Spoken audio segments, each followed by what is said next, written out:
Hello everyone, welcome to What If Naruto Was Trained by Yoruichi Shihoin Bleach Part 2. Before we start, please go support marioiale for writing that awesome fanfic. This is the translated version I made. There will be some mistake in character's gender, but of course Naruto is a male. Chapter 11. Breaking the Habit. Hate awakens. Jin, Byakuya, and Ranjaku decided to spend their day off catching up on their daily lives at a sake bar, typical of a certain strawberry blonde woman. After their meeting at the bar, Byakuya had to return a document to his captain and decided to head to Naruto's new house along with Jin and Ranjaku. The strawberry blonde was surprised that her friends were quite close to their captain. "So, do you two usually hang out at Taisha's house?" Jin chuckled. "Yeah. We basically go there sometimes to train or just kill time talking nonsense. You're the one who talks nonsense most of the time." Byakuya sneered. "Look who's talking, Baya." An angry tick formed on the Kuchiki heir's forehead. "Stop calling me that, idiot!" Ranjaku tapped Jin on the head. "You never change, do you? Always erasing people the wrong way. Isn't that why you like me?" Jin whispered suggestively. "Hey, who's going to like you?" Ranjaku tried desperately to hide her nervousness. "You can't lie to me. I know Ranchan inside out dash. Hey, look!" Byakuya pointed at the open door of Naruto's house. "It's pretty weird for the captain to leave the door open in the middle of the night. Who knows?" Jin scratched the back of his neck. "Maybe he decides to jog all the streets of Suriidai, and while he's doing it, he helps clean up the trash for everyone else and leaves everyone's door open in the process." "That's right. He opens his own door too." "Okay, that's what happened. Taicho is officially Soul Society's door kicker of the month. Case closed. What a ridiculous hypothesis." Ranjaku's sweat dropped. The Kuchiki heir sighed. "I think I'll just leave the document in his mailbox then." What the hell just happened? Naruto scanned the surroundings with a mixture of annoyance, frustration, and more annoyance. "That was bullshit. One moment we're at the doorstep of our house, and the next we end up in this damn forest. What's going on? Is this some sick joke? What's going on?" Yoruichi pondered as she studied the eerie forest. "I have a theory." Raising an eyebrow, the blonde man signaled his wife to continue. "Go ahead, simple. We're sucked into a portal that transports us from our world to another dimension. So, basically, we're not in our world." Naruto raised a skeptical eyebrow. "Are you serious? That's absurd." "Oh. I don't see you coming to dash." At that moment, a shuriken, abnormally massive in size, soared toward the blonde. Reacting to the stimulated momentum, Naruto stopped the shuriken's charge by grabbing the weapon with his bare hands at just the right moment, while calmly keeping his eyes on his lover. Exhaling a tired sigh, the blonde tossed the shuriken aside and yawned. "Why the hell did they make a giant shuriken?" Yoruichi was stunned when she saw something that was considered anomalous in reality. Trying to get Yoruichi's attention, Naruto waved his hands fervently in front of his wife. "Hey honey! Are you there? What's wrong? Look!" Yoruichi pointed in a direction, where the blonde focused on a tree in front of them, and widened his eyes. Standing not far from them was an exact replica of Naruto, except in a much younger form, who was trembling with an unfamiliar unease. Is that one of my fans? He looks just like me. I think he wants my autograph." Queen Shihoin's sweat dropped. "No." Motioning the boy toward them, Yoruichi spoke in a gentle, rather benevolent tone. "We mean you no harm, boy. Come here, we won't hurt you." Naruto. I'll call him Naruto Yamamoto to avoid confusion, folded his hands. "Can he even see us?" The boy, dressed in an unsightly orange jumpsuit, took a careless step forward and muttered. "I am Naruto Uzumaki. I think I'm calling you too because of those scrolls I was trying to learn. Mizuki-sensei told me that if I take these scrolls and learn, I can pass my exam. I even learned the Kagebushin no Jutsu." Hearing the boy's name, Yoruichi and Naruto's eyes nearly popped out of their sockets. Regaining his composure, the blonde captain asked cautiously, "Can he see us?" "Wait a second, what's your name, kid?" "Naruto Uzumaki." "Do you have a problem with that?" "Damn it, I have a problem. Because I'm the real Namph." Yoruichi clamped her husband's mouth shut before he could finish his statement, and pushed him away. Releasing her clutch, Queen Shihoin whispered irritably, "What's wrong with you? You shouldn't tell him your true identity so easily. We're in a place we're not familiar with. What's so bad about telling him my true identity?" First of all, we look like identical twins. There's no way anyone couldn't tell from our appearance. Second of all, there could always be two Narutos in this world, right? I'm lying, saying I'm his long-lost relative. Or is it just a coincidence that someone in this huge wide world shares the same damn appearance as me, as well as my first and last name and my taste in orange? The queen rolled her eyes. Like hell, someone will believe you. You'll never know if you don't try, right? Suddenly, a barrage of kunai flew towards the pair. Unfazed by the assault, Naruto released a portion of his spiritual pressure. The kunai stopped and vibrated aggressively in the atmosphere as they were hit by the pressure, eventually falling harmlessly to the ground. It seems they don't want us here. Come out now, I can feel you there. A figure landed before them and sneered. Give me the scroll, Uzumaki! Never! You're lying to me! You're hurting Irika-sensei! Buck that coward! Be a good boy and give me the scroll now! A polite thought forming in his mind, the blonde captain butted into the heated conversation. Hey! I don't know what this is all about, but can we settle this peacefully? Let's resolve this with a diplomatic solution, shall we? Mizuki looked at the man curiously. You look like the devil. Judging by those disgusting whisker marks on your cheeks, you must be a demon spawn, Naruto. He smiled and sighed. I get a nickname like Demon when I'm on the battlefield, but I'm not a demon spawn. I hate to break this to you, but that kid isn't a demon spawn either, Mizuki simply sneered. What makes you so sure of that? Let me tell you this classified secret that all adults in Konoha are forbidden to reveal. A man with a ponytail in his hair emerged from the darkest domain of the forest, painfully clutching his wounded chest and screaming. No, Mizuki! You can't dash. This kid is the host of the Nine-Tailed Fox. Mizuki laughed hysterically. That's it. The Nine-Tailed Fox lives in this brat's soul. Yoruichi turned her gaze to her husband and was horrified by her lover's sudden cold, distant, and impassive expression. No, I've seen this face before. He only does it when he starts slaughtering mercilessly on the battlefield. Wait a minute, if that child is the Jinchuriki of the Nine-Tailed Fox, and then Naruto-kun, I see the puzzle has been solved. We've entered another dimension where another Naruto-kun exists. And that means my theory is correct. Wait a second, it also means this dimension has another me as well. I see, Naruto. And he spoke stoically. So, this child is me after all. The only difference is that he survives what happens when we're 5. Fearing the worst, Queen Shihoin grasped her husband's hand tightly. Naruto-kun, I'm fine, don't worry about me. You're Mizuki, right? Yes, it is true, Naruto. And he smiled sinisterly. That's all the information I need. In an instant, the blonde captain vanished in a gust of air and reappeared behind Mizuki, sheathing his blood-covered sword as he silently muttered. Fujin Hyogatsu, first style, Onigiri.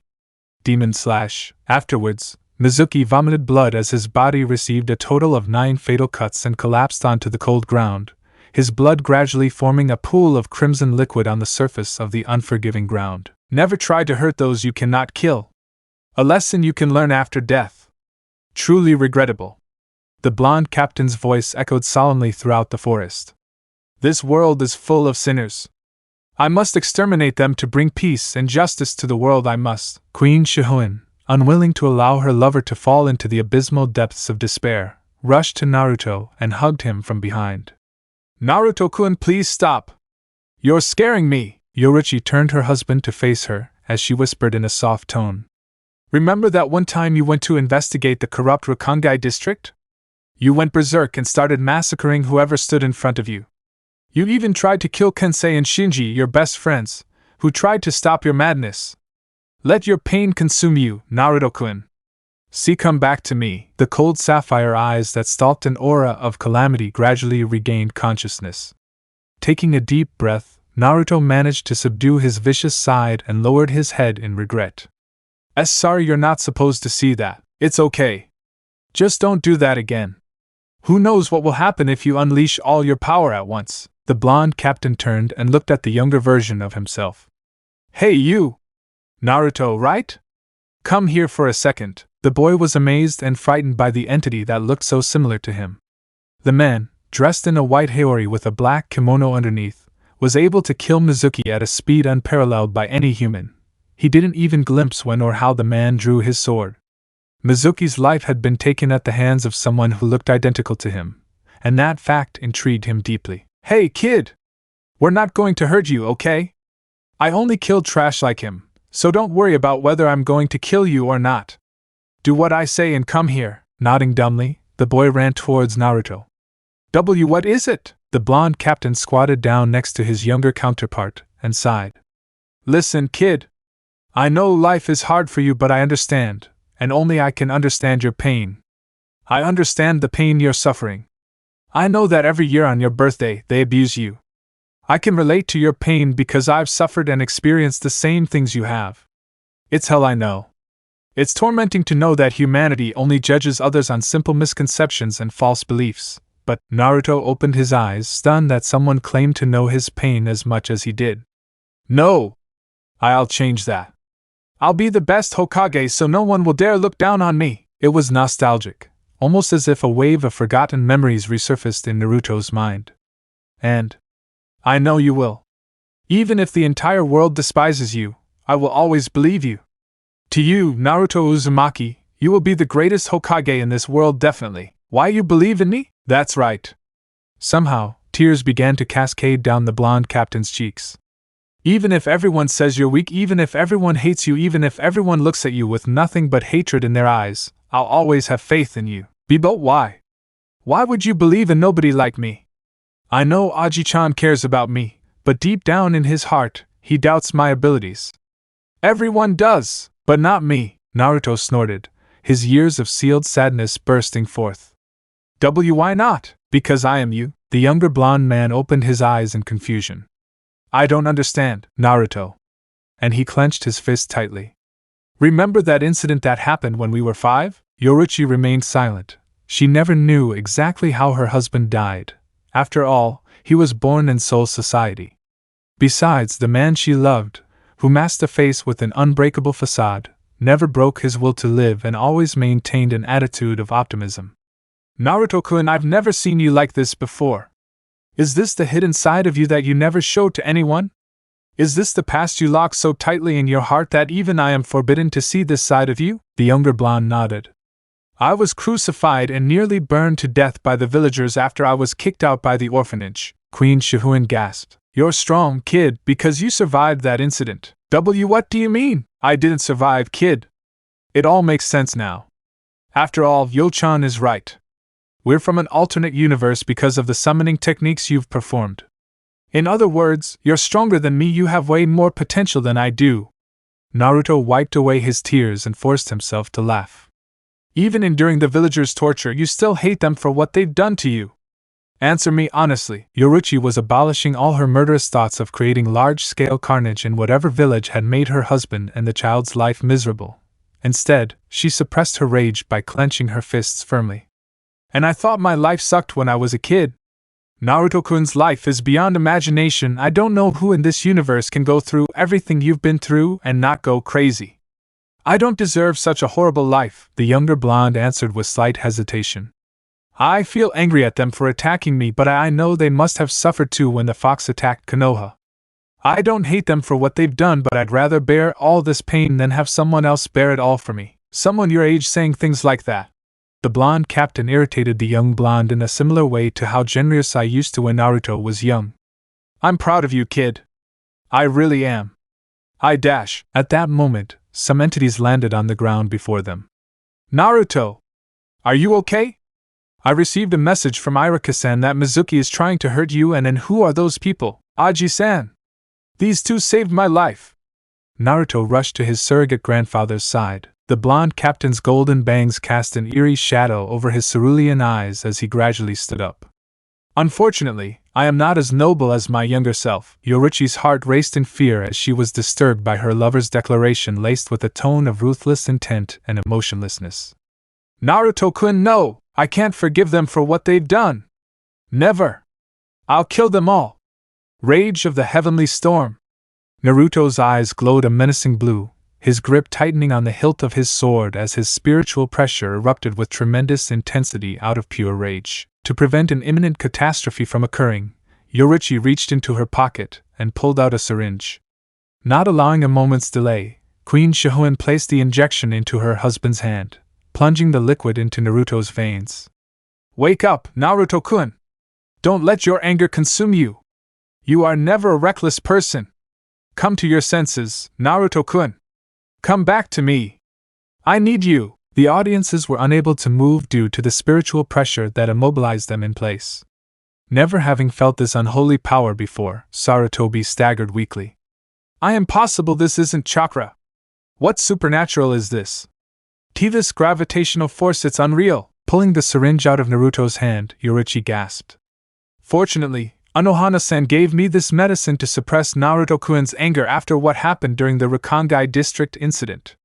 If Naruto-kun turns around, no one can stop him except his grandfather, calmness replacing his suppressed anger, Naruto. And he coughed painfully. What is this, Yo-chan? It's a medicine your grandmother made just for you. She told me to inject it into you if you go crazy someday. I'm sorry. How are you feeling? Controlling the raging Ryatsu within him, Naruto channeled his fierce power into a serene state. Finally, the blonde captain regained his physical and mental health. It felt like someone threw a mountain at me. My head hurts. I've never been so angry before. Is it because of the Kyuubi's influence? Yoruichi sighed. I don't really know, maybe because this realm of life contains two different Kyuubi, therefore I'm being controlled by him. Naruto. And he finished the sentence while breathing heavily. Wait a second, what do you mean by two Kyuubi in this realm of life? Who are you and what is your intention? You don't dress like a ninja or a samurai, who are you? Sarutobi asked with concern. It had been a while since he felt this much fear in his aging heart. We have much to discuss, the blonde captain stated monotonously. I'm sorry I threatened to kill you, but I believe my tenant somehow overcame my mental barrier and took control of me, Naruto said expressionlessly. But if you wish me to bow to you, it's best that you kill me. I won't bow to the likes of you, so as not to show respect, Sarutobi sighed. So you're from another universe that Naruto accidentally summoned? And you two are Soul Reapers? Exactly. Yoruichi smiled, trying to lighten the dark atmosphere in the spacious room where the walls were soundproofed. Therefore, their confidential conversation would not leak to the general population. You don't need to take our word for it. We only ask for training for little Naruto-chan and a place to stay temporarily. Until we find a solution to our problem, we will stay to assist in Naruto-chan's growth and development. We have learned that little Naruto-chan is living in an old apartment, so it would be great if she moves in with us. I'm not the one who can make those decisions. The council's dash. You can kiss my ass!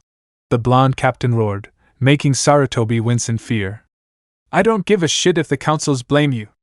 I don't care if you're a useless figure who can't even make decisions for yourself. And I certainly don't give a shit if the councils forbid it. Our demands. That's right. We're not asking you for anything. We're demanding. That means we get what we want, when we want it, how we want it, and no one can do a thing about it. Unless all of you want to die, that is. I will definitely abide by that wish. Naruto's malicious grin sent shivers down Sarutobi's spine. Yoruichi, for her part, pinched her lover's hand before laughing nervously at the Hokage. Sorry, he still hasn't recovered. Just give him some time to calm down, and we'll discuss some serious matters. Right now, we simply need good accommodations. If you won't allow such a simple request, leaving the thread hanging, the old Hokage gulped. A woman's wrath was equivalent to hell, and evaluating his past experiences, it was always best not to provoke the supreme elite of the female race. Of course. I'll arrange a place for you to stay, but I can't promise that young Naruto could be sent under. I'm sorry, but I didn't catch your names. Yamamoto Shihoin Yoruichi. Queen Shihoin smiled. Yamamoto Uzumaki Naruto. Naruto. And he crossed his arms. And I want my birthright. Who are my parents before they die? I can't tell you. The blonde captain drew his sword. Then you will die, please. You don't understand. Why your birthright? Your parents are no longer alive.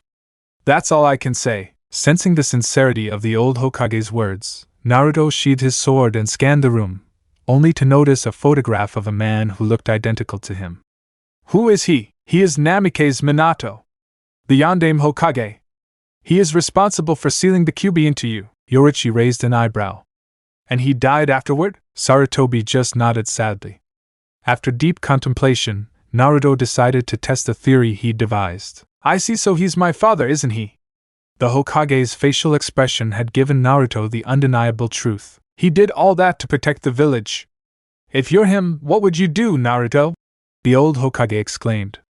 He watches his wife, your mother, die in childbirth and personally seals a demon into his own child. How would that feel if you've experienced what he's experienced?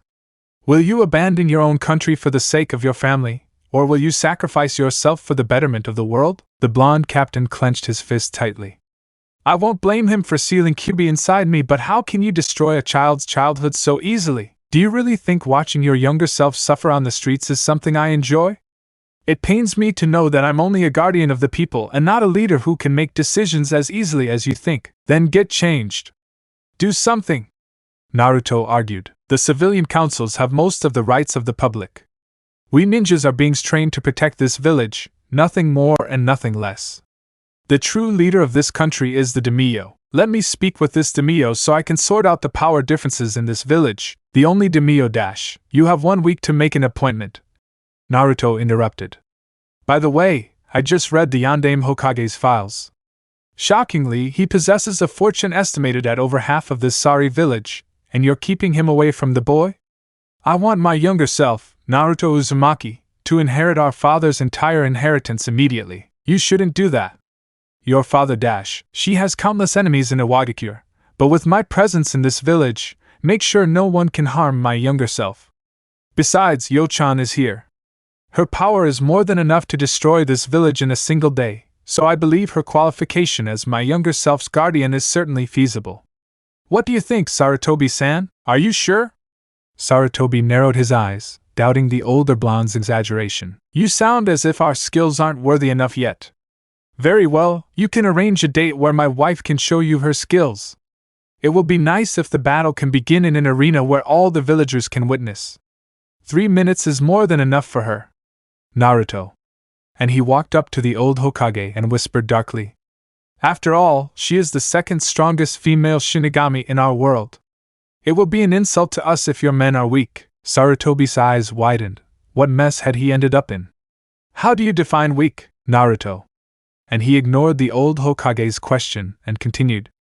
Please send someone to escort my wife to our new home.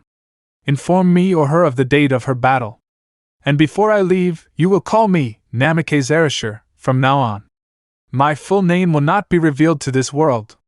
I am merely a distant relative of Naruto traveling from my village to Konoha with my beloved wife. Should anyone ask, this is the information you will give. That is all.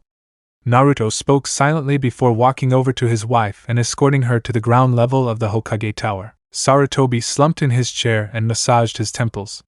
That Naruto is far more powerful than I expected.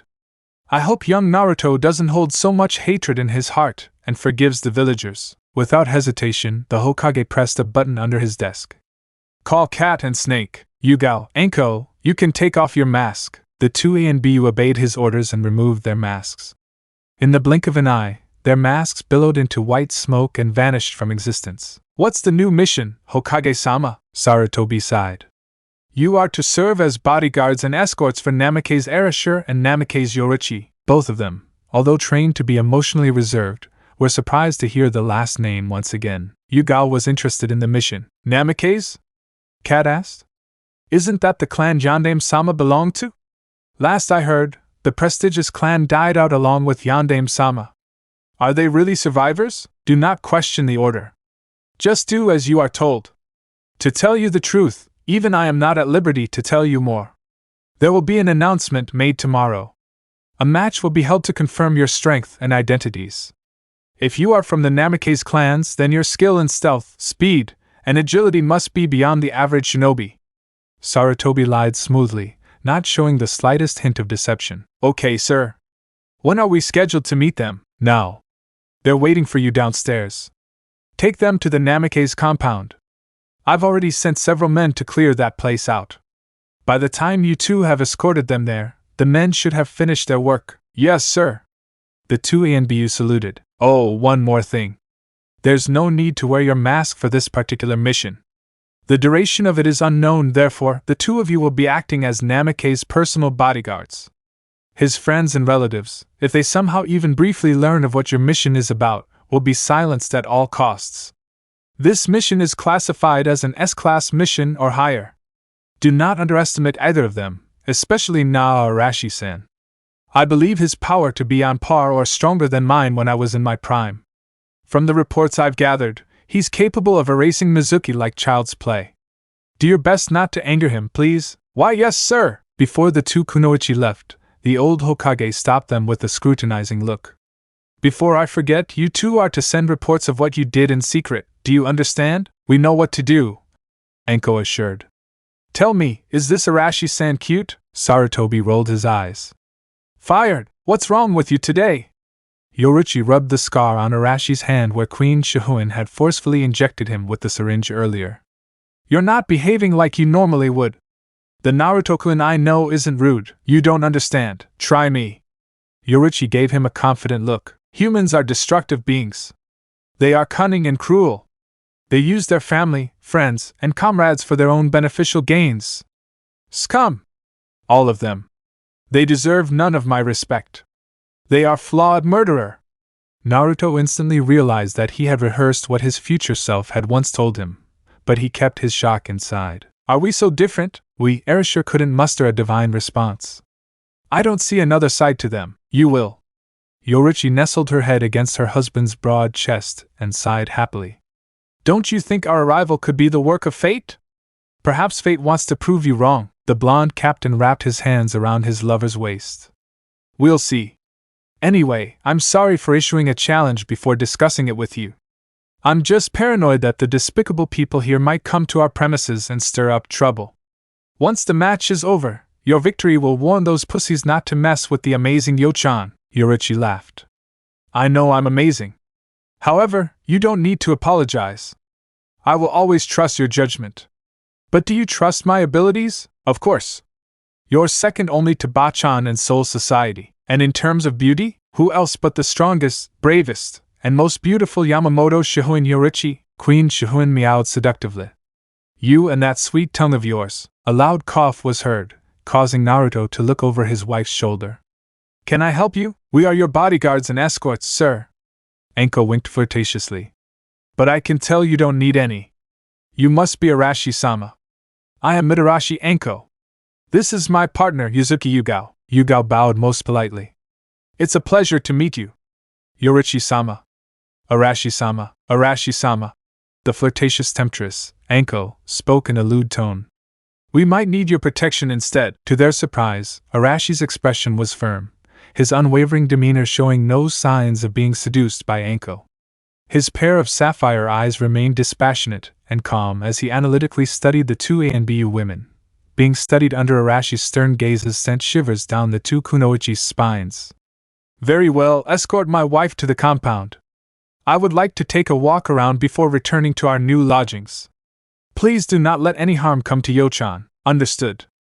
Yugao bowed, reluctant to show her blush to her new master. Inwardly, she was shocked to learn that a man of his caliber was faithful to his wife to an indescribable, or rather, incredible, degree. Arashi-kun, do you remember our little oath? Erasure rolled his eyes and sighed in frustration as he recited his wife's personal rules. No drinking, no smoking, and no troublemaking. Casual flirting is allowed, but no intense activity.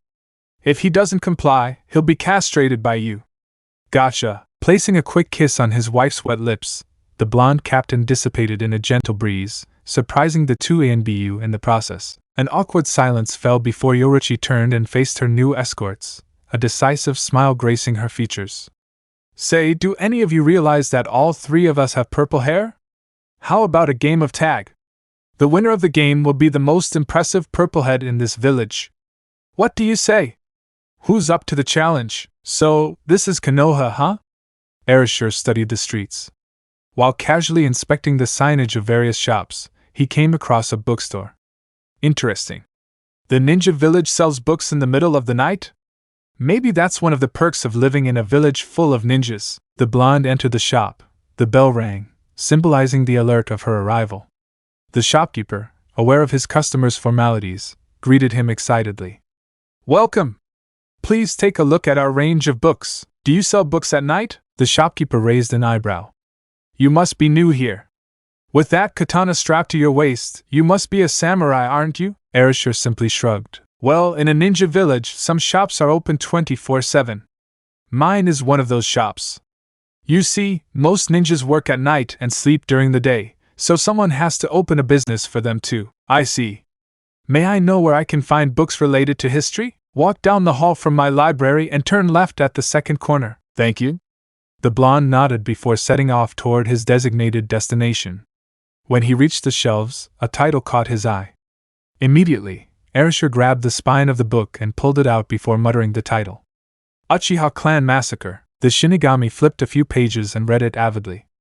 The book's contents established several plausible theological ideologies behind the mystery of the carnage that occurred in the Uchiha clan a few years ago. The media deliberately attempted to seize the information, but were told that it was Uchiha Itachi, a child prodigy, who mindlessly slaughtered that night. One theory claimed that the young Itachi was engaged to someone he detested. In a wild rage, he massacred the entire clan and eloped with his secret lover. Ridiculous. Erasure chuckled before placing the book back on the shelf. Books are knowledge. Knowledge equals power. But sometimes, some knowledge is considered garbage. The blonde captain spoke to no one but himself. I vary my opinion, a female voice murmured. Everything has both positive and negative aspects. If your circumscribed mind firmly believes that something has no positive aspects, then it has no positive aspects. If one is forced to see the gray nature of life, then one can understand life meaningfully. Are you a philosopher? No. The woman wearing a green vest with a ponytail tied behind her head offered a hand. I'm Inuzuka Hana. And I'm a veterinarian. I'm Namikaze Erasure. The blonde captain shook his hand with a beautiful smile. I'm a doctor. A surgeon, to be precise. Really? Hana cheered. We must have a lot in common. Tell me, what do you specialize in? Cardiovascular. I'm a cardiac surgeon. My grandmother is a doctor, so she used to teach me the arts of acupuncture and a few other medical arts. It tends to force me to remember all the medicinal herbs and their advantageous and disadvantageous uses. Somehow, it turns my interest into becoming a doctor. The blonde smiled and noticed the veterinarian's flushed cheeks. However, he wasn't lying about his alternative profession as a doctor. So, what do you do besides nursing pets? Veterinarians are rare in villages. I take care of almost all the Niken in this village and various animals in the wildlife. However, I'm a part-time kunoichi. Hana glanced at her wristwatch and gasped. Oh no! I'm late. Mom's going to kill me. I have to go. I skip by my clinic sometimes. It's just down the street. See you, Arashi-kun. Goodbye. We'll meet again soon. Canon Universe of Naruto, Court of Pure Souls. You have all finally arrived. Genryusai tapped his staff on the wooden floor. It has come to my attention that currently, in the world of the living, there are two mysterious Ryatsu signatures roaming Konohagakure, a village that trains its offspring to become ninja. What is truly strange about this incident is that Shihoin Yoruichi's Ryatsu is reports indicate that the Ryatsu of one of the mysterious entities is completely identical to Shihoin's Taicho. Can you explain this puzzling situation, Shihoin's Taicho? Yoruichi raised an eyebrow in confusion. Me? In the world of the living?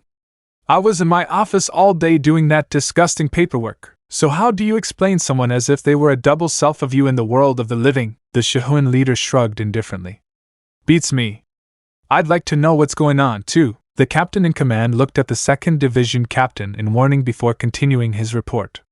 Although that entity possesses the same Ryatsu signature as Yoruichi Taicho, the president of the Science and Research Department, Kisuke Urahara, realizes that that particular entity contains a slightly higher level of Ryatsu compared to Yoruichi Taicho. Everyone murmured, their captains at their sides, as the news spread. Love, captain of the 7th Division, stroked his chin. Having a higher Ryatsu than a captain-level Shinigami? And stronger than Shihoin Taicho? That's unheard of. That's not what worries me. Genryusai exclaimed. Joshiro took a step forward. Are you worried about the second individual you haven't mentioned? Is he a potential threat? Yes.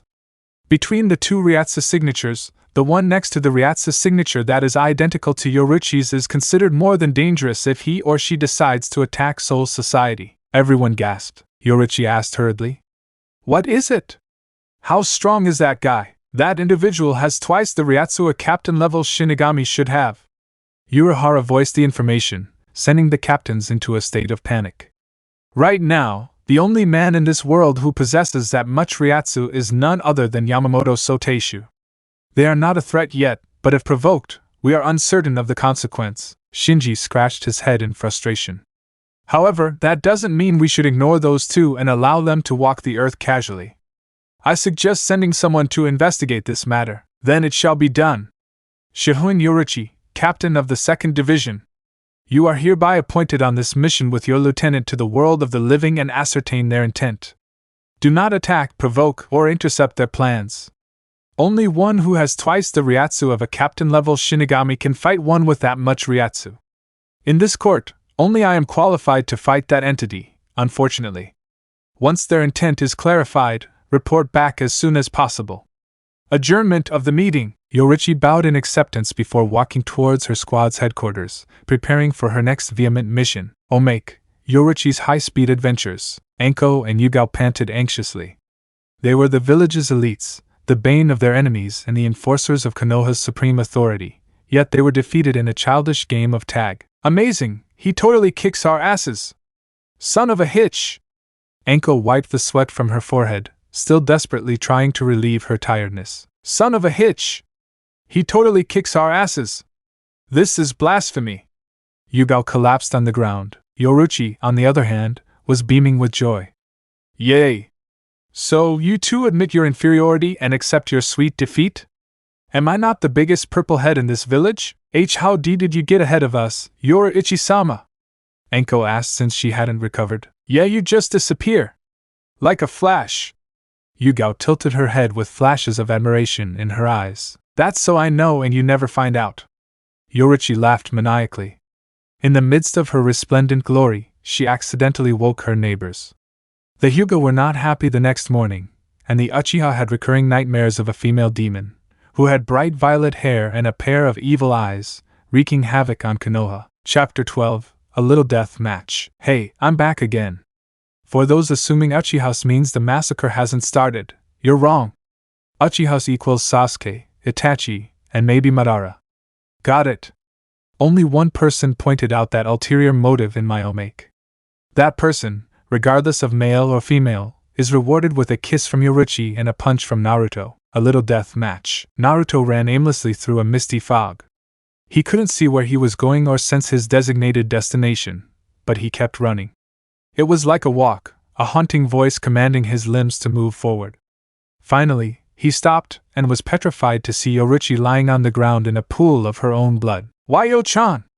The blonde rushed to his wife's side and took her icy hand. Who did this to you? Tell me, Yo-chan, and Naruto-kun? Are you? Yoruichi raised a weak hand, attempting to touch her husband's face. Understanding his wife's wish, Naruto approached her and placed his trembling hand on her warm cheek. I'm here, Yo-chan. Just stay with me. I'm bringing Bachan here to save you. Just you wait. Don't bother yourself. Gritting her teeth to suppress her agony, Empress Shihoin smiled fragilely at her beloved husband. No, I have much time. Naruto-kun, listen to me please. Tears cascaded uncontrollably down the curve of her face as Naruto kissed her fingers in despair. What is it? I love you even when I know you killed my father. I just couldn't bring myself to hate you. If I'm reborn into a next life, I guess I'll keep falling in love with you again and again. Yoruichi felt her exhausted body succumb to darkness, her strength sapped, and her vision blurred. This is the end. No! This isn't the end! Don't say such things! Naruto's grip tightened as he choked on his sobs. Don't fall asleep, Yo-chan! Listen to me! Listen to me, Yo-chan! I'm going to be here with you forever. We were going to have children. 2 children at least. We're going to have a happy life. Remember our marriage vows. I promise I'll be by your side, protect you, love you, and spoil you. You can't die, Yo-chan! Please don't leave me alone. At that tragic moment, a nefarious presence intruded and spoke in a dispassionate voice. You should have seen it coming, Naruto-san. All of this could have been avoided if you had decided to join me from the beginning. Naruto turned around, only to see the silhouette of a tall man with slicked back dark hair and a bloody zanpakuto in his hand. "Goodbye, Naruto-san." The mysterious intruder raised his sword and brought it down. "No!" Erasure jumped out of his sleep, panting anxiously. Studying his sweaty hands and then his wife sleeping beside him, the blonde sighed in relief. "So it's a dream, huh?" Yoruichi, disturbed by her husband's abrupt growl, sat up in a daze and rubbed a sleepy eye. "What's wrong, baby? Just a nightmare." "Nothing much." Noticing the blonde's distressed eyes, Empress Shihoin frowned solicitously. "You can tell me. Is there something troubling you?" "No, it's okay. Nothing important, really." Erasure gently laid his wife on the bed and hugged her warm body. I love you too." Yoruichi watched as her husband closed his eyes and drifted off to sleep, a look of poignant sadness washing over his handsome features. "Sometimes I truly believe you're keeping so many things from me. Why don't you share them with me?" Her whisper drifted away from the night breeze that came through the window. Yoruichi opened her eyes lethargically and was surprised to see Arashi's warm sapphire eyes gazing passionately down at her. "Good morning, darling. Tomorrow." Empress Shihoin yawned as she rubbed a lazy eye. "Why are you looking at me like that?" "Nothing. I find you cute every time you wake up from your sleep," the blonde joked. "Really?" Yoruichi's eyes sparkled with a mixture of mischief and lust. "So do you want to do something before we get out of bed? Do something?" "I wonder." Erasure chuckled before kissing his wife's wet lips, and gradually, their tongues danced for dominance. The blonde's hand slid under Yoruichi's nightgown and caressed her soft breast. Queen Shihoin moaned in ecstasy as she rubbed her hips against her husband's. "I can't wait any longer, Naruto-kun. Take me." Anko and Yugao were asked to stay at the Namikaze mansion since their duty was to protect the prestigious clan's rulers. How else could they effectively protect themselves if they lived separately? So Yoruichi's solution was to have her new bodyguards remain within the compound. Besides, the extravagant complex had more than enough rooms to house a tiny army. As they strolled down the hallway, they heard a female moan coming from their master's bedroom. They immediately armed themselves and took silent steps toward their destination. "Rudo na takun Rudo Asterfaz," Yugao gulped and whispered. "Anko-chan, I don't think we should go there." Anko smiled brightly. "Why not? We have to make sure Yoruichi-sama and Arashi-sama are safe, right?" When they stood at the bedroom door, exotic moans were audible. "Naruto-kun! Naruto-kun! Faster!" Anko and Yugao's eyebrows raised. "Naruto? Who's Naruto? He sounds familiar, though." The couple knew they shouldn't have opened the door, but coincidentally, the door wasn't completely closed, and there was a visible gap. Anko contemplated. If they let this opportunity slip by, she might miss out on seeing something that would change her life forever. Yugao didn't reflect. She knew it was forbidden to invade other people's privacy. But Anko and Yugao decided to embrace the terrible sins and reach their peak. Their eyes opened to tremendous magnitude. It was Ika live. Yoruichi was naked, exposing her pulchritudinous features, her erotic body and soft tan skin covered in a thin layer of sweat, her charming radiant eyes, her seductive pink lips, her perfect swaying and wide figure, and her shimmering, flowing violet hair. Moaning embarrassingly at her lover's name, Empress Shihoin straddled and bounced on her husband's hip. Anko and Yugao had to admit that Yoruichi's peerless natural beauty was akin to a goddess. The bodyguards observed Arashi's beautiful expression, her wild golden locks, and her toned body. The blonde wasn't bulky, but she was slim and eager by any woman's standards. The Namikaze clan patriarch was burying his face in Yoruichi's breasts, massaging them while licking her erect nipple. "Anko," Yugao hissed. "Come on. We shouldn't watch this like it's a free porn show or something." "No!" Anko abruptly turned her attention to her companion. "Don't you understand? This is great blackmail material." By the time the two bodyguards looked back at the romantic lovemaking scene, pillows flew towards them and knocked them unconscious. Breakfast was unnerving. Erasure and Yoruichi stared at each other affectionately, which puzzled Anko and Yugao a bit, especially since their dishes were based on onion rings and sausages. When breakfast was over, Erasure offered to clean the dishes, much to Anko and Yugao's surprise. Casually sipping her glass of milk, Yoruichi sighed happily. "Milk is the best. Why Yoruichi-sama?" Yugao asked timidly. Who is Naruto?" Yoruichi coughed vehemently. What? Who is Naruto?" Anko repeated her partner's question. "What are you talking about?" Empress Shihoin concealed her panic with calm composure. And nothing. Yugao averted her nervous eyes, studying the dining table intently. So why do you like orange so much, Yoruichi-sama? Yoruichi raised an eyebrow at Enko's question. I mean, you're wearing an orange sweater and black pants.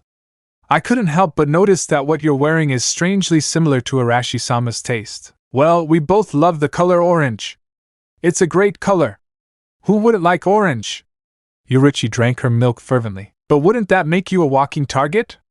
I mean, orange is a bright color and attracts attention. Yugao asked skeptically. Yeah? Yoruichi stood up, stretched feline-like, and leaped into the kitchen. It's not like anyone can catch me anyway. Well, maybe my Naruto-kun can, Enko and Yugao gasped. Arashi-sama must be very fast to be able to catch Yoruichi-sama. I don't think anyone in the ANBU unit can even hope to see Yoruichi-sama when she runs. Who exactly are they anyway? Interrupting his musings, Erasure mysteriously appeared behind his back and touched his shoulders. I'm going to meet up with the old fart. Until then, take care of Yo-chan for me. Oh, by the way. My wife gets bored easily and loves to play games.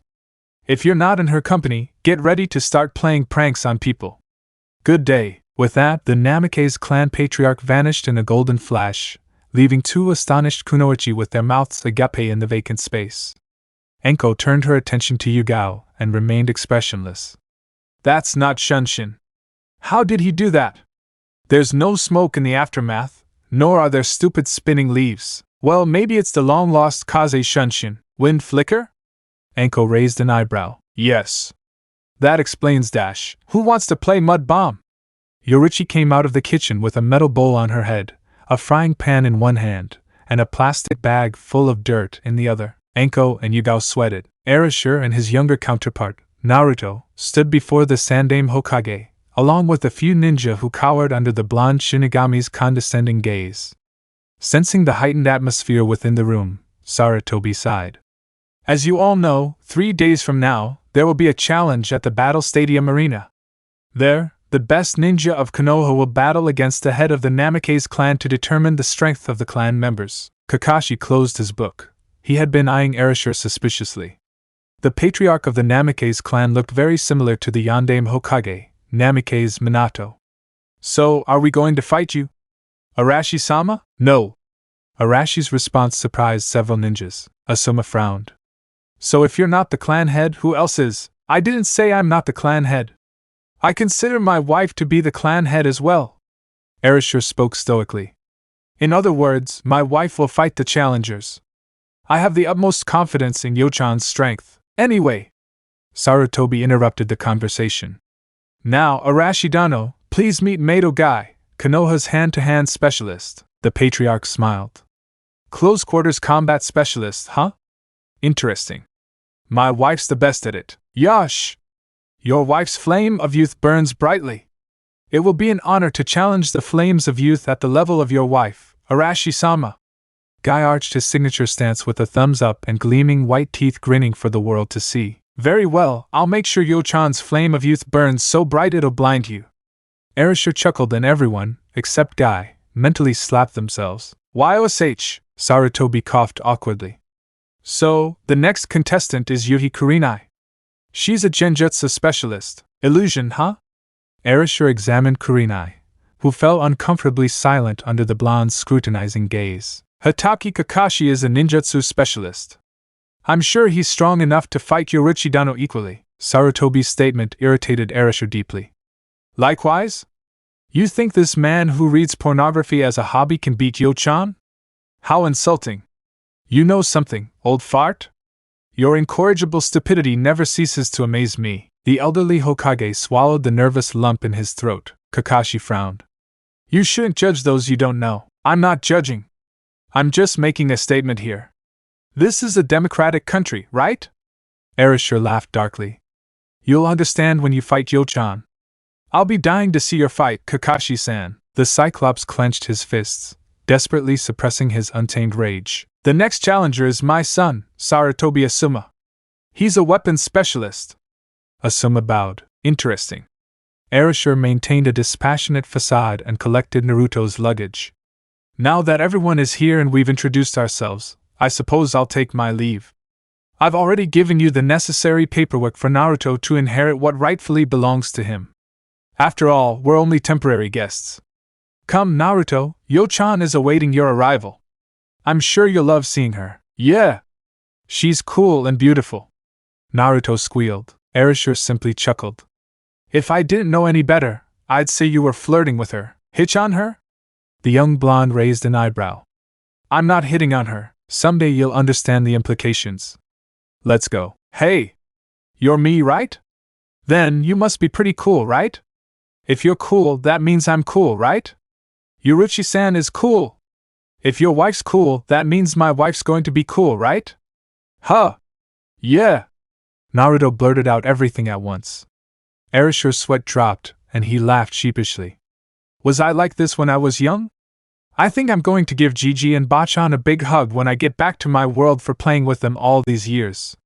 That is if I get to go back to my world. Inevitably, the blonde Shinigami saw a few vicious glares directed at his younger counterpart and snarled. What are you looking at? He's a demon! You shouldn't be with him, young man. Oh, really? Naruto shuddered at the villager's contemptuous looks. The younger blonde looked at Erasure uneasily, fearing that he might abandon him. Well, from my point of view, he's just a kid.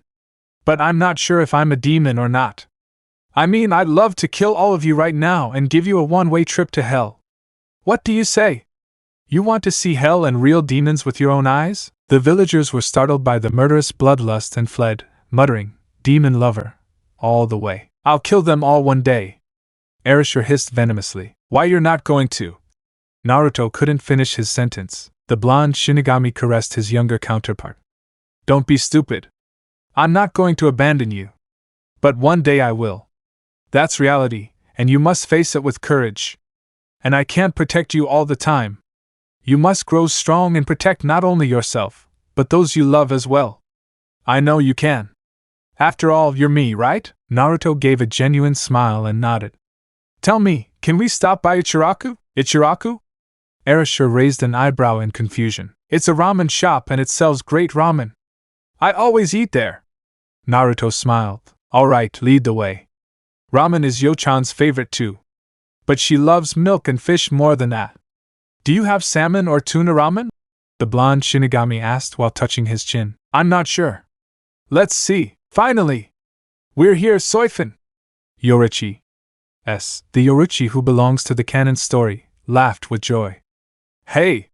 Stop worrying, Soifin! Cheer up! We're in this strange world, without paperwork and fighting against guys who are up to something shady.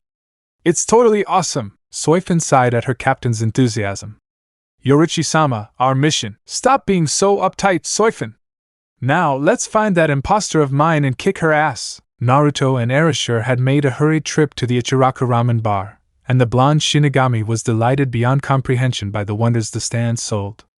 Since he couldn't decide which flavor would be his predominant favorite, and the Namake's weather escalated to an immense magnitude, he bought all 15 different flavors.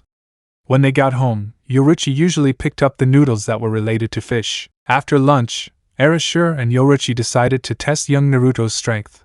Anko and Yugao watched with hidden fascination the training methods of the Namake's matriarch and patriarch. First and foremost, kid, get rid of that jumpsuit. I know why you're wearing it, but you need the standardized attire for a ninja. Erasure chided him. But orange is the best color. Naruto complained. You what's the word? Hypocrite? The blonde Shinigami intervened. Why yeah. You're a hiccup whatever. You wear orange too. Yorine wears orange too. Why can't I wear orange? It's unfair and dash, Naruto. Arashi's tone was laced with supreme authority, and he was destined to succeed a strict and promising regiment. If you want to become stronger, you listen to the advice of others. You make judgments, not based on personal perceptions and prejudices, but based on a logical attitude toward your career. If you want to survive on the battlefield, you listen to war veterans and exercise your own principles. And fortunately for you, Yo-chan and I are more than just veterans. To sum up everything now Arashi-kun just said is that we're just too awesome. Yoruichi smiled brightly. Naruto nodded in understanding. Yorine is great at explaining things. Arashi and I, you suck at explaining things. Erasure gritted his teeth in frustration. Am I this annoying when I'm their age? God, I'm going to apologize to Gigi, Ba-chan, Yukitake-sensei, and Ero-sensei when I see them again, Yoruichi laughed. Did you hear that? In your face, Arashi-kun! I'm amazing! Enko and Yugao were suppressing their urge to laugh at their lover's antics and how the patriarch was tolerating the senseless insults. Whatever! The point is, you can't wear that jumpsuit anymore. You need to wear the proper gear. But the merchants charge me too much for other clothes. This is the best I could get. Naruto sighed depressedly. Erasure said expressionlessly. How much do they charge for a plain black t-shirt? 14,000 ryo, I think. Everyone's eyes widened. Erasure crossed his arms and shook his head. Remind me to head over to the old fart's office and give me an assassination order. Better yet, we skip the order part and go straight to a damn assassination. My hand's feeling a little itchy today. Yes, I can absolutely see where you're coming from. In fact, it sounds so good, I'm following you, baby. Yoruichi purred to her lover. And after the genocide, you and I need some real solace alone together. Erasure slid his firm hands around his wife's waist and gently drew her into a loving embrace. Shall I give you a massage first? You're so sweet, Naruto coughed impatiently. I don't know what's going on, but I want to train so. Yamamoto and Empress Shihoin regained their composure and focused on the matter at hand. Yes, as we're saying, Yo-chan, would you mind explaining it to the child since you're so amazing and I'm not? Yoruichi laughed triumphantly at her husband's mocking sulk. Girl power! Anyway, I'm a professional assassin. I've killed more people than you've eaten in your life. That's why, if you don't want to be bothered by enemies, just do as we've told you. Erasure smiled brightly, only to earn a slap on the head. What's that for, Yo-chan? That's for your vulgarity and for interrupting me when I'm talking. The blonde Shinigami pouted, and Empress Shihoin pinched her husband's nose. Don't be sad. I'll give you some Yoruichi lovin' when we're done here. What is the meaning of buck? Ignore that, Naru-chan. Yoruichi smiled awfully sweetly. You don't want to know what that means, okay? The young blonde swallowed in fierce dismay and nodded. But I still don't get it. Why can't I be amazing like you too? Erasure smiled. If you're nearly invincible, you don't need to be afraid of an ambush or being a walking target. Your enemy can't defeat you anyway. And overconfidence is only appropriate when you're confident in your abilities. This is contextualized in terms of his prior knowledge of close combat skills and swordsmanship. Given that he has a poor background, judging by his physique, it's safe to say that being a bullseye is definitely suicidal.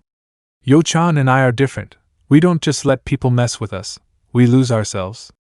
Until you're on our level, you just have to take the piss and go through the pain. Yoruichi smiled motherly at young Naruto. And that's basically what life is all about. Sometimes you just have to do something you don't like, but it contributes to the greater good in life. Endurance, tolerance, and striving for the best with your utmost effort, and ultimately, the fruition of your effort will not be in vain. The younger blonde nodded enthusiastically. Okay. Suddenly, the entire earth shook with a powerful force descending from the sky, slamming down on everyone in the current situation. Enko, Yugao, and Naruto, except for Erasure and Yoruichi, were literally pinned to the ground, their mobility severely restricted. Erasure frowned and whispered to his wife. Great, your theory is quite valid. Your twin sister from another dimension is here. How annoying, I'll lure her out. If we fight here, we'll level the entire village. The last thing we need is the entire Godai 13 chasing our asses like obsessive beasts in heat. In a split second, Yoruichi vanished in a series of violet sonic afterimages. Momentarily, the repulsive force was spent, and everyone, except for a certain blonde Shinigami, was desperately gasping for air. What the heck is that? Enko was sweating, and Yugao was panting in exasperation. Young Naruto needed to get his bearings and stood up awkwardly. I thought someone was squashing me with a construction sandwich while they strangled me. Erasure thought of an excuse and finally thought of one. Oh yeah? The earth just had its first orgasm. So yeah? Enko and Yugao's sweat dropped. It was the worst excuse in the history of humanity. However, the naive, innocent young blonde was gullible, but confused nonetheless. What's orgasm? Erasure coughed vigorously and mentally slapped himself. And nothing. Where is Yorine? Naruto asked. She went to buy you some clothes. So let's get back to the topic. Kid, do you understand the code of the sword? Naruto raised an eyebrow in puzzlement. I've never heard of it. Erasure sighed, drew his Zanpakuto hidden at his hip lightly, and stared impassively at the cold steel of his sword. The code dictates that a true swordsman draws his sword for two main reasons, but it still serves the same purpose. The first reason is to defend himself. The second reason is to protect others. The purpose of both reasons is to kill his enemy. As long as the sword is drawn, blood must be shed. It is the strict code that my grandfather, my wife, my friends, my apprentices, my subordinates, and I follow. That is why Yo-chan does not use her sword often and relies solely on her fists. The young blonde man tilted his head to one side in confusion. But why? Is it necessary to kill when we draw our sword? Shifting his stern gazes to Naruto, Erasure frowned. Yes. Unlike other weapons, the sword is used for one reason only, to kill those who stand in our way. You are a shinobi boy. The shuriken and kunai you learn to utilize share the same concept as a sword. Even if guilt taints your movements and clouds your thoughts, for the sake of your friends and your country, you must fight. That is the strict conduct all warriors must follow, regardless of the differences in our occupation. Is there no other way? The blonde captain chuckled. Don't be a shinobi. That's one way out. You don't need to see blood, and you don't need to take lives. Everything you do has a consequence. A price you must pay, in our case, will be the mission to annihilate all our enemies and the retribution that follows. That is something you must accept. Laxly, Erasure tossed a wooden sword to his younger counterpart, who caught it effortlessly. Use this sword to practice felling trees there. Blinking stupidly, Naruto scratched his head and groaned. But this sword can't cut anything. It's wood. Not steel, Erasure sighed in defeat. Walking over to a pile of wooden leaves, he casually picked one up with his foot and tossed it into the sky before catching it with deadly grace. Shifting his gazes to a target tree, he closed his eyes as he prepared a stance. In a split second, he swung his sword upward and released a wave of energy toward the tree, slicing the colossal tree in half. Erasure tossed the wooden sword back into the pile and caught a glimpse of his younger counterpart staring at him in awe and admiration. Chakra is very similar to what I draw inwardly. Both are the fundamental force of life, and both are used for fighting. You have to learn to draw chakra from your inner self and then channel it into your sword. When you raise the blade for a strike, it releases them naturally. Don't be forceful, it will only disrupt the rhythm. If you can't learn the first step to drawing your chakra efficiently, there will be no point in me teaching you my style. Naruto nodded. Okay, then get practicing. Erasure turned his attention to the female bodyguards. Supervise the boy's training. He needs to build a solid foundation. I'm counting on you too. Anko and Yugao bowed. Sure. By the way, where are you going? A quiet walk in the park? Yoruichi and Yoruichi S were engaged in a vehement and dazzling competition at an isolated training ground, secluded from the general population. Their eerie silence frightened Soifun, who felt an inner turmoil raging within her heart. She was confused because she didn't know her goddess had a replica/twin sister. The two Yoruikas shared the same effervescent vivacity, witty attributes, and an elegant, confident smile. However, Soifun knew that Yoruichi was somewhat stronger than her lover. Who are you, imposter? Yoruichi.s shouted irritably. I'm not an imposter. The Shihoin heiress sneered as her proud captain's Haori danced in the breeze. Oh really? Would you mind telling me why you have the same haircut, eyes, eyebrows, nose size, mouth, chin, boobs, hips, and legs as me? Queen Shihoin recognized the pun and laughed. Technically, if you're me, then we can transform into cats. So, you're a copycat too. No, my cat form is definitely more beautiful than yours. Really? You want to test your theory? Yoruichi hissed. Yoruichi stroked her chin as she assessed the dire situation and sighed. Fine. If you're me, prove it! Queen Shihoin smiled wickedly and walked over to her twin and whispered something in her ear. Soifun didn't hear what Yoruichi had said, but it definitely branched out into a series of girlish squeals, perverted giggles, and unfavorable chuckles from her mistress. Holy, sweet mother of Kami! How did you know? Oh, my Kami! Are you really me from another dimension then? Yes. Yoruichi offered her a handshake. I am the 22nd matriarch of the Shihoin clan, commanding general of the Amatsukido, commander of the Correctional Force Corps, heir to the Yamamoto clan, and captain of the 2nd Division, Yamamoto Uzumaki Shihoin Yoruichi. It is a pleasure to meet you, Yoruichi gaped comically at her twin. Okay, I understand all about being our clan's leader and captain, but what about the Yamamoto clan? And why do you have the Yamamoto surname as your no way? Oh God! No! No! Queen Shihoin raised an eyebrow in confusion. Why do I have this feeling I'm not going to like what you're going to say next? As anticipated, the Shihoin heiress cried out in outrage. Did our father force you to marry Sotei Shidano? Oh my lord! You're forced to marry someone you obviously don't like and he's 600 to 800 years older than you. Oh no! You're so poor! No hard feelings, but I'm glad I'm not in your shoes right now. No! Yoruichi protested. I'm not married to Aji-sama. You! What the hell is wrong with you? He's my grandfather-in-law. Soifin and the heiress Shihoin's eyes widened to an excessive degree.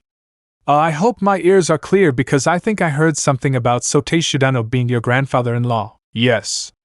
I'm married to his grandson. A whole range of turbulent thoughts swirled chaotically in Yoruichi's mind, and suddenly, her head perked up with piqued interest. Tell me, is her grandson too sick or something? Because in our world Sotei Shidano doesn't have any grandchildren. I'm adopted actually. Arashi's sudden presence jolted Soifin and Yoruichi with anxiety. They turned around and were met by a blonde, her hair sticking up wildly, a charming appearance, and a dashing outlook paired with an orange hooded jacket and blue jeans. I'm Yo-chan's husband. The name is Yamamoto Uzumaki Naruto. Let's just say that if one day, Gigi gets bored with his job, I'm next in line to become the new head of the Yamamoto clan, and obviously take up my grandfather's mantle as the next Soteishu of the Godai 13. Wow, so you must be very strong? Modestly, Gigi is even stronger than me. And by the way, my alias here in your dimension is Erasure. Erasure Namikaze. The blonde Shinigami looked at Soifin and smiled. Soifin-chan in our world is exactly the same as Soifin-chan in this world. How amusing. Completely devoted to Yo-chan and privy to the basics of my wife's daily life. I'm not a stalker. Soifin blurted out before desperately covering her mouth. It was too late, the damage was done. Arashi's pained smile widened. But I never said you're a stalker. Unless you're subconsciously admitting it. You naughty little bumblebee. You must have saved nude photos of your teacher, huh? And no! I didn't do it! Soifin tried miserably to hide her blush. Right there! Your deceptions are exposed. You can't hide from me, Soifin-chan. After all, I used to train you in my world, and judging by the characteristics of the Soifin-chan I know compared to you, I can tell that you two have the same personality. Tell me, are you? Erasure didn't finish his statement, as Yoruichi had bashed her husband's head in with a miniature mallet she had pulled out of nowhere. Stop bothering Soifin! He may not be my apprentice, but he's still my apprentice. Erasure rubbed his comical wound and pouted. That doesn't even make any sense. Yoruichi studied the intruder curiously and smiled. So this hunk is your husband? I must say this is a whole new mountain of weird. Eerily, Yoruichi and her counterpart stared at each other for a moment, and abruptly turned their attention back to Erasure with a devilish grin adorning their features. How about this, me and my counterpart from another dimension against you? After all, if you're married to my twin, which indirectly is me, then you should be strong enough to defend yourself against both of us, right? Erasure laughed nervously. I'm sorry to break this to you, but dealing with Yo-chan in a fight is crazy. Dealing with two cat fetish girls trying to squash me will be quite frustrating. Oh? Queen Shihoin placed a hand on her hip and smiled like a Cheshire cat. Erasure knew she would regret her impending decision, but whatever his wife wanted, he could never deny it. Fine. Just don't be too hard on me. Soifin felt sorry for Erasure. He might be the husband of the lover he adored from another dimension, but no one, except the captain commander of Soul Society, could best to Yoruichi. There was simply no way the Yamamoto heir would achieve ultimate victory. Queen Shihoin looked at the Shihoin heiress and frowned seriously. Do not underestimate my husband. I have only defeated him a few times in all-out combat. Yoruichi. And Soifin's eye popped out. You should believe her. Erasure stood behind the ghostly Shihoin heiress, shaking her in fear. I don't know much about you, but Yo-chan is crowned the goddess of flash in my dimension. Do you want to know what my nickname is in my hometown? Let me guess. Yoruichi.s blinked seductively at her counterpart's husband. Mr. Wiggly Bunny? What really bothered the Shihoin heiress was the subtle smile tugging at Arashi's lips. You'll see. So, what are the risks and conditions? I see you really know me. Yoruichi.s winked suggestively at Yoruichi. Oh, well. If you win, you can do anything you want to me, Yoruichi-sama. Soifin cried out in shock. However, if I win, I can do anything to you, including living wherever you are living now and treating you as my slave if I wish. The condition is simple. No Zanpakuto. Using Shurikai and no Bankai. No Shurikai and no Bankai? Erasure groaned childishly. Come on. I'll be ripped to shreds if you catch me off guard. The initial thought of triumphing over his counterpart's husband weakened when Erasure deliberately emphasized the conclusive part of his statement. Yoruichi, however, did not hesitate and charged forward with an aggressive fist. Aware of his wife's attempted strike, Naruto dodged the attack and blocked the blow with the back of his fist. As the attack collided with Arashi's skin, a gust of wind directly hit Yoruichi. Yo-chan, very feisty today, aren't you? I guess the milk stimulates me. Queen Shihoin vanished in a blur of static, leaving Erasure smiling at the Shihoin heiress before vanishing in a flash of gold, his words echoing through the wind. Stop standing, start fighting. Before Yoruichi could even blink, 5 enormous blue flames charged dangerously toward the Shihoin heiress. Sokatsui? And 5 Sokatsui from 5 different places with a single flash step in half a second? That's not even possible. Not even I can do that. Without further delay, Yoruichi.s hurriedly cast a spell. Bakudo number 81, Danku. The translucent wall surrounding her caster protected Yoruichi and successfully restrained him against the devastating indigo flames. This is unpredictable. I seriously underestimated that guy. Fascinating. Everyone in Konoha felt the ground shake monstrously. When they looked up at the sky, they could only see a bright, binding light and a deafening explosion occurring on the outskirts of the village. Kakashi was on patrol when he felt a relentless pressure bearing down on Konoha, and many civilians fainted shortly after. The Cyclops had no choice but to investigate. To say Soifin was amazed was an understatement. She was astonished beyond the normality of her circumscribed mind that she couldn't believe Erasure was able to block 2 Yoruichi's attacks without suffering any injuries yet. In fact, she couldn't even clearly see their trajectory. It was as if they were running at the speed of sound. What Soifin could really hear was the roar of battle cries and a series of explosions. In truth, Erasure was in a dilemma. Fighting against his wife and his twin was no easy task. No.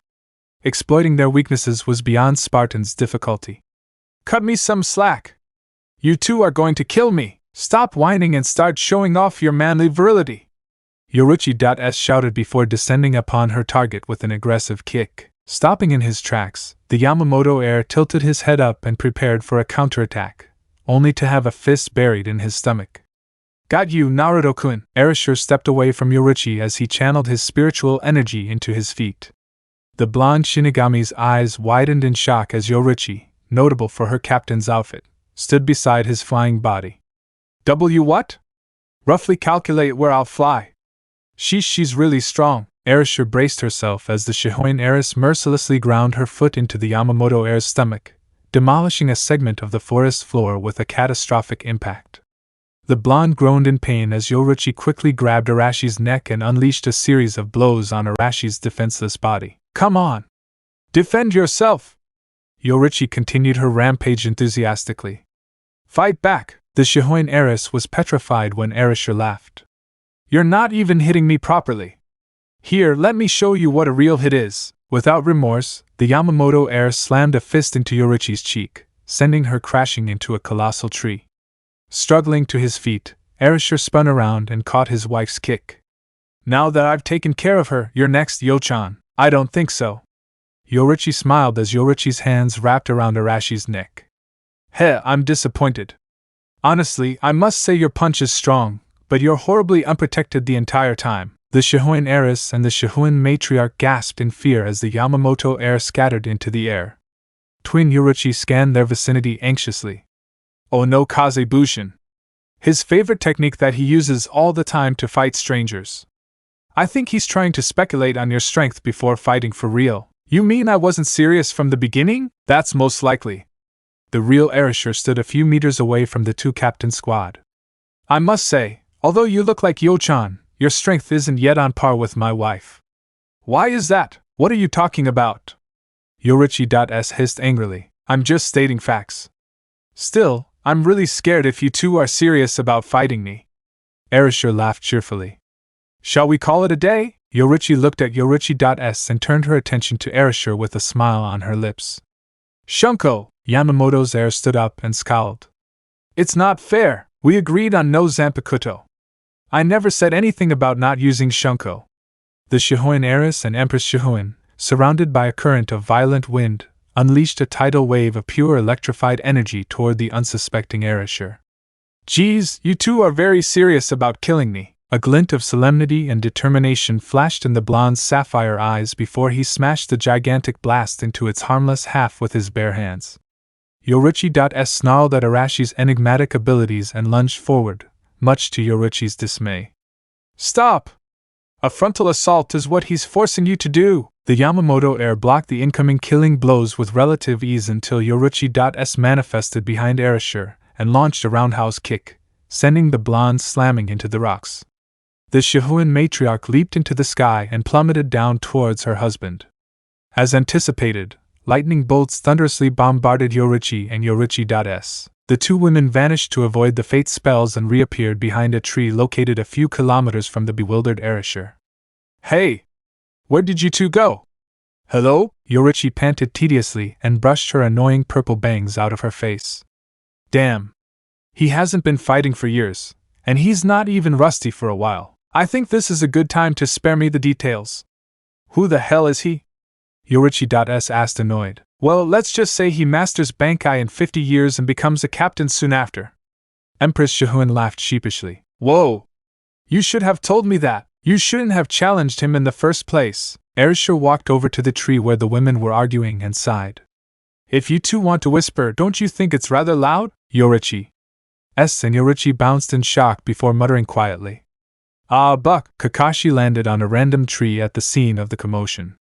Unaware of the scene before him, a small Chinese woman, dressed in a black stealth suit, stared fearfully at Erasure as he walked toward the tree. He sat on the bark of the tree and kept a peripheral vision on the stage. Acting on skillful instincts, Erasure leaped away from the clearing before a few angry crimson flames erupted from his former vacant spot. The blonde chuckled as he landed on another side of the training ground. I must say you two are truly cursed dash. Yamamoto's heir was interrupted when he caught two left and right punches. Whoa! I didn't see that dash. The pair acted as if they could synchronize their thoughts before launching a kick at the blonde's waist. Somehow, Erasure predicted the attack and maneuvered to the point where he was able to dodge both kicks by shifting his body slightly. Evasively, the Shihoin matriarch and the Shihoin heiress retreated a few meters away. Naruto-kun, let's see if you can defend against both sides. Instantly, Yoruichi and Yoruichi.s launched an avalanche of countless shurikens at their epicenter target. To the naked eyes of average civilians, they could only vaguely see a barrage of black static screaming dangerously towards Erasure. To the naked eyes of a trained warrior, the scene would be replaced by a clearer view of a stream of shurikens rapidly discharging towards the blonde Shinigami. Her hands were professionally trained, evidently for her inhuman throwing techniques. Erasure was sweating as he stood frozen in place while dodging the offensive weapons, and at the same time, cuts were inflicted on his body in the process. The blonde noticed that the shurikens coming from the right were sliding past the shurikens coming from the left. Yoruichi was throwing her weapons while catching Yoruichi.s's shurikens before firing them, vice versa to Yoruichi.s. Their impeccable teamwork, formidable agility, aptitude, and supreme mastery of the dark arts of assassination baffled passers-by. Unable to withstand the two Yoruichi's attacks, Erasure muttered as he directed his palms toward his opponents. Heido number 31, Shikaho. Vermilion flames struck the Shihoin heiress and the Shihoin matriarch as the Yamamoto heir wiped the blood dripping from his cheek. When Erasure let his guard down, Yoruichi and Yoruichi.s attacked and impaled the blonde with a dagger hidden in their sleeves. The two feline women smirked in victory until reality hit Yoruichi. She had just killed her husband. Her eyes widened in horror as she felt the warm liquid on her hand. And Naruto-kun? Why Yo-chan? Crimson blood began to flow from the edge of her lips. Naruto-kun! Why didn't you fight back? I thought you would dash. When the twins blinked, what was once erasure was now a few shreds of cloth. The blonde rematerialized at the other end of the clearing and held up a peace sign with his fingers. Way of the Onmitsu, third of the Shiho, Otsutsuki. Yoruichi.s was dumbfounded as she gaped at erasure. I can't believe it! He mastered our technique? Yoruichi was different. Her temperamental emotions shifted from despair to surprise to relief and finally to anger. She was simply angry that her husband was orchestrating an act that could haunt her for life. And Naruto-kun! You idiot! You're a dead man! What did I do? Damn it! Way of the Onmitsu, fifth of the Shiho, Kaze Bushin. As the command was uttered, 20 clones animated alongside their master. Way of the Onmitsu, seventh of the Shiho, Sure no Rensa. The clones vanished into torrents of hostile wind before surrounding the two women in an impenetrable formation. The Shihoin heiress and the Shihoin matriarch could only perceive the erasure clones running around them. You two want to play at speed? I'm ready for a game. What is this? Yoruichi.s asked. Yoruichi quickly responded. This is a technique my husband developed. No one has ever been able to break through it with sheer speed. Once he uses this move, we're trapped here. Only a powerful attack can leave an opening for us to escape. The time duration is 0.54 seconds before another clone replaces and repairs the formation again. That's not enough time for both of us to escape. Ignite our Shunko and let's get going. It's not that simple. Yoruichi gritted her teeth in frustration. My husband has a seemingly unlimited amount of spiritual energy that isn't easily quenched. He can duplicate another 100 clones if he wishes and replace the clones that are eradicated. The more clones he adds to the formation, the harder it will be to escape. Think of it like an immortal hydra. The radius between us and the escape route is short, but it will be a pain if we don't bypass it. What if we fail to bypass the formation? Yoruichi.s asked curiously. Well, it will hurt. You see, clones, although separate entities from my husband, are capable of strategic thought. They are as intelligent as their master and as powerful as my husband. The only flaw is that they are incapable of fully utilizing Zanpakuto's ability and are incapable of performing Shurikai or Bankai. Furthermore, they cannot use Kido. Therefore, they are only capable of utilizing Zanjutsu, Hakuda, and Hoho. Heh! I'm not Shanshin Yoruichi for nothing. Leave it to me, and he's not Kirafurishu for nothing either. Kirafurishu? Killer Flash? What kind of name is that? Yoruichi.s retorted. Exactly as his title means. During the Age of Rebellion, my husband earned the title of Kirafurishu for his bravery and tenacity on the battlefield. He is feared throughout Soul Society for his warning to flee on sight. The reason he is called the Kirafurishu is due to his perfect execution of Hoho, Hakuda, and Zanjutsu in collaboration, where he can incapacitate a horde of enemies silently like a cold-blooded assassin. Hence, Killer Flash. Wow, that's an interesting summary. Now, save me the crap and tell me how to get out of here. Yoruichi deactivated her Shunko, the white aura surrounding her dissipating as she calmed herself by closing her eyes. This is just a theory. I've never tested this before. This technique my husband and I mastered together is what makes us Romeo and Juliet in Soul Society. The ultimate Shunpa technique, Way of the Onmitsu, 13 of the Shiho, Boido Yugami. The air was gradually absorbed by Yoruichi's slender body and in milliseconds, the Shihoin matriarch disappeared. Even Yoruichi.s did not sense the upcoming fate assigned to her twin. Momentarily, the clones encompassing Yoruichi.s dissolved into a series of miniature whirlwinds. When the Shihoin heiress recovered, Yoruichi had a knife placed at her husband's throat. Erasure blinked mutely as his eccentric wife whispered to him. Are you surrendering, Naruto-kun? Yo-chan? You used that technique, huh? The blonde Shinigami frowned as he gently grabbed his wife's wrist and turned his attention back to her. I told you, didn't I? That move is taxing on the body. This is just training, you don't need to use it.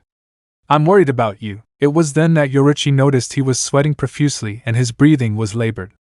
I guess in the heat of battle, I just want to win. What are you talking about? You always win. Queen Shihoin rolled her eyes. Yeah, right. The blonde man's hand radiated a serene green as he replenished his wife's energy. Yoruichi.s was amazed by his counterpart's husband's display of skill, albeit without realizing it. What just happened? How did the so-called impenetrable formation get broken? Boido Yagami, also known as void distortion, is a technique my wife discovered during our past training. Naruto frowned as he wrapped his hands around his wife's waist and explained. It is the most advanced Shunpa technique that requires deep focus and expertise in the field of Hoho. It allows the user to travel so fast that it is as if the individual stops time altogether. Boido Yagami has 3 phases: the initial phase, the progressive phase, and the final phase. However, it has one nasty drawback. It drains a large amount of spiritual energy. During the progress phase, I simply assault the clones as quickly as I can before escaping the formation. Yoruichi smiled. Wow, how complicated. I haven't even created any technique above Shiho's 8th. You two really are a couple.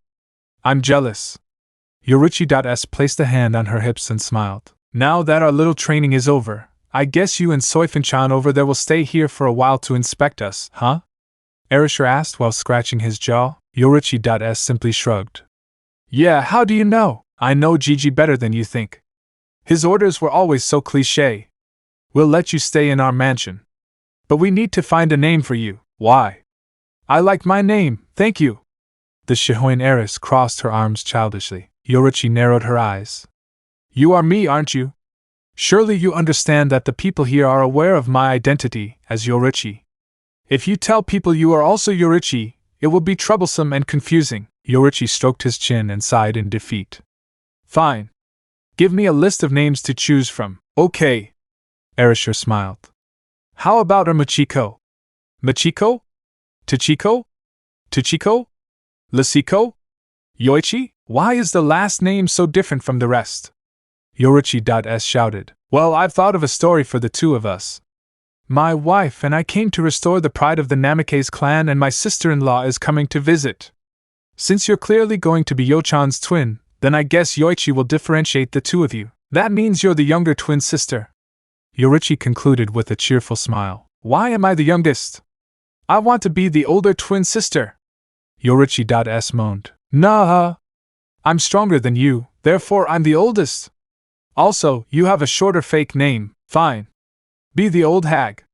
I don't give a damn. The ambient temperature dropped drastically. Why did you just call me old witch? The fish vomits. Erasure laughed nervously. Hey, calm down. Old sag. Shitty fish. Old bat. Fish roe. Old man, how is fish eggs an insult? Yoruichi.s's eyes twitched fiercely. Great ass. Oh? Technically I'm you. My butt is your butt. So my big butt is your big butt. Ha! I win! The Shihoin heiress did a victory dance. Erasure had to resort to firmly holding his wife's shoulder before she attacked. I'll kill you! Stupid sister! Yoruichi.s only added fuel to the fire as she stuck her tongue out at her twin. Enough! Both of you! Just do the business here! Yoichi or horny girl? Pick one! The blonde looked at her wife's counterpart. Then I'll be horny girl! Yoruichi.s smiled. Yoichi is. Erasure and Yoruichi finished the statement. Hey! I want to be a horny girl. This is not democracy. Yamamoto's heir replied impassively. You are Yoichi Namikaze from now on. What about me? Soifin stood meekly beside her mistress. Simple. Yoruichi giggled. You'll be the little sister. You're Soifin Namikaze now. And if anyone asks why you look so different from us, just tell them you take after your mother, and we take after our father. Simple as that. Well, no wonder you'll become an author in the future. Erasure said indifferently. Let's go. We'll take you back to our house. We have a lot of things to update for you too, alright? Lead the way. The jubilant Shihoin heiress clung to Yoruichi and skipped back. However, Kakashi had a different opinion. Unfortunately for him, he couldn't hear what the group was discussing, but there was one thing he was certain of. Yoruichi and her twin were definitely ranked and classified as Kage level, or higher. Arashi's prowess was beyond the league of any shinobi he could comprehend. He had to report his discovery to the Hokage immediately. So who won? Yoruichi asked as she scratched her hair. I think it's a tie. Erasure swallowed the nervous lump in his throat. No! Technically, my counterpart and I won the battle.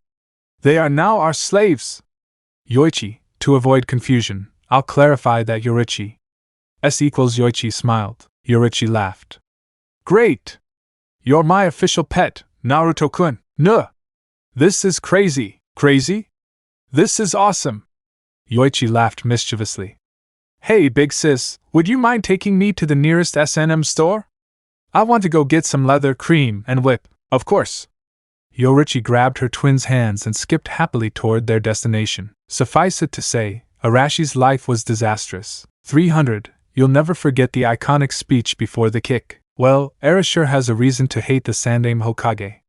I think Erasure thinks Sarutobi should give his younger counterpart, Naruto, a better lifestyle.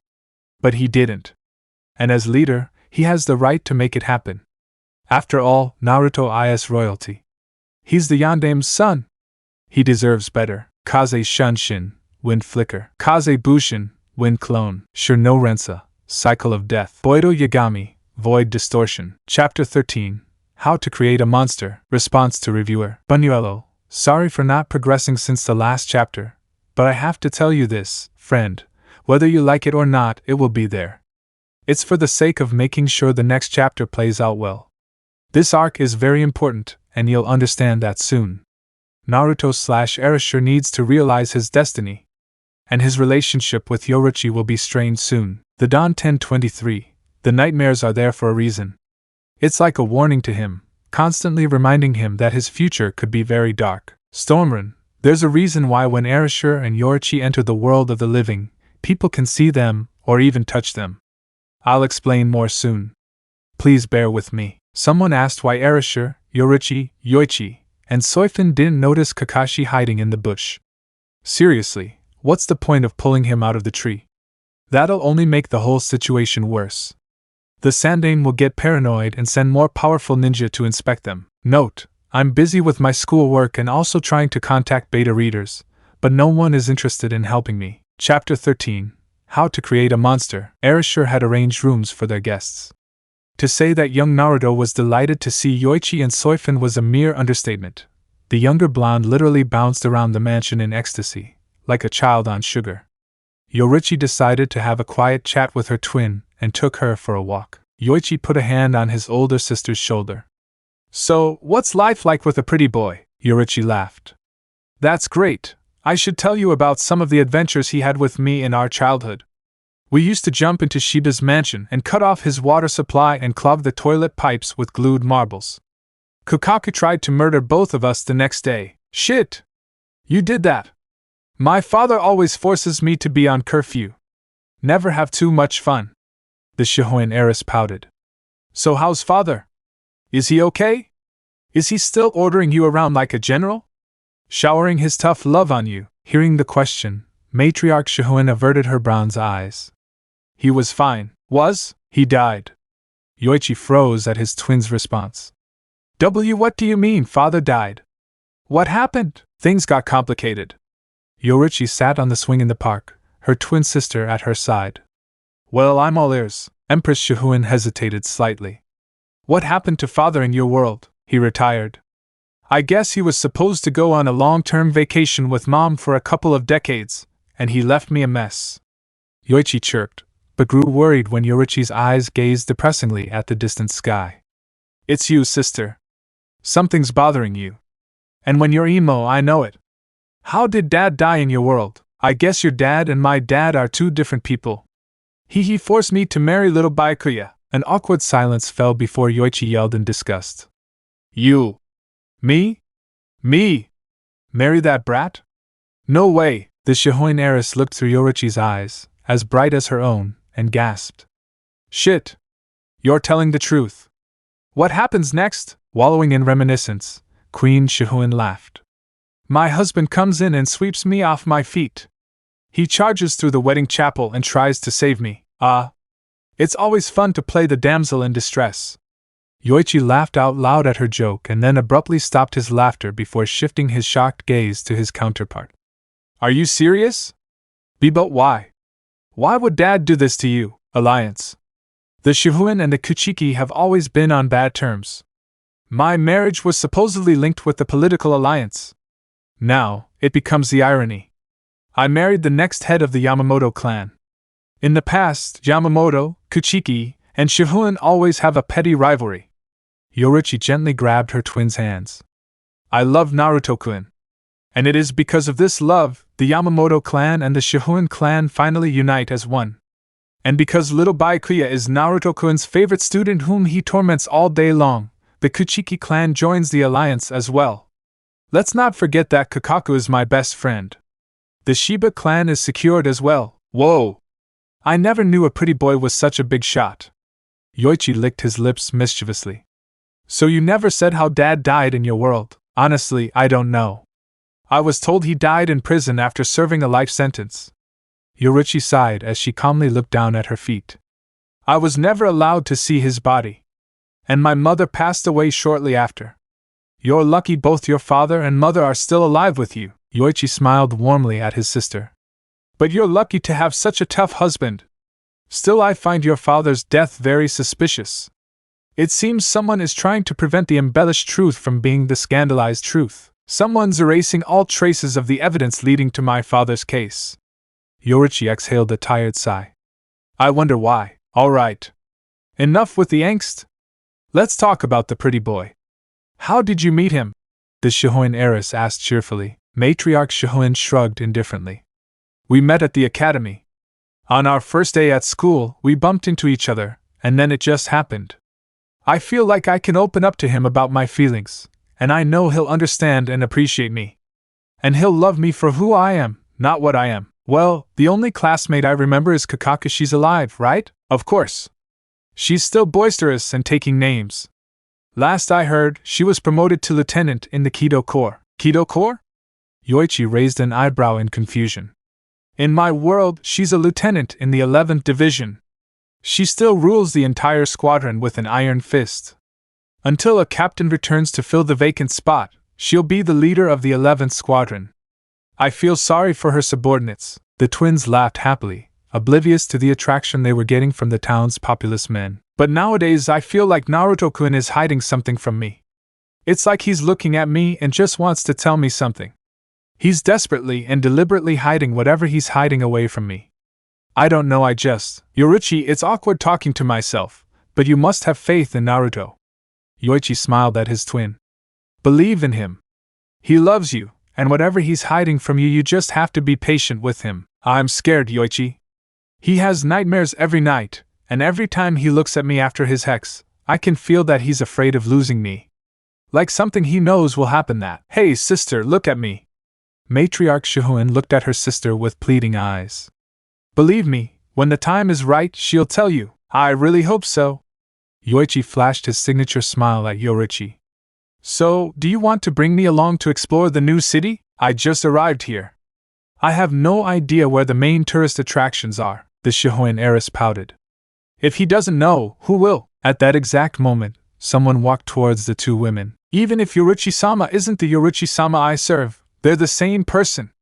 You don't deserve her. Soifun screeched. Arisha raised his hand in surrender. Listen, Soifun-chan it's Soifun. Don't give me that suffix. Sorry. Fan-chan, but Soifun. Yes, Soi-chan, as I was explaining, Yo-chan and I are married. There's nothing you can do to stop it. Arisha smiled warmly at the fuming little girl in front of him. Then why don't you go to your room and take an afternoon nap or something? You're not my superior. I don't take orders from you. Soifun yelled, scaring little Naruto in the process. Fortunately, Anko and Yugao were secretly reporting to the Hokage and were unaware of the dispute. This is my house and you are my acting sister-in-law and you will respect my authority. The older blonde turned up the volume. What if I don't? I'm not going to let you ruin Yoruichi-sama's life. Okay. That's it. What did I do to ruin Yo-chan's life? Enlighten me. Simple. You're an asshole. Me? Is he a jerk? No. I may be a lot of things, but I'm not a jerk. You want some jerks? They're outside my door. You can kill them for all I care. Now stop your tantrum and grow up. You're not my father. Don't tell me what to do. I'm older and you're inexperienced, so listen to me. Then why did you ask Yoruichi-sama to fight humans? She might get hurt. The older blonde raised an eyebrow. Don't you have faith in Yo-chan? The reason I did it is simply because the humans didn't know about our true identities. They assume we're human as well. Therefore, I'm organizing a fight so the humans will understand. The strength we possess isn't to be taken lightly. And I don't want drunks coming to my house in the middle of the night trying to attack us. Then why not you? Why do you choose Yoruichi-sama? You're a coward! Erasure narrowed his eyes in annoyance. Believe what you want, but I choose Yo-chan because people won't attack her, or at least they'll think twice if she defeats the most powerful ninja in this village. Humans believe that women are inferior, and this misconception still exists. I don't want Yo-chan to be harmed. The best way is to show her strength to the public so that no one will dare attack her for helping my younger self. The two exchanged a heated staring contest, until Erasure burst out laughing. Oh man. You really are the Soifun-chan I know from my universe. What's that supposed to mean? It means you're a lost stray puppy who thinks I'm the bad guy here. Now let me see that cute little face of yours. Erasure took Soifun's chin, but the little girl shook her head aggressively. Don't touch me, you bastard! Hey! Stop calling me that! How many times do you want me to tell you? I love Yo-chan. So stop acting paranoid and stuff. The older blonde scratched his head absent-mindedly. I won't let you ruin his life. Ruin her life? Soifun-chan, I trained you in my world. I know you worship Yo-chan more than a goddess, but something needs to change. She treats you like a little sister, and you look up to her like a mentor. I understand. But one day, you have to fight for yourself. One day, she won't be there to guide you, and you have to carve that path for yourself. Your destiny isn't for her to control, and I'm sure your lover has been trying to tell you that since day one. You don't know me. And how did our conversation suddenly reach me? Erasure frowned. That's right. I don't know you. But I do know one thing. Obsession will eventually lead to hatred. I understand the feeling of being ostracized by society because you're different. Soifun opened her eyes in horror. You, the Soifun-chan of my world, told me. I understand the feeling of loneliness. I know about the deaths of your brothers. After training sessions, Soifun-chan and I used to walk toward the hillside and silently gaze at the monument of honorable deeds dedicated to noble sacrifices like those of your brothers. You become the sole supporter of your clan and the remaining beacon of hope for glory. The little ninja gulped. That's not possible. The me in your world tells you that. She told me how you met Yo-chan and how your team champions the strength of women. Erasure sat down on the mat and sipped his tea nonchalantly. Naruto listened, absorbed in his older counterpart's rhetoric. Soifun simply stared dumbly at the blonde Shinigami. I know what it's like to carry a heavy burden on your shoulder. It's excruciatingly painful. A life of solitude is difficult. I understand. But Soifun-chan, you are strong and have potential. You cling to Yo-chan for a reason. Everyone needs a reason to live. Reason is what makes us strong or weak. Reason is the motivation to keep us doing what we believe is right or wrong. Reason relates to life. And your reason is to be equal to it. Erasure gestured for Soifun to sit beside him, who unhesitatingly complied. Soifun-chan, your life is not that of a servant. You have far greater potential than you realize. I'm not saying you should stop serving your mistress, I'm saying you should find a side path for yourself. One day, your mistress will leave you. No! She will never abandon her duty. Erasure caressed the small woman's face. Soifun-chan, you've served your lover for decades, haven't you? Surely you know she put her friends first. One day it might happen. You must be strong, Soifun-chan. Revenge, obsession, hatred. It's just an endless vicious cycle. You're better than this. How good am I? None of the Fawn clan members ever achieved Bankai before having Kia on their report card. Erasure smiled at the confused Soifun. Do you know that before my grandfather, the captain commander of Soul Society, became a Shinigami, he was just an average civilian living in Rakangai? He used to tell me stories of how he discovered that the world needs a savior. But no one is willing to be one, even when they desperately need one. My grandfather chooses to take up the mantle and discovers his potential, even when thousands of souls called him insane. Really? I don't remember anything like that in the history books. History is true only from the perspective of the author who wrote it. History is a facade of truth. It consists of lies as much as truth. There is no absolute truth, as people's subjectivity and personal misconceptions blind their judgment to the real truth. And when the entire world embraces different truths, Truth is only a vague theme of attraction for what sentimental beings need to calm their minds. Erasure chuckled. The Soifin-chan in my world is now training to attain her Bankai. However, before she attempts what she believes to be the unattainable pursuit, she comes to me and asks a favor. Soifin blinked, curious to know what her counterpart's wish was. She asks me to believe in her. That's all? Yes, but she doesn't need to ask. Erasure stroked Soifin's short, jet-black hair. I've always believed in her, ever since the day she sincerely asked me to train her and help her step out of Yo-chan's shadow. I will never doubt her, just as I will never doubt you. Soifin-chan, you're not in Yo-chan's shadow. And you don't need to be. Loyalty is paramount, but you can become as strong as she is and have countless men admiring you. As long as you believe in yourself, you can become free. What if I don't get the chance to do it? The older blonde waggled a finger at Soifin's forehead. If you still open your eyes in the morning, opportunity never stops coming. Don't give up, Soifin-chan, but don't let obsessions consume you. You must be strong on your own. If Soifin-chan in my world can do what she's doing now, you can too. You just need a little faith in yourself. It doesn't mean you're a girl, you can't be tough. On the battlefield, genders aren't considered. True powers come from within, and you have to understand that. Don't let those weak-kneed men push you around. You're a girl, and when people mess with you, you mess with strength. That's my #1 rule. Never let people beat you. You're strong, believe it. Yes. Believe it. Naruto chimed in. Erasure looked expressionless and turned his melancholic attention to his younger counterpart. Naruto scratched his head and apologized. I thought you could use some happy compliments. Unexpectedly, Soifin laughed at Naruto's antics. It's hard to imagine he'll grow up like you, Uzumaki-sama. My name is Erasure. I don't want people to bother knowing who I really am. Yes, Arashi-sama. Soifin gave the blonde Shinigami a genuine smile before looking at the younger blonde. I saw you practicing a moment ago. Do you want some tips? Of course. Naruto smiled before happily skipping toward the training grounds. Soifin followed suit, but stopped in her tracks and turned to Erasure.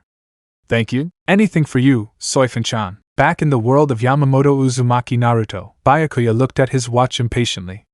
What's keeping Taicho up so long? He promises to train our Senka, Jin frowned.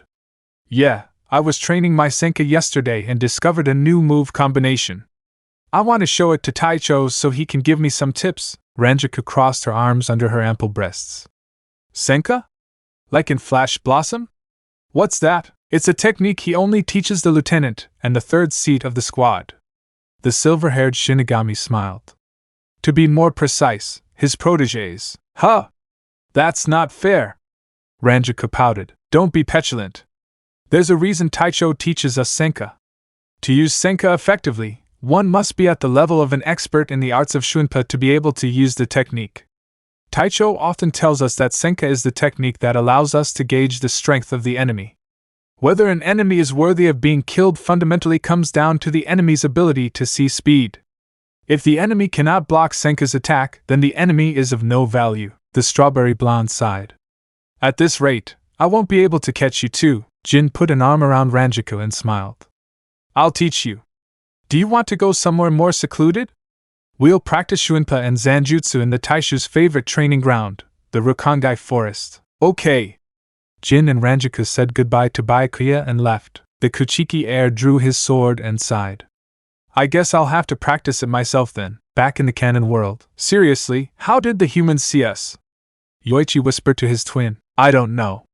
Naarashi-kun is still figuring it out. Until then, pretend to be visible. Fake it? We're visible enough to cry out loud. Yoruichi Shihoin glared at her tour guide and shouted. Where are you bringing us?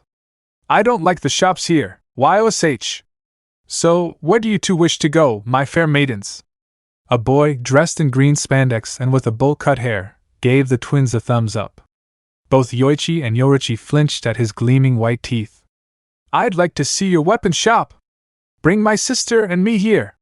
You'll be very young if you do that for us, Yoruichi sighed. She really didn't know how her twin was invigorated by an unknown overdrive. It was like Yoichi eating a tank of sugar. Yeah, it'll be nice to see how the ninjas fight with their weapons here. YOSH. Then I'll take you to my teammate's tent. If I can't get you both there in time, I'll do 500 push-ups dash, plus 2,000 sit-ups. Heiress Shihoin added jokingly. Yosh! Yoichi-sama, the flames of your youth burn so brightly. I will honor your request and rule the entire village 20 times over if I fail to comply with your humble request. Lee's eyes blazed with intense flames. Let us go! Hooray! Yoichi chirped, and Yoruichi mentally slapped herself. Am I really like that? God! The Shihoin matriarch leaned forward and whispered to her twin. Are you sure you're not trying to kill him? 500 push-ups, 2,000 sit-ups, and running this entire village 20 times?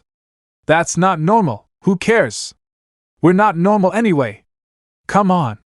For glory, no! You don't swing your sword like that. You'll risk breaking your wrist. Here, let me show you. Soifin grabbed Naruto's wrist and modeled her methods. Erasure simply sat in a chair in the backyard, watching his younger counterpart timidly interact with the small girl. The older blonde unsheathed his zanpakuto and stared at Fujin Hyogatsu before closing his eyes. When he opened his pair of sapphire eyes again, he was standing on a familiar patch of cloud. Hey! Fujin Hyogatsu?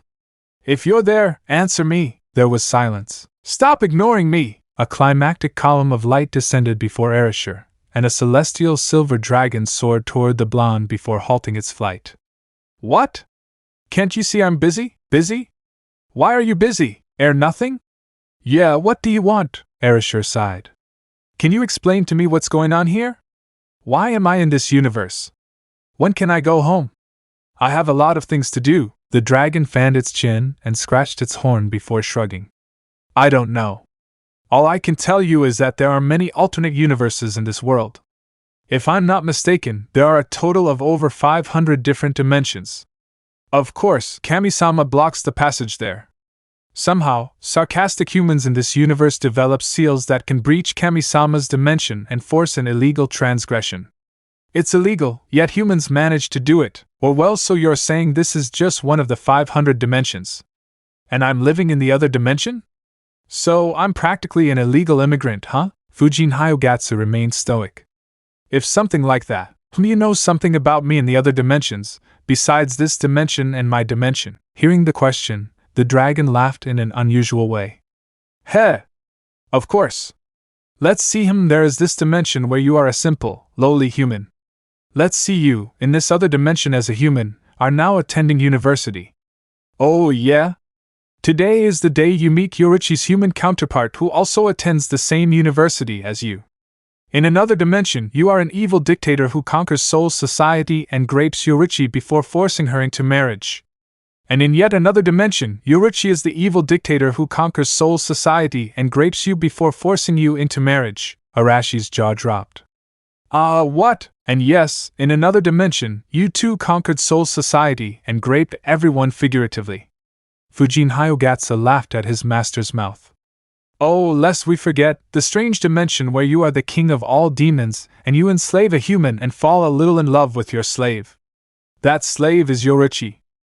There is this dimension where Kami-sama appoints you as an archangel but banishes you to hell for loving another archangel. Guess what? That archangel turns out to be another Yoruichi.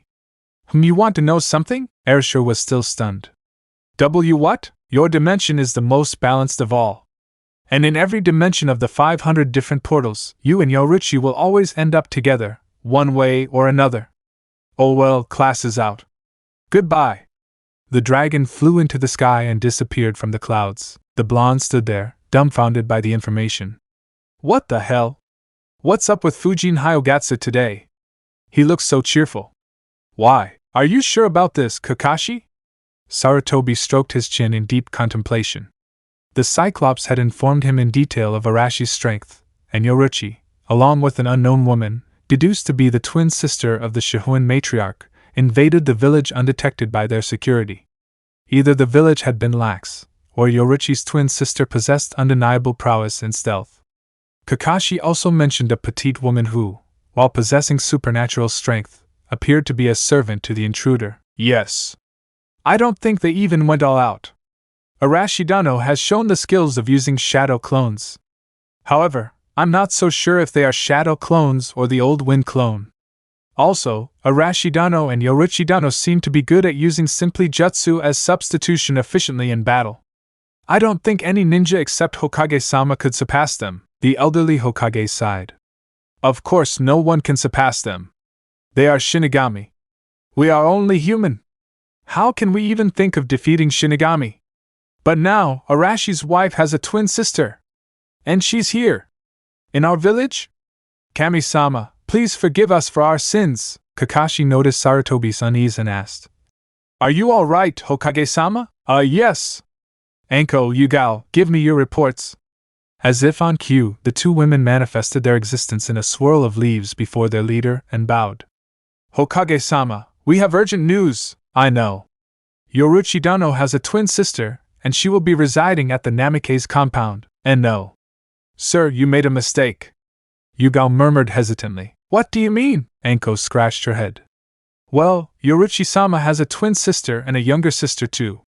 And they're staying for a few days. What? Yoruichi has two sisters? Sarutobi dropped his pipe. Kami-sama, why? Two sisters? Have you already abandoned us, Kami-sama? Anko and Yugao noticed the elderly Hokage's uncomfortable posture and asked. Are you okay, Hokage-sama? Of course. Anko, Yugao, inform Yoruichi that the introductory battle will begin tomorrow. The match will take place at the stadium at noon. I'll give her the details. Back in the world of Yamamoto Uzumaki Naruto. Shansui, have you noticed? Retsu frowned. Did you notice what, Hana-chan? Jushiro placed his teacup on the table and replied. Naruto and Yoruichi's Ryatsu are gone. Shansui waved a hand disapprovingly.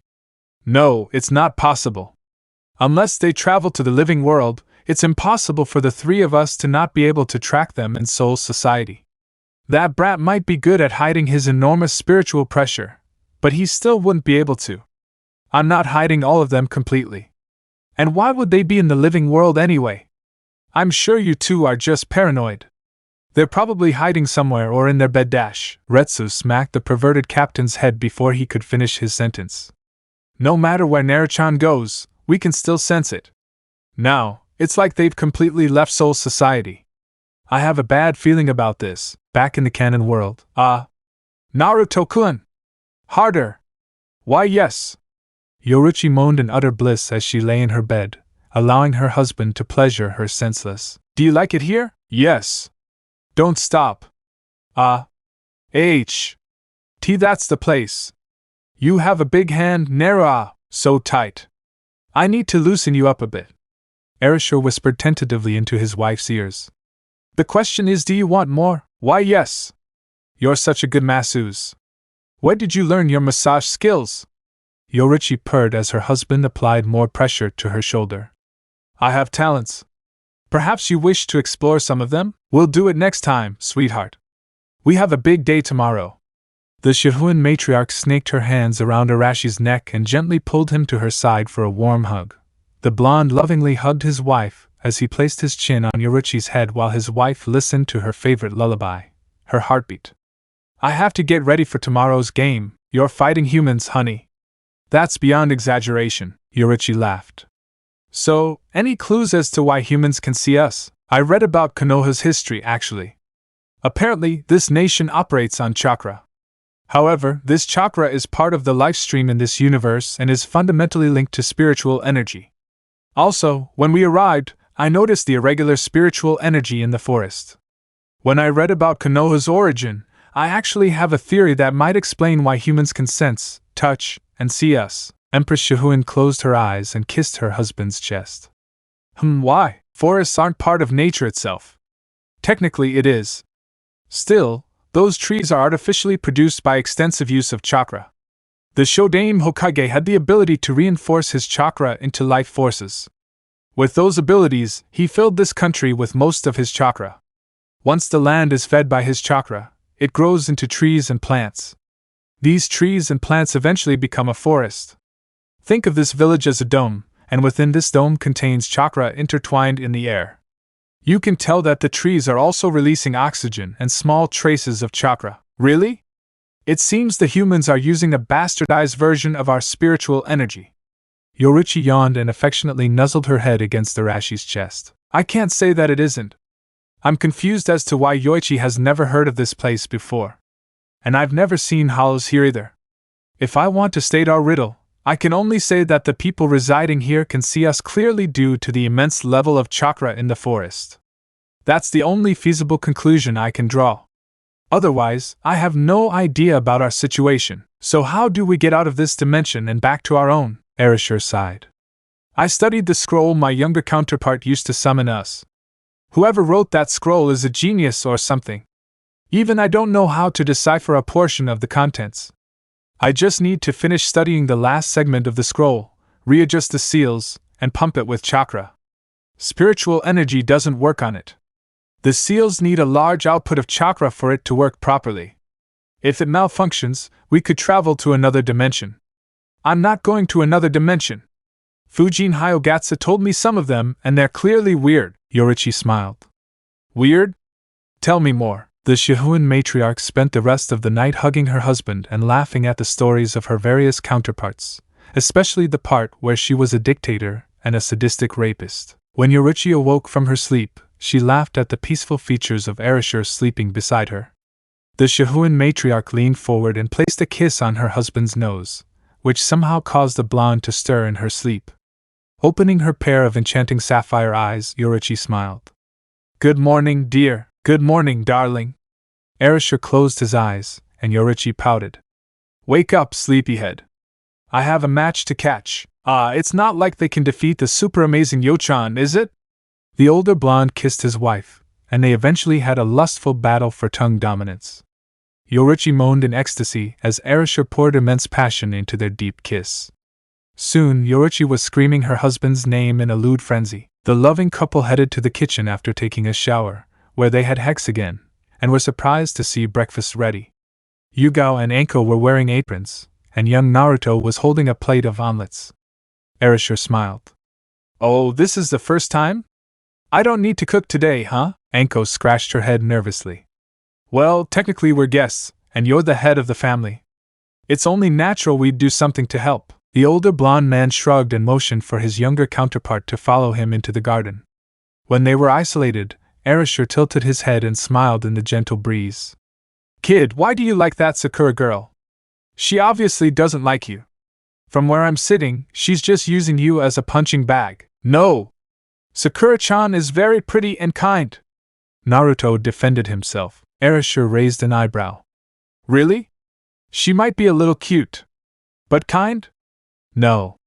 Hitting him to vent her frustration isn't kind. That's abuse. Besides, she's a fangirl. She's not Dash. Don't you dare lie to me, kid. I am you. I know what you're thinking. For some twisted reason, you find acceptance in her anger. That's idiotic. It's time you grew up. She doesn't. I like you and that's that. You're a ninja. If you want to get stronger, then there are things you must sacrifice. If you want to get stronger, focus on the important parts of life. Not asking a girl out for dates and getting destroyed. As Sakura-chan isn't like that. Erasure played with her golden strands of hair and smiled. Swear on our parents' graves that she isn't like that. Hell, swear on your own future grave that she isn't like that. Naruto clenched his fists, a whirlwind of confusion swirling through his mind. Kid, there are a lot of beautiful, strong girls out there. She doesn't deserve you. And she's going to regret that. 10 years from now, you might already be the Hokage and have a wife and kids. If she sees you 10 years from now, she'll regret shunning you. Erasure crossed his arms and smiled. Don't be disappointed because some weak-willed girl doesn't like you.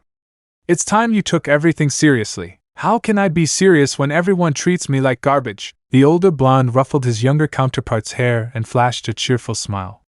I'm serious with you. If you're not serious about yourself, no one will take you seriously. You must fight for yourself. Until then, you can fight for others and protect those you love. Believe me, tough girls like tough guys or weaker guys. Well, it depends on your fetish. Fetish? Heh!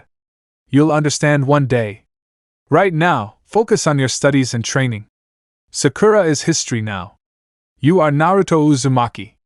Many wonderful things are waiting for you. Don't get caught up in an illusion and believe that Sakura will miraculously fall for you. Like I said, there are many girls out there worthy of your love. Sakura is just a flower sitting under a pine tree. Erasure laughed happily. What if I can't find a girl who likes me? Don't be silly. You'll find someone who will love you as much as you love her. I believe in you. Those 4 words, so simple, yet they had such a powerful driving force that it immediately gave Naruto a new resolve. I'll do what I can and try to forget Sakura-chan.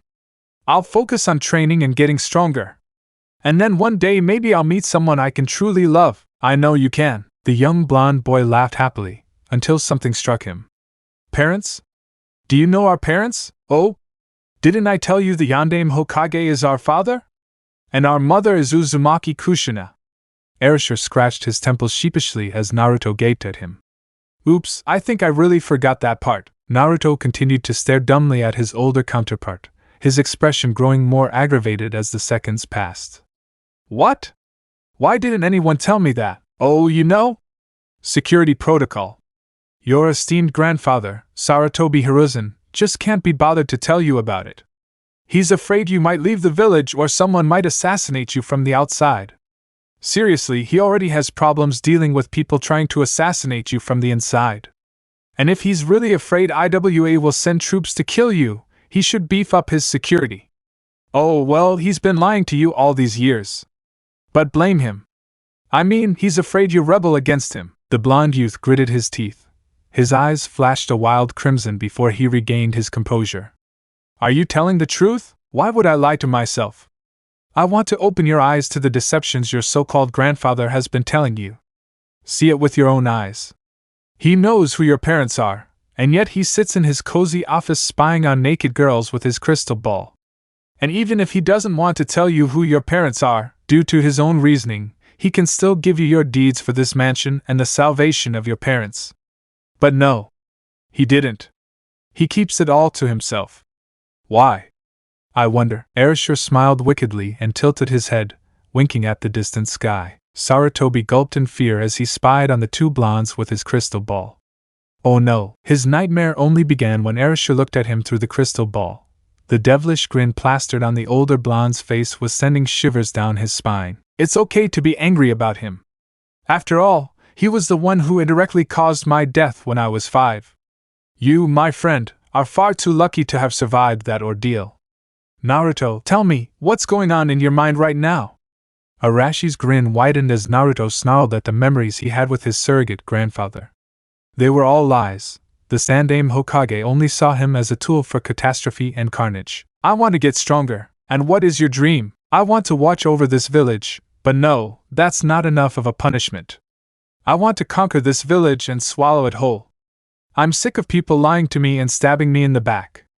I've had enough of all these lies. I need to get stronger. Erasure ruffled his younger counterpart's head and smiled in recognition. Good, because Yo-chan and I will never lie to you. The older blonde man took out a handwritten script and handed it to his younger counterpart. I wrote my fighting styles in this book.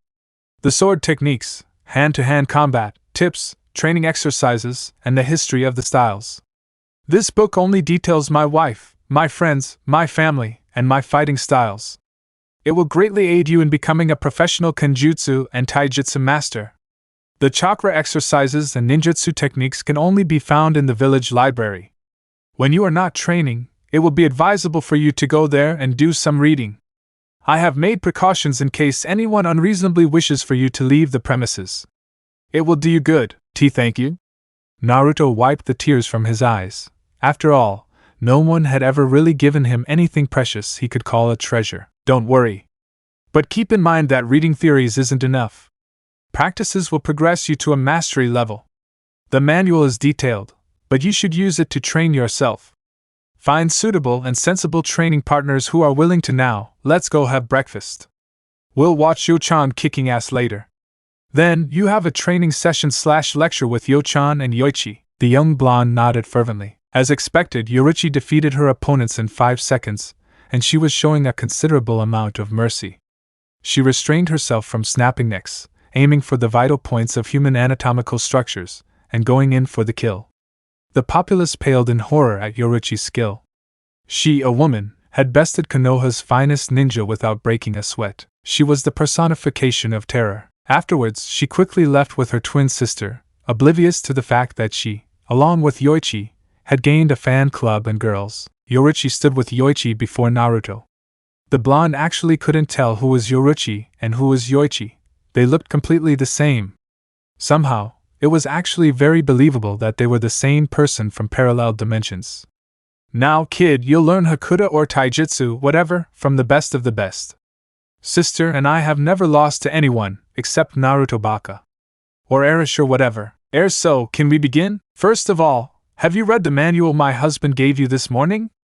Yoruichi asked with a smile. Yeah, what page are you making? Page 5. Naruto shouted with glee, at which Yoichi frowned. Do you need to be so loud? We're training now. You must differentiate your personalities properly. Under disguises, being loud will attract unwanted attention.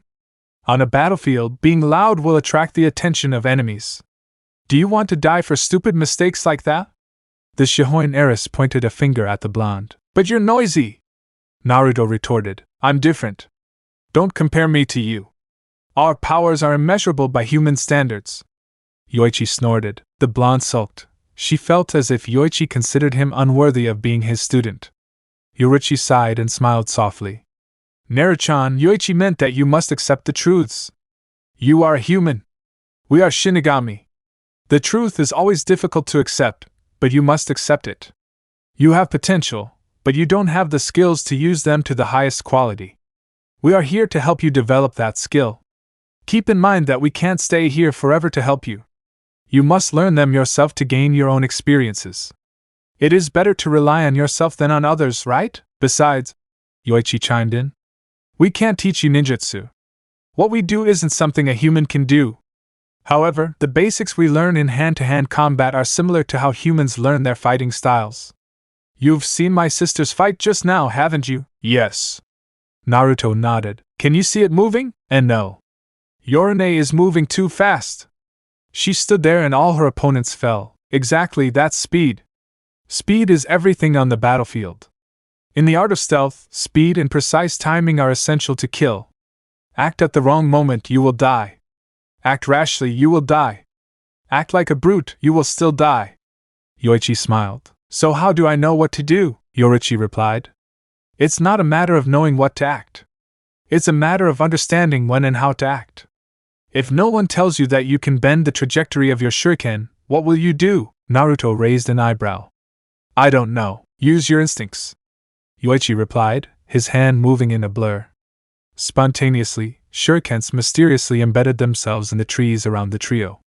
Knowing when to act is a matter of knowing what your instincts are telling you. If someone throws a punch at your face, you don't close your eyes to put that punch in your face.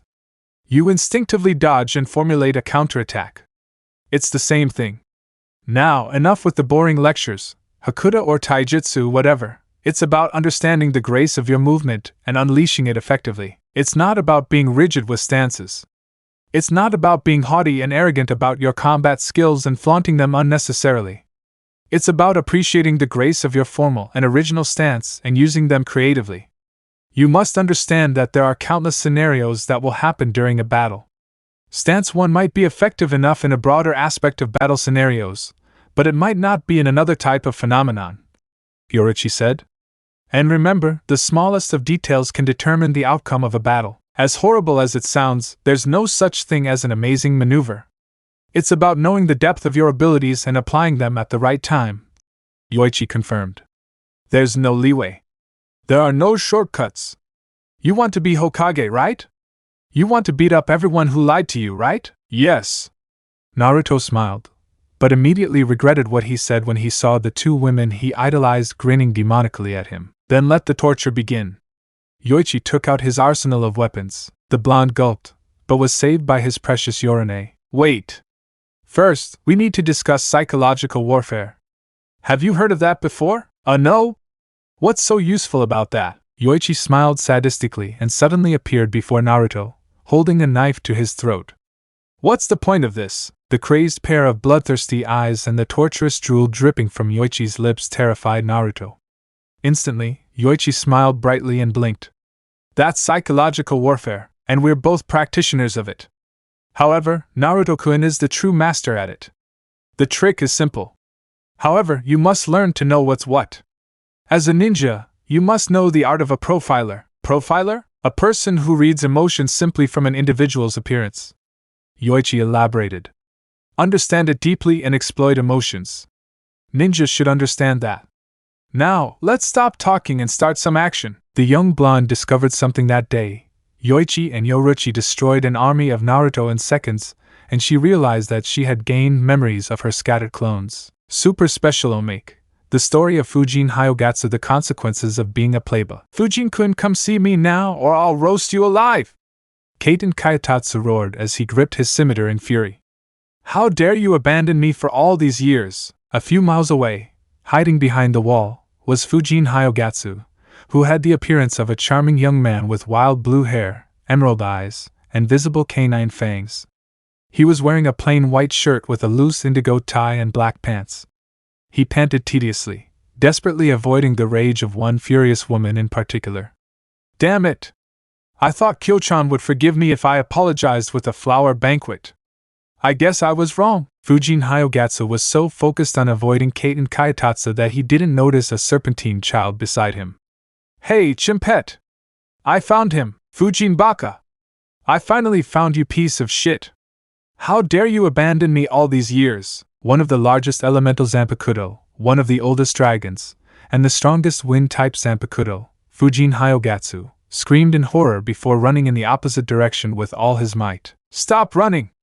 Remember that night you made me squirt, and then we had wild hex, you told me you'd love me forever!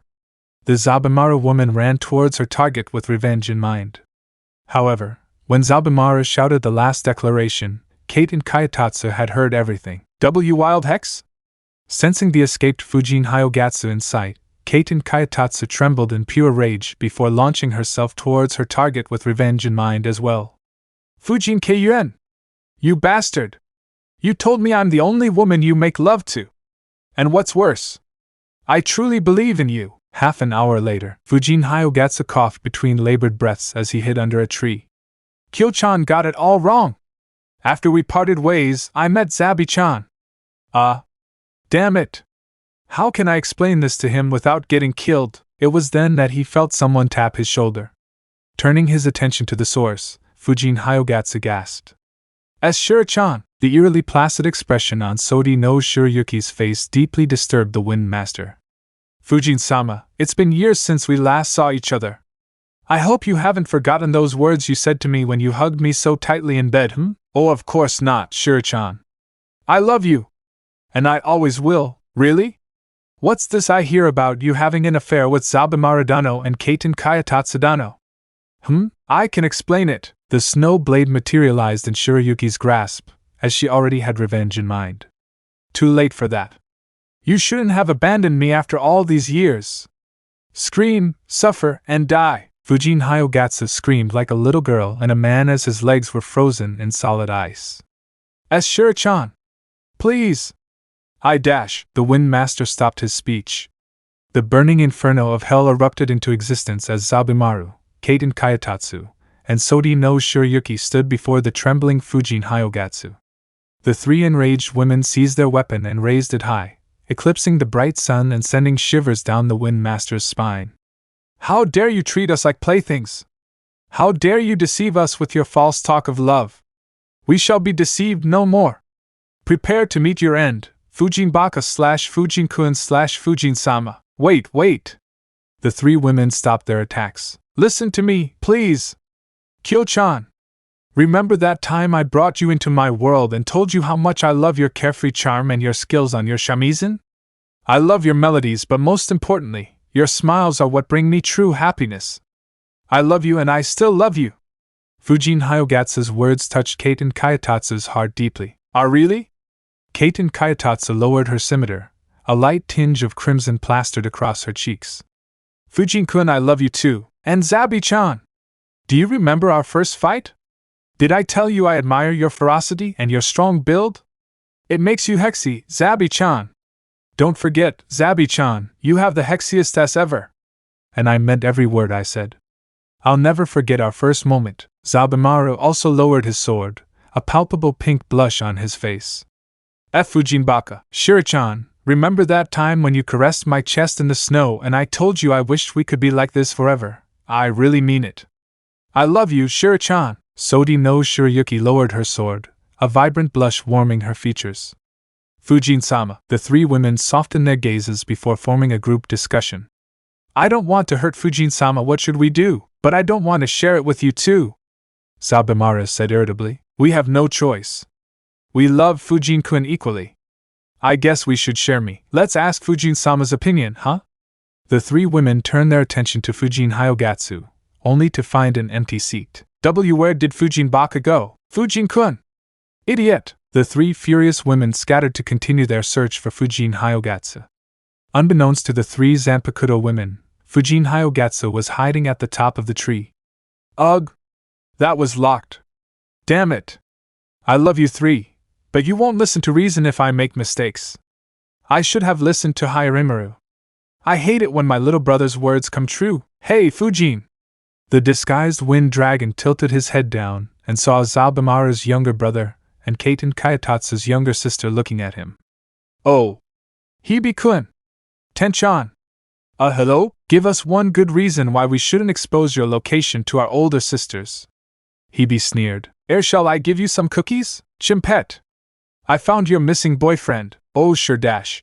The next thing Fujin Hyogatsu realized was that his existence was enveloped in a cloak of shadow, his body frozen in ice, and a binding red laser beam launched him at point-blank range. XOXOXOXOXOXOXOXOXOXOXOXOXOXOXOXOXOX. Personally, I love the Omake.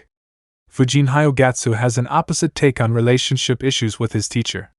Naruto is loyal to Yoruichi. Fujin is flirtatious, but still loves Zabi-chan, Kyo-chan, and Shiri-chan. Just flirtatious. Aside from that, he has the same attitudes toward his teacher. Oh well, please check. Chapter 14, Meet the Devil. 1 week later, Yoichi and Soifun had returned to Soul Society. The Shihoin heiress had taken an interest in Naruto and promised to return for the boy the day he died. Of course, the blonde boy was both terrified and honored. Erasure had manipulated the seals and fine-tuned it to function under the presence of spiritual energy. They were finally able to return to their universe. Erasure didn't know what to think. He wanted to stay and take care of his younger counterpart, but this dimension didn't belong to him. Yoruichi and Erasure weren't even supposed to cross universes, though they did so unintentionally.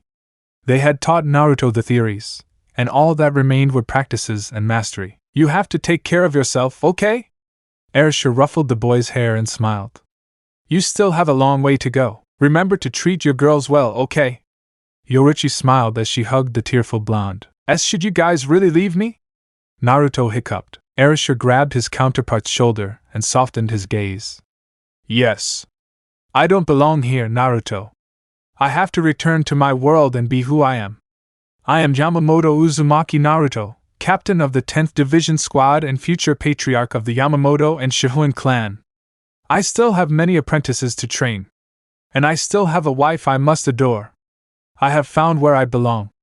It is up to you to find where you truly belong. The journey ahead will be difficult because of that. You must stay strong, Yoruichi smiled. I'm sure you'll find your destiny. The blonde Shinigami stood up and pushed his hand to the side. As if on cue, a portal pierced the fabric of time, and they were ready to leave.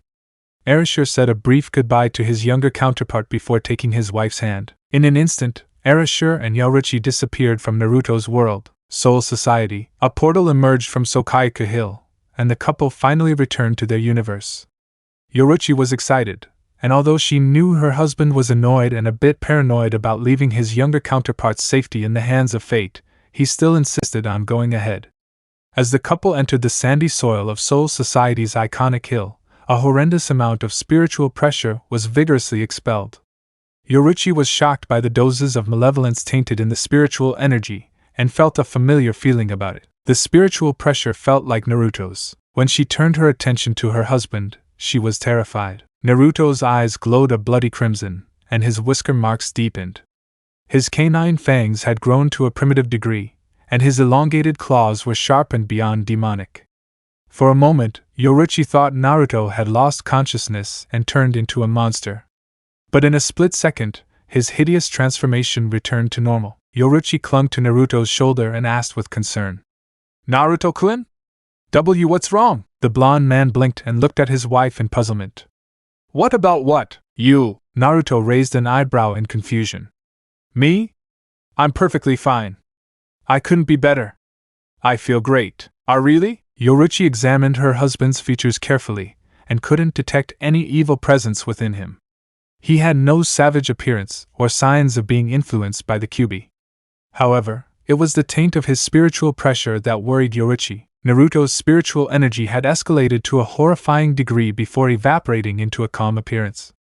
Yoruichi sighed as she couldn't detect any vile spiritual energy lurking around her husband and wiped the sweat from her temples.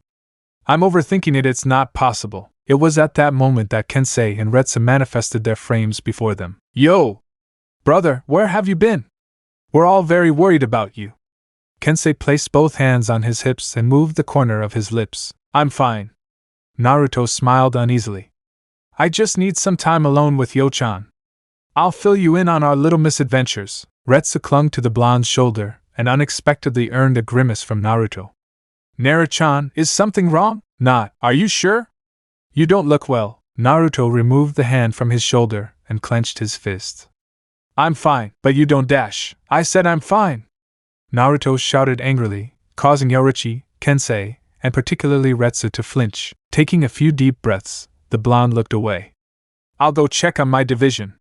Excuse me. Without hesitation, Naruto vanished in a sonic boom, leaving Retsu and Yoruichi trembling in fear. Night had fallen, and the blonde had returned from his squad to his mansion. When he entered his home, Yoruichi was standing in the doorway, her eyes lowered. The blonde ignored the blatant confusion plastered across his wife's features and entered his room, with Yoruichi silently turning her back on him. Naruto tossed his Haori onto the hanger and entered his room. Yoruichi followed her husband silently and meekly. She didn't dare break the silence, but she did want to know what happened to her husband.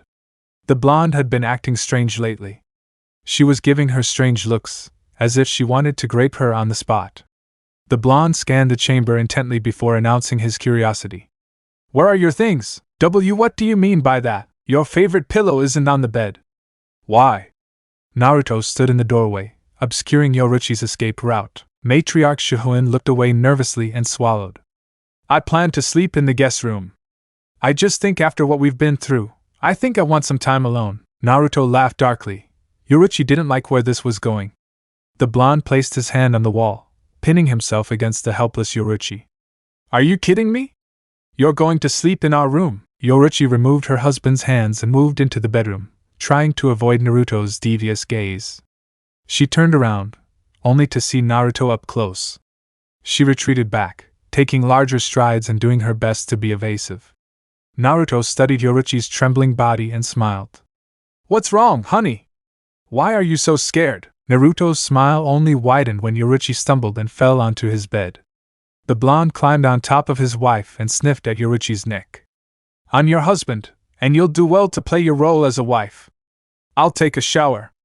When I return, I expect this room to be ours again. Unwinding his belt, the blonde man threw it to his wife and he walked listlessly to the bathroom. Kensei sat on the wooden pavement outside his room, admiring the beauty of the moonlight. However, his thoughts lingered on the incident from the morning. Naruto was never fierce with his subordinates, nor was he rude to Retsu. The blonde had never had a mother in his life, and he looked up to Retsu as his own mother. If someone were to ask Naruto whether he would choose to lose his life or Retsu's, without hesitation, he would choose the option of giving up his own life in exchange for the well-being of his surrogate mother. Naruto would never yell at his own mother, regardless of whether she was blood relatives or not. Something must have happened. Retsu was gazing at the night stars while occasionally sipping her tea. She was reminiscing about her memories with her son. She had a secret she'd never told anyone except Naruto and Joshiro. She couldn't conceive children. She'd lost her chance to have children when she nearly died in a battle against a horde of hollows. If Joshiro didn't sacrifice himself to defend Retsu, she'd never become captain. Retsu felt guilty about Joshiro's deteriorating health and had done everything she could to help him. Naruto was everything she'd ever wanted. The blonde had been lively, optimistic, kind, and filial to her. She'd seen Naruto as her own son. A family didn't require blood relatives, and her unbreakable bond with Naruto was evident. He remembered the first day he met Naruto. He was an unorthodox brat who had absolutely no talent in the arts of Shinigami combat styles. The blonde couldn't even control his abundant spiritual energy, but he never gave up. When other children his age were having fun, Naruto continued to struggle both physically and mentally. He strove to be the best, but more importantly, he strove to discover his purpose in life. She initially denounced his strength, and even felt he had no way of becoming a Shinigami. She was only surprised when Naruto showed her impeccable control of his power a month later. Retsu thought he was hiding his talents. The truth was, Naruto had no talents. He knew he was weak, so he sacrificed all his time to train and study. He'd seen the classified reports about Naruto's history. The blonde was mercilessly murdered and had no childhood at all.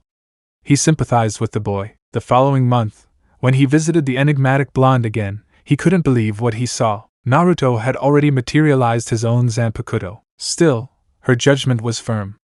She believed Naruto was a lost cause. A month later, Naruto was able to successfully discharge a perfect Kido spell. 50 years later, Naruto broke the all-time record of becoming the youngest captain of Soul Society. They called him a genius, a Shinigami that came every millennium, the child prodigy. He wasn't all those things. He was far more hardworking than the others. When others were having fun, Naruto was isolated in the Rukongai forest, training alone. Retsu was curious about the boy. His perseverance deserved praise. Whenever Naruto passed out from spiritual energy depletion, Retsu would stealthily heal the boy and disappear. She only discovered Naruto was conscious the entire time during their healing sessions when the blonde abruptly thanked her one night. They'd been on a first-time basis ever since. She was confused when Naruto yelled at her. The utter offense in Naruto's eyes was genuine, and somehow, she felt hurt. It wasn't a wound that could simply heal. Yoruichi looked at the Haori in her hands. It was the 10th Division's Haori captain. Her stomach lurched when she thought about how afraid she was of her husband. She didn't know why, but she was very afraid of Naruto. It was definitely different. She was so absorbed in her thoughts that she didn't notice Naruto watching her from behind her back. Sighing deeply, Naruto asked, "What are you doing?" Yoruichi flinched in fear and quickly recovered.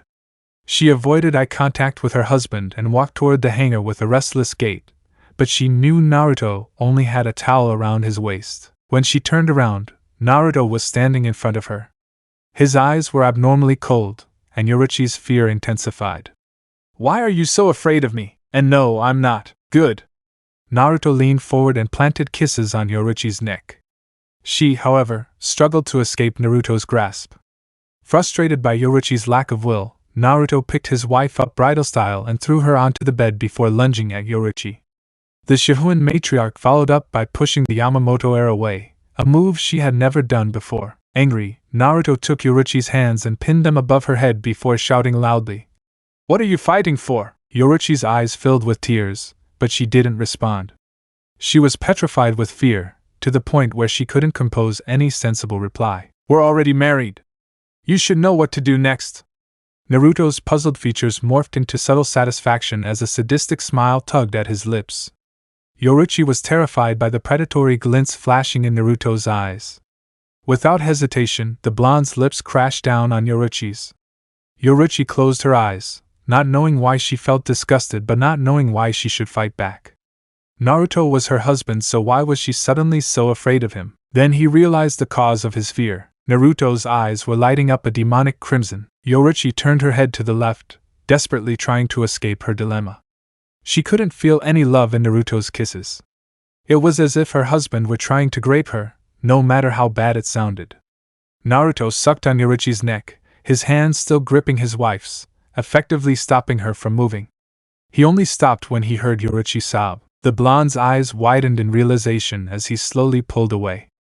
Naruto grew frustrated when he saw the tears in his wife's eyes and her sad features.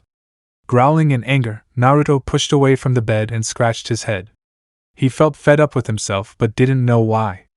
Throwing his furious pair of crimson eyes at the sobbing Yoruichi, Naruto yelled, "What now?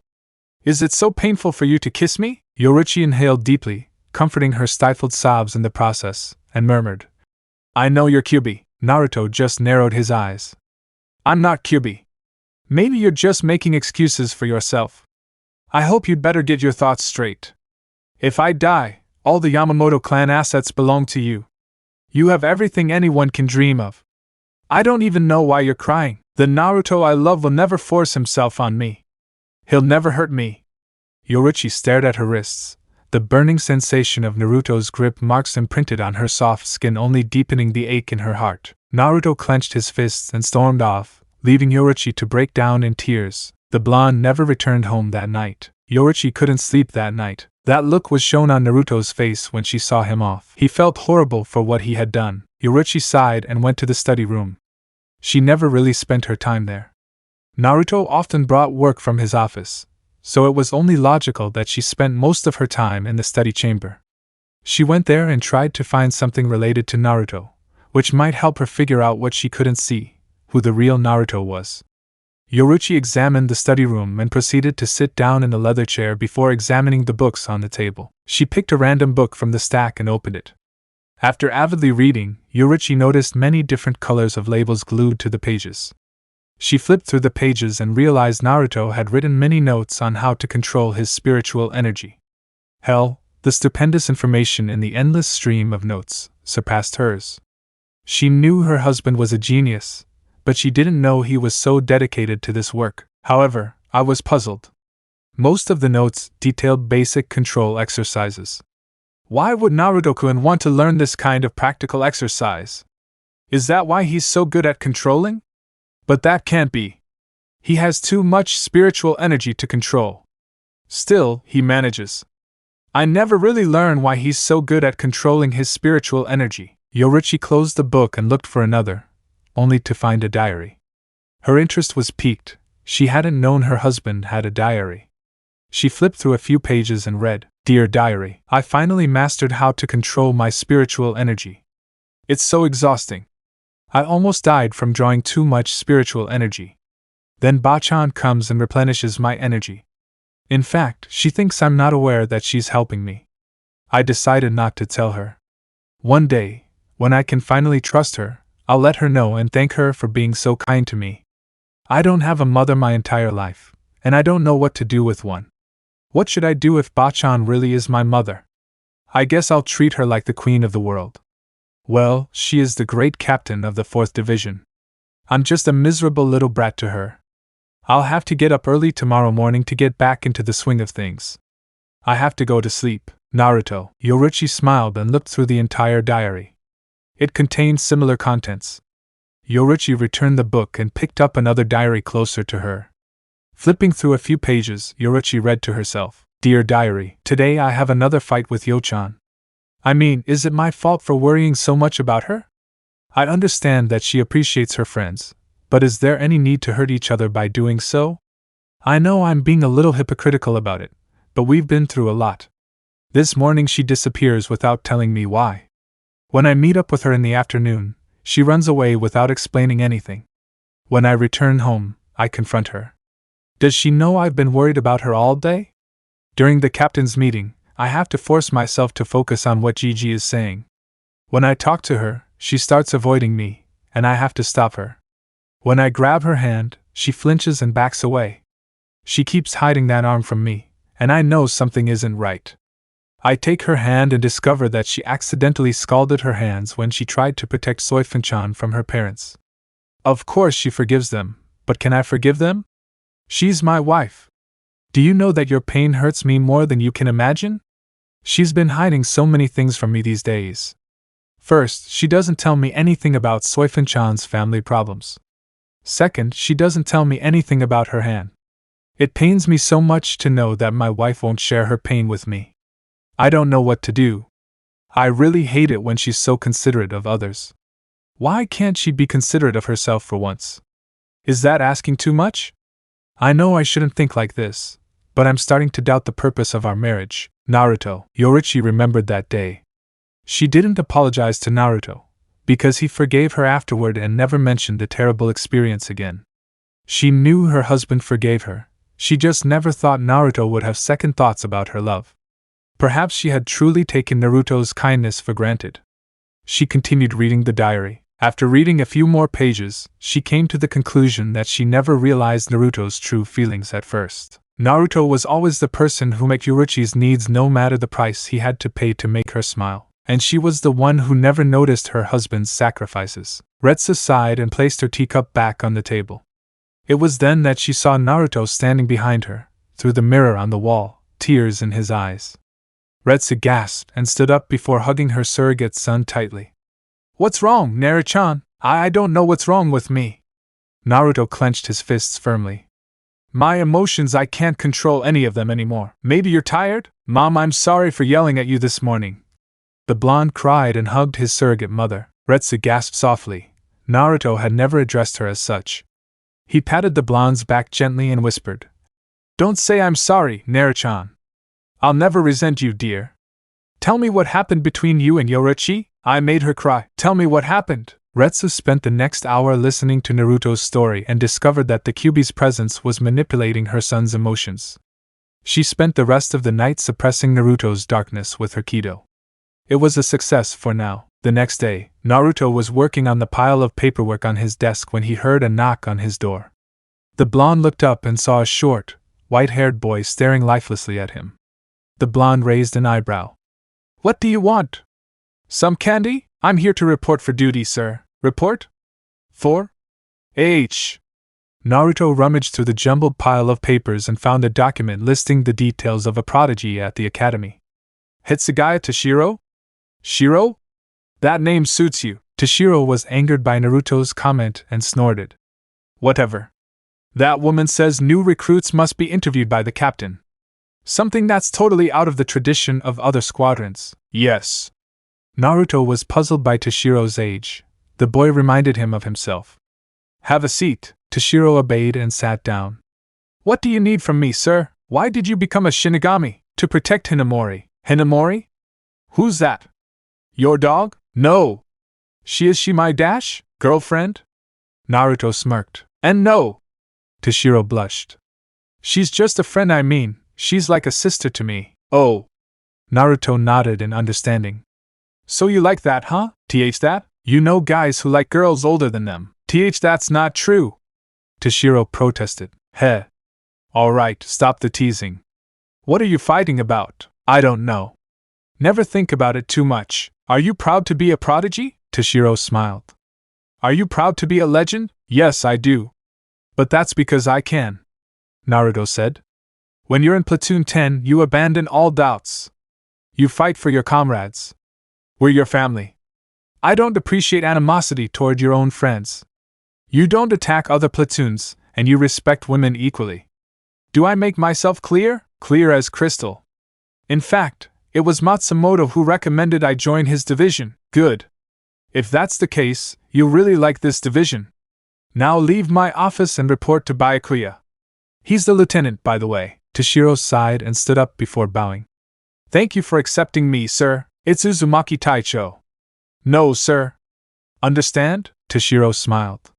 "Understood, Uzumaki Taicho." Yoruichi had sighed countless times since morning. Soifin was worried and questioning. "Yoruichi-sama, you look depressed. Is something wrong?" "Nothing, I didn't sleep well last night, that's all." Soifin immediately blushed at her master's declaration. Yoruichi watched her charge's antics and laughed. "You pervert, Soifin! I didn't make love to my husband last night." "Oh. So what is it then?" Soifin's blush deepened. "Is it because Naruto-sensei doesn't want to give it to you?" "Give it to me?" Yoruichi raised an eyebrow momentarily in puzzlement before deciphering Soifin's words and chuckling. "No. It's not like that. It's just we had an argument last night." "Oh? Something serious?" "I don't know, Soifin. Can I come in?" A familiar voice intruded. Yoruichi stiffened at Naruto's sudden presence, and Soifin noticed her master's fear. The Shihoin matriarch was avoiding looking at her husband, who was standing in the doorway, and muttered, "We were busy." The blonde wasn't convinced. She slid the door open and turned her attention to Soifin. "Fan-chan, can you take a walk in the garden for a while?" Soifin looked at her master uncertainly. She didn't know what to do. She sighed and left. An awkward silence fell over the room, and Naruto sat down. "Why, Yo-chan, last night The blonde looked away guilty. "I'm sorry." Yoruichi closed her eyes. "That's not enough. I need an explanation." "You're right. I went to Bachan's house last night, and she helped me suppress Kyubi's influence. Right now I'm back to myself. So what? Yoruichi exclaimed. Do you know how insecure I am? I don't know when you'll become not you. I don't know what I should do if you can't control yourself next time. Are you going to beat me? Are you going to force yourself on me again? Yo-chan, I was dash. Do you know I'm scared? I'm scared of you, Naruto-kun. I don't want to lose you. Yoruichi broke down in tears, and her husband hugged her gently. I promise there won't be dash. The Shihoin matriarch pushed Naruto away and cried. Stop lying! Unohana Taicho already told me everything this morning. The Kyubi is only temporarily suppressed. I can't keep doing this, Naruto-kun. To think we need to let ourselves cool down and dash, so you're asking for a divorce? No! I understand. Naruto stood up, his sad expression cutting Yoruichi's heart a little. I'll live at Gigi's house. I'll give you some time to consider. If you really want a divorce, I don't mind. The blonde man solemnly closed his eyes and vanished in a trail of wind. Yoruichi just sat there and stared at the empty spot her husband left. Tears still trickled down her delicate features. A few hours later. Are you serious? Kensei shouted. I'm bucking serious. Naruto slammed his beer mug against the counter and sighed. I'm sure Yoruichi-san will never want a divorce. She loves you very much. Shinji rested his cheek on the base of his palm. I don't want to hurt her. She's right. I can't control myself, and I don't know when I'll turn into a monster. I'm a living time bomb. Who knows what I might do? The Yamamoto heir played with his drink with his finger and sighed. Hey, look at it this way. Rose chimed in. This little break might improve your relationship. No relationship always stays positive. Sometimes you have to fight and make up to understand each other better. That's natural. I know it's just. Naruto sighed deeply. Kensei put a hand on his friend's shoulder and smiled. What do you think? Let's go to the nightclub in Rukongai and relax there. What do you think? Nah, I'll pass. Dude! Shinji jabbed Naruto's forearm. All this seriousness will kill you. Prove it. I'm sure Yoruichi won't mind. Besides, it's not like she knows you're there anyway. You don't say, we don't say, why would she know anything? Shinji's right, Naruto. Rose said. Come on. Stop being such a hussy. I have no idea, man. Naruto fiddled with his finger and abruptly lifted his head. Hey, have you heard any strange news lately? What news? Kensei raised an eyebrow before letting out a perverted chuckle. Oh? Is this the news that Maguekio is a lesbian? Damn! She's hot! Too bad dash. And no! I'm referring to the news that souls evaporate into dust. My grandfather told me that a few days ago. Nah. It's not possible. Souls simply can't evaporate into dust. Shinji concluded. Maybe. My grandfather told me there are some souls missing from the database. Are you getting the idea that the database is messed up or something? Kensei suggested. Rose stroked his chin. Oh, well. It's not really that big a deal. The database is famous for babbling nonsense all the time. Who cares about that? What's really important now is that you get that stiff stick out of your ass and let's go party. I don't really have the weight, Shinji. You told me you have a new lieutenant, right? What's his name? Shinji nodded. Aizen Sasuke. Why, Aizen Sasuke? Naruto's eyes were downcast. What's wrong? Don't tell me you've turned gay? No, it's just. The blonde abruptly shifted his attention to Shinji and said in a low voice. Be careful with him. That guy is dangerous. Dangerous? Kensei sneered. He's just a lieutenant, Shinji corrected Kensei, narrowing his eyes. No. I purposely brought him into my squad. That guy is full of mysteries. Full of mysteries? Kisuke was curious. I feel like he's holding back a lot when we fight. Shinji looked at his drink. Something tells me he's not your average guy in the neighborhood. Wait. How did you know about Aizen? Everyone turned their heads and faced Naruto. Back at the academy, I was flaunting my spiritual pressure to him. So? Kensei raised an eyebrow. You know that my spiritual pressure is considerably enormous for someone of my age during that time, right? Yes. That's a fact. Kisuke smiled. That's the problem. When I released my spiritual pressure, even Yo-chan felt nauseous, but she didn't even flinch a bit. Wait a second! Shinji interrupted. You mean Aizen is in our class? In my class. Naruto amended. Oh. Go on. My question is, why is Aizen hiding his strength when he's probably a prodigy? Maybe he's afraid of the paparazzi? Kensei suggested, and the group laughed. In any case, Shinji, be careful. If he does anything suspicious, contact us immediately, Naruto said with concern in his eyes. Relax, Naruto. You're being paranoid. What can he do? Turn us all into hollows and have Central 46 hunt our skins? Naruto stood outside his grandfather's mansion. Exhaling a tired sigh, the blonde entered the house and quietly ventured toward the mansion's main hall. She wasn't surprised to see her grandfather sitting in his usual seat, sipping tea while gazing at the blissful garden in his courtyard. Hee, I'm home. Home? Genryosai sighed. Your home is with my daughter-in-law. What are you doing here? Naruto sat down next to his grandfather and poured himself a cup of tea. I'm thinking about getting a divorce. Why? The elderly captain was in no way surprised by the abrupt news. Kyubi. Naruto suppressed his urge to show his sad emotions. I can't control it anymore, Gigi. I can't do this. I can't let Yo-chan get hurt because of me. Even if she hates me, I'd rather die than let anything happen to her. So, what do you want to do? A divorce is too harsh. Genryosai stroked his chin. I'm sure your wife doesn't want something ridiculous like a divorce. I really can't dash. Uno Hana Taicho has informed me. Grandfather intervened. I understand your condition is worsening. Still, there will be a solution for dash, don't you understand? There's no solution to my problem. What are you scared of? Genryosai took a sip of his tea. Naruto raised an eyebrow. Scared? You are not willing to face your fear for some reason why? I don't know what you're talking about, dash, foolish boy. Genryosai raised his volume, drawing his grandson's attention completely. I raised you. I know your lying expression. Why are you avoiding your fear? You have to face it no matter what. You might try to avoid it for now, but it will haunt you for the rest of your life. I don't want to talk about this tonight, dash. Grandfather abruptly stood up and walked away. Think about it then. You can't escape your destiny, so can I ask you something? Genryosai stopped dead in his tracks. What is it? The next day, let me in. I'm just going to see my grandfather-in-law. Is that a crime? Yoruichi snarled at an officer, who was cowering under the Shihoin matriarch's condescending glare. And no but dash, what's all the fuss about?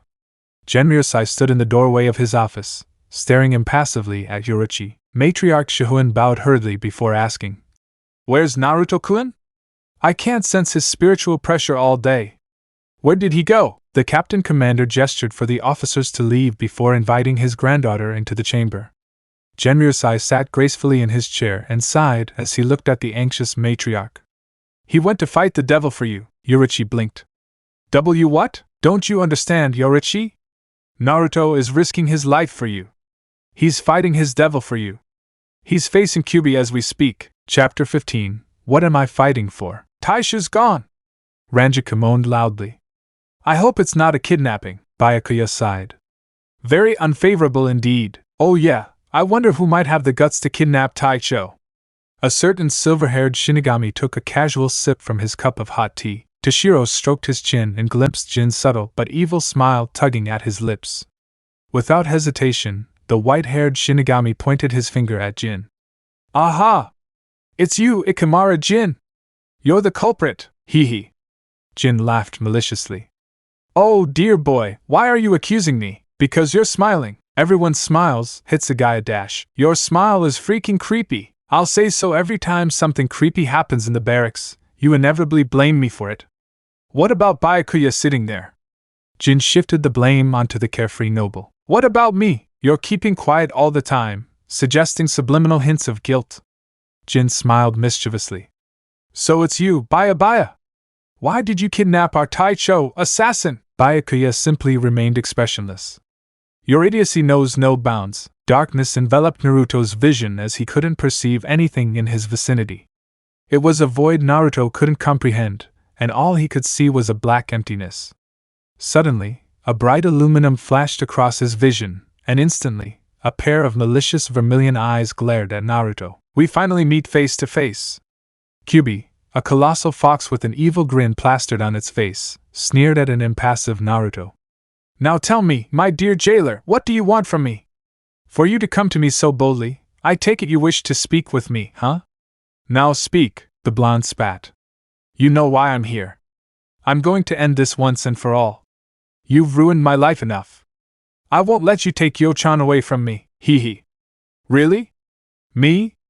Taking Yo-chan? Kyubi laughed sinisterly before his amusement erupted into a vile cackle. The entire prison shook in a horrific tremor as shockwaves rippled out simultaneously while the demonic fox cackled. Naruto stood his ground, his gaze fixed furiously on Kyubi. Allow me to educate you, boy. I am you. You are me. The two of us, we have become one. The moment you attain Bankai, I have won this war. The blonde narrowed his eyes into vicious slits. Whatever you say. Don't believe me, huh? Fumes began to rise from the ground and cloud the darkness. Naruto covered his eyes with his arm, annoyed by the Kyubi's tricks. Frustrated and exasperated by the unexpected and prolonged fiasco, the blonde slammed his arm in anger, and the white smoke dispersed. To Naruto's annoyance, standing in front of the blonde was a doppelganger of himself wearing a white suit. The mysterious entity smirked as it glared at the blonde with nefarious intent. Remember me? Reminiscent of the night terror he once had, Naruto opened his eyes in fear. Why you? I tricked Fujin Hyogatsu. You did not steal my power in the future. On the contrary, it was I who devoured your consciousness. Let me formally introduce myself. I am Kyubi, the great emperor of the new world. Kyubi bared his fangs at his jailer. Naruto wrinkled his nose. You're delusional. Oh yeah, I almost forgot to elaborate. Kyubi took a step forward. I'm also you. The blonde simply raised an eyebrow. That means Yo-chan belongs to me. And unlike you, I intend to make her my queen. Kyubi smiled. You're full of shit, say the man who is afraid of his own darkness. Snapping his fingers, Kyubi summoned flames and engulfed them both in a cursed inferno. Naruto flexed his fingers and tilted his head in confusion. Afraid?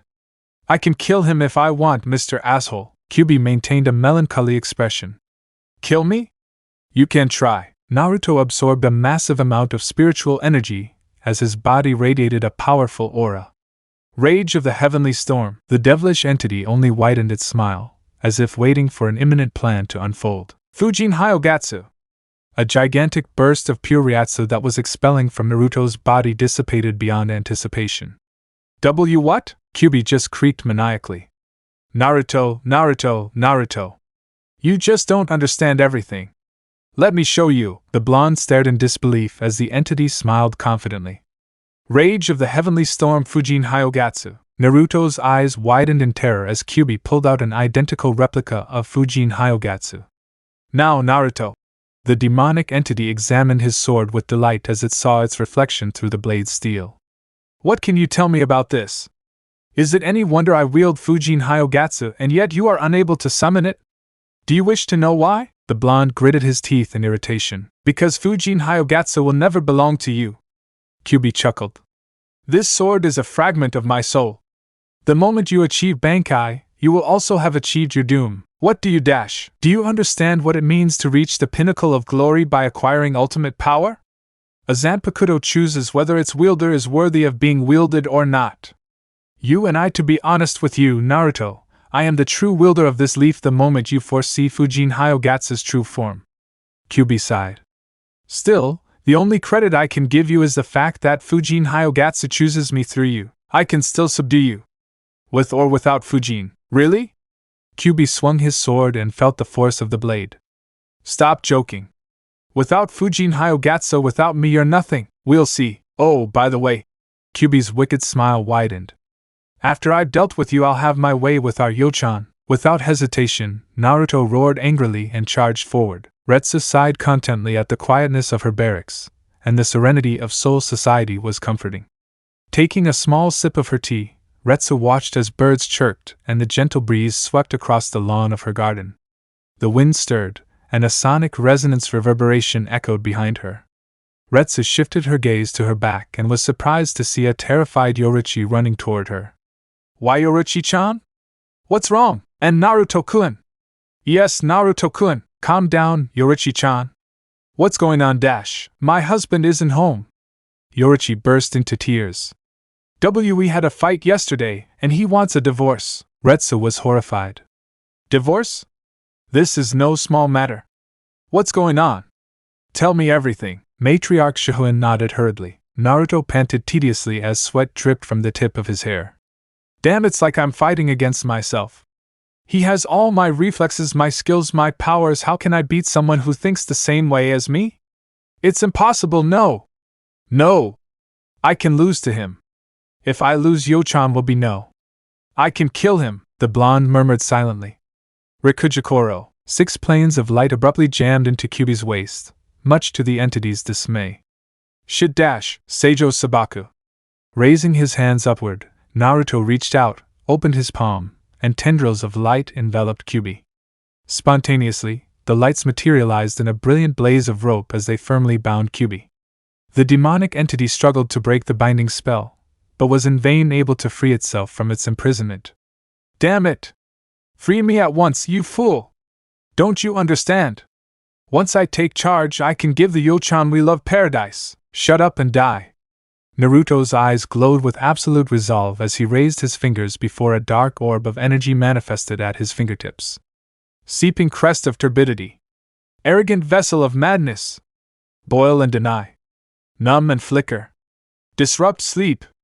Crawling iron queen. The eternity sludge doll of self-destruction.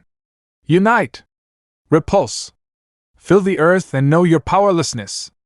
Heido number 90, Kurohitsuji. Taste the power of total annihilation, you cursed beast, and no! No!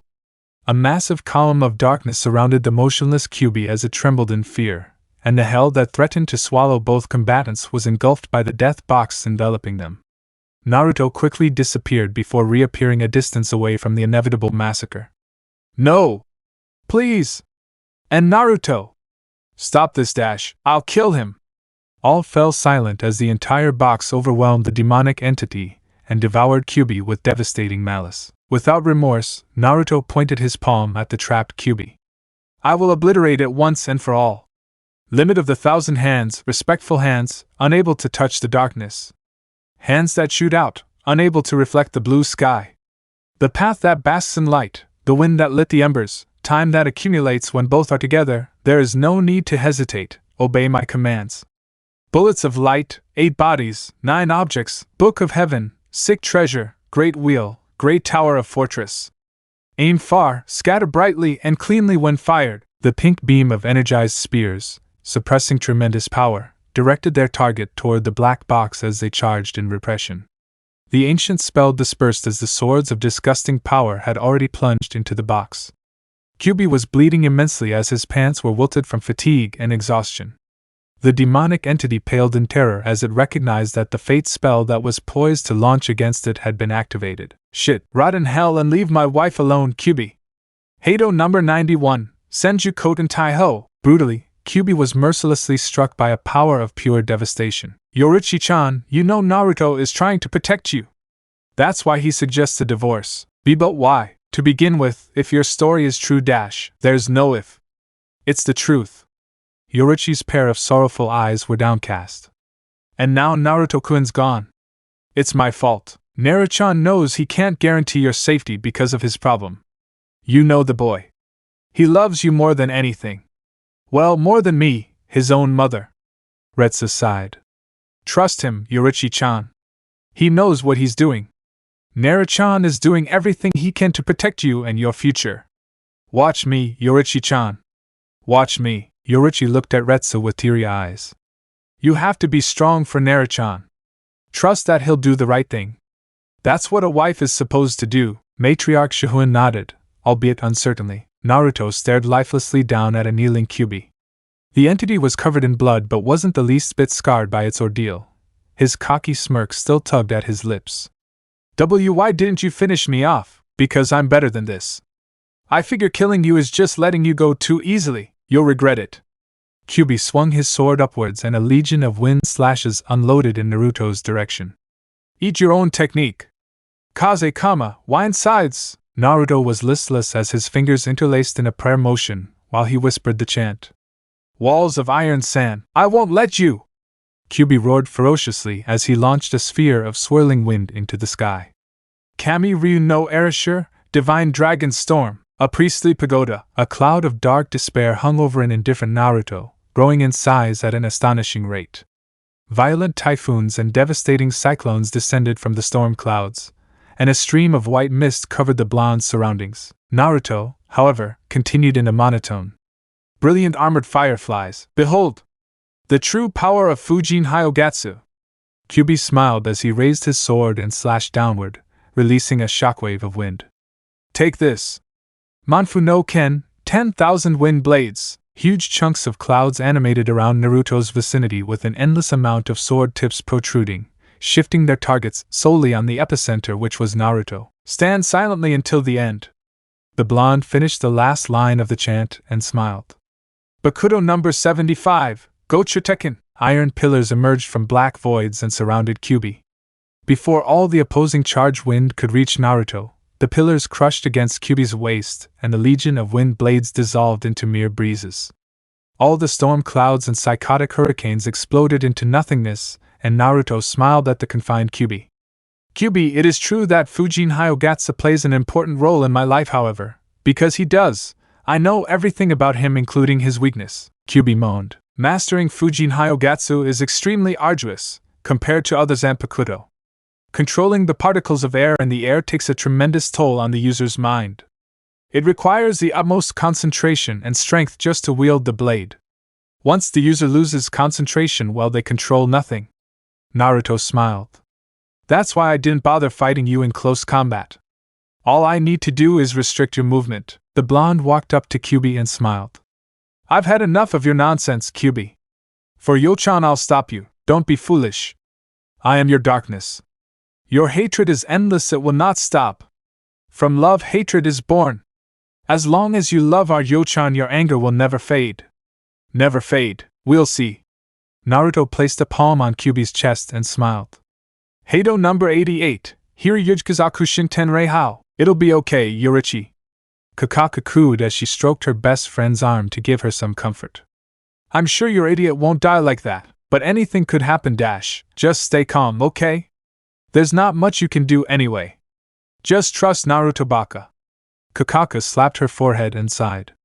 I swear, you really do turn into a softa after you get married, Yoruichi. What do you mean by that? Yoruichi stared into her steaming cup of tea. I mean, you're not the Yoruichi I know after you married Naruto Baka. The Yoruichi I know is brave and hilarious, not grumpy and moody. Princess Shiba flashed a toothy grin. Just have faith in your husband, you stupid cow. Me? Stupid cow? Yoruichi feigned mock sadness. Are you jealous of my proportions? Mine are bigger than yours. Kakaka pumped her chest forward and the two women giggled with joy. Matriarch Shihoin laughed. Thank you, you are welcome, don't you understand? Kyuubi spat a drop of blood onto the ground and laughed darkly. No matter what you do, I will live forever. My power is limitless. As long as your hatred is eternal, my existence will become eternal. You understand, right? Your hatred for me is so much that you are feeding me power. Your negative energy is equivalent to my source of power. Naruto examined his dire situation as he looked at Kyuubi. I just tore a hole in his chest, but he can still walk. Is this really true? Is my anger really fueling him with power? Let me give you a lecture. Kyuubi's fatal wounds gradually regenerated spontaneously, and Naruto was struck with disbelief. It seems you still don't get it. Don't make me say it over and over again, Naruto. No matter how persistent you are, trying to kill me is inconceivably and absurdly absurd. I am you. You are me. We are one. If you kill me, you perish. If I kill you, well, you perish. Don't you see? Your actions and determination are futile. I'll find a way to stop you. You just don't understand at all, do you? Kyuubi cracked his neck. It's impossible to kill me. We'll see. The blonde bellowed before thrusting his palm forward. Soren Sokatsui, Kyuubi snickered as everything was in accordance with his anticipation. As the disastrous spell was about to collide with the demonic entity, Kyuubi clawed the burning flames into harmless halves, and smoke rose from his fingertips. Naruto gasped in bewilderment at Kyuubi's sudden increase in strength. He just split a level 70 or higher spell with his bare hands. Allow me to show you true despair. Witness my power and fear the eternal darkness that will consume your soul. Kyubi roared as he raised a finger upwards before black energy warped around his hand and the entire platform shook in horrific tremors. The entity's spiritual pressure skyrocketed as it channeled its demonic power into its impending attack. Seeping ridge of turbidity. Arrogant vessel of madness. Boil and deny. Numb and flicker. Disrupt sleep. Crawling iron queen. Eternity's clay doll of self-destruction. Unite. Repulsion. Fill the land and know your helplessness. Naruto's eyebrow twitched vigorously as he was petrified by the sudden display of pure power Kyubi was flaunting. Make peace for those you condemn, for the hour of your final moment will fall. Heido number 90, Kuro Hitsuji. The blonde closed his eyes as an ebony dome of death enveloped him completely. I've failed you, Yo-chan, my love. Why do you love me, Naruto-kun? Heh! I don't know. What do you mean by that? Do you mean you love me for no reason? Well, moron, all right. No jokes, I love those horrible snoring sounds you make out. What's that for? You know exactly what that's for. You deserve it. Stop and tell me, your childishness, ouch. Now what? That's your trait, say it like you mean it, hee hee. Well, I like a lot of things about you. Where should I start? Ouch. What now? Are you kidding? Hey, you see right through me. Creepy, but that's what I like about you. And a lot of things, really. Your loyalty and responsibility are one of them. And how you love ramen and playing ninja is part of it. Oh, I love your singing too. Too many things, I can't be bothered listing them all. Meow. Am I amazing or what? Not really. That, you're bossy and hate losing. And you always complain when you lose.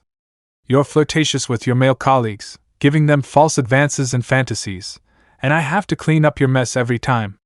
And you skip dinner every Sunday. That's because Grandpa gets bored with the tea ceremony rubbish every time we finish dinner. You know how many hours we waste just because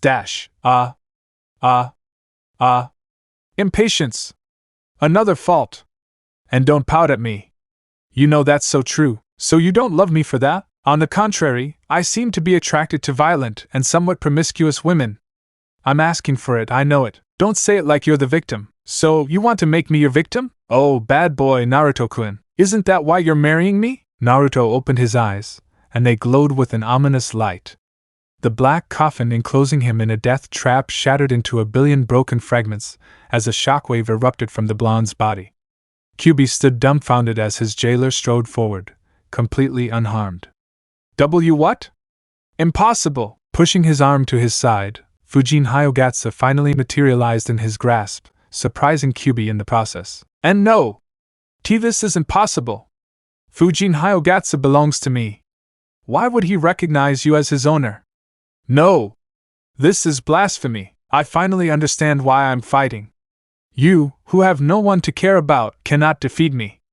Accept reality, Kyubi. Naruto smiled. You have lost. The demonic entity was trembling with rage. Absurd. Why you? Just die, won't you? Kyubi charged forward blindly and swung his sword forward. What happened next had left the demonic entity stupefied. Naruto grabbed his sword, stopping its momentum, with his bare hand. Impossible. It's not impossible. It's right in front of you. Choose to accept your fate or not, this is your doom. The blonde was stoic as he glared at Kyubi. Without hesitation, Naruto swung his sword upward, delivering a fatal blow to Kyubi's torso. Blood spurted from the entity's wound as it smiled weakly at its jailer. Why you've won this round, Naruto, but don't mistake me for being ruthless. I cut you down not because my sword is urging me to erase your existence, but to sever your ties to me. You are free. Kyubi coughed violently, and realized his legs were turning to dust. TSK. You win this round, but don't get cocky, Naruto. If you get killed, I'll come back. Don't fool yourself. That will never happen. You wish. With that, Kyubi faded into non-existence. A few days later, Naruto opened his eyes lethargically, only to see a concerned Yoruichi examining him closely. Why, Yo-chan? And Naruto-kun? Yoruichi lovingly hugged her husband. I miss you so much, even though it's only been 3 days. 3 days? The blonde blinked weakly. Yes, dream cake. How do you find me? The blonde remembered his battle with Kyubi and tried to detect the vile taints of spiritual energy within him, only to find no trace of Kyubi's influence. It was as if the demonic entity had vanished. Matriarch Shihoin smiled benignly. I thought you might be hiding in our old playground. It seals any spiritual energy that tries to enter or leave that place.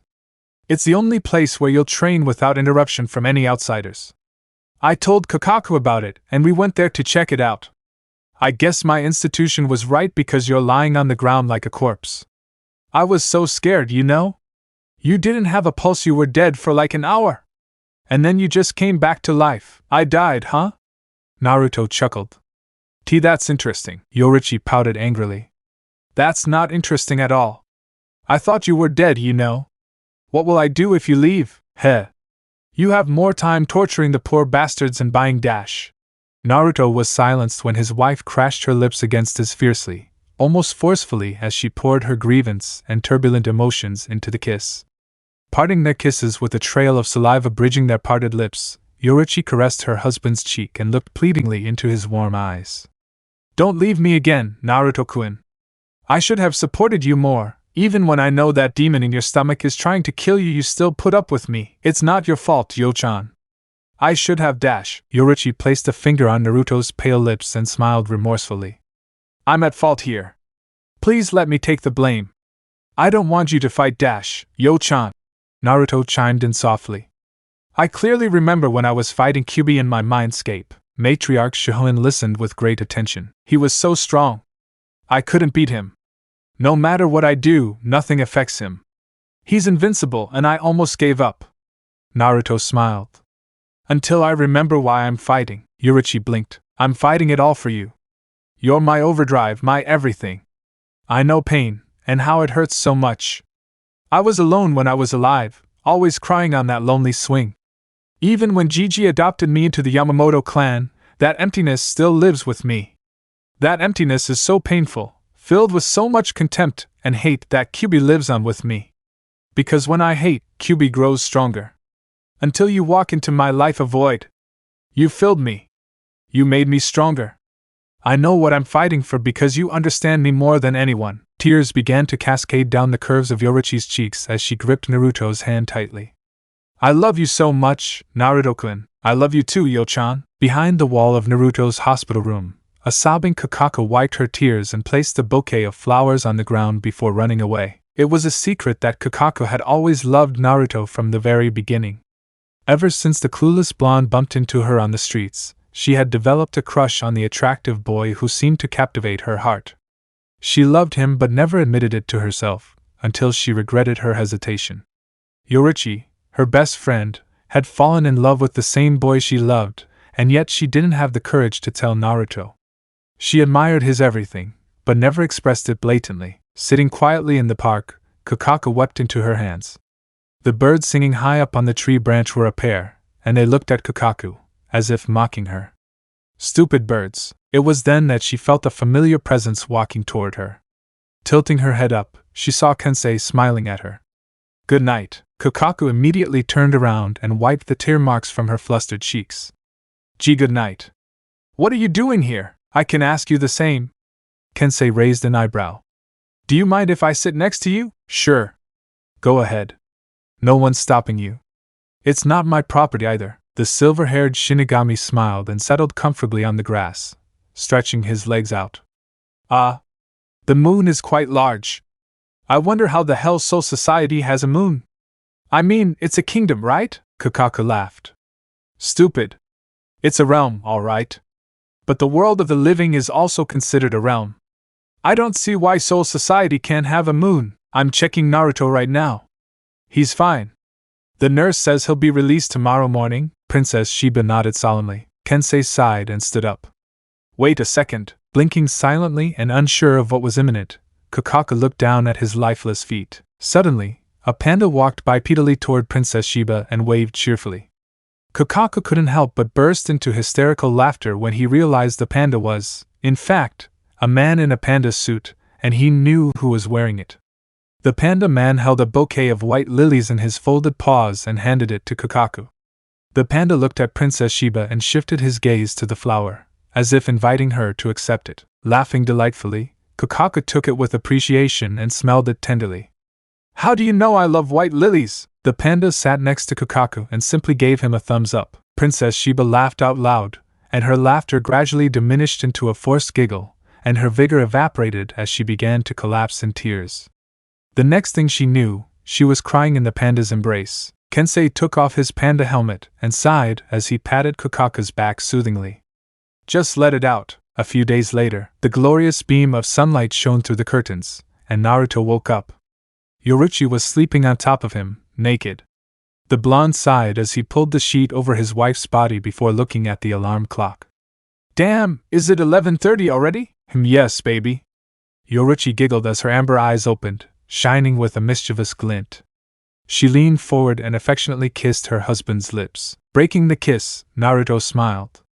And it's time to get up. I don't want to get up. Let's pick up where we left off last night, shall we? Yoruichi laughed when her husband feigned horror. Oh, honey, I can't do this anymore. You know you want to.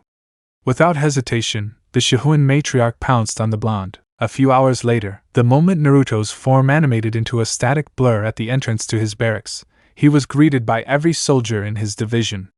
Byakuya stepped forward, expressionless. I see you're not dead yet, Taicho. Welcome back. And you're 5 hours late. Shut up, Byakuya. The blonde muttered in annoyance. I'm the Taicho here, I'm never late. And thanks, by the way. Jin laughed wickedly as he joked. Good afternoon, Taicho. How was your morning with Shihoin Taicho? Naruto blinked rapidly and blushed. None of your business, really? I'm sure you indulge in hot, steamy hex every morning dash. The blonde man shook his silver-haired subordinate's head and yelled. Shut the trap, idiot! I told you not to barge into my and my life. Yeah.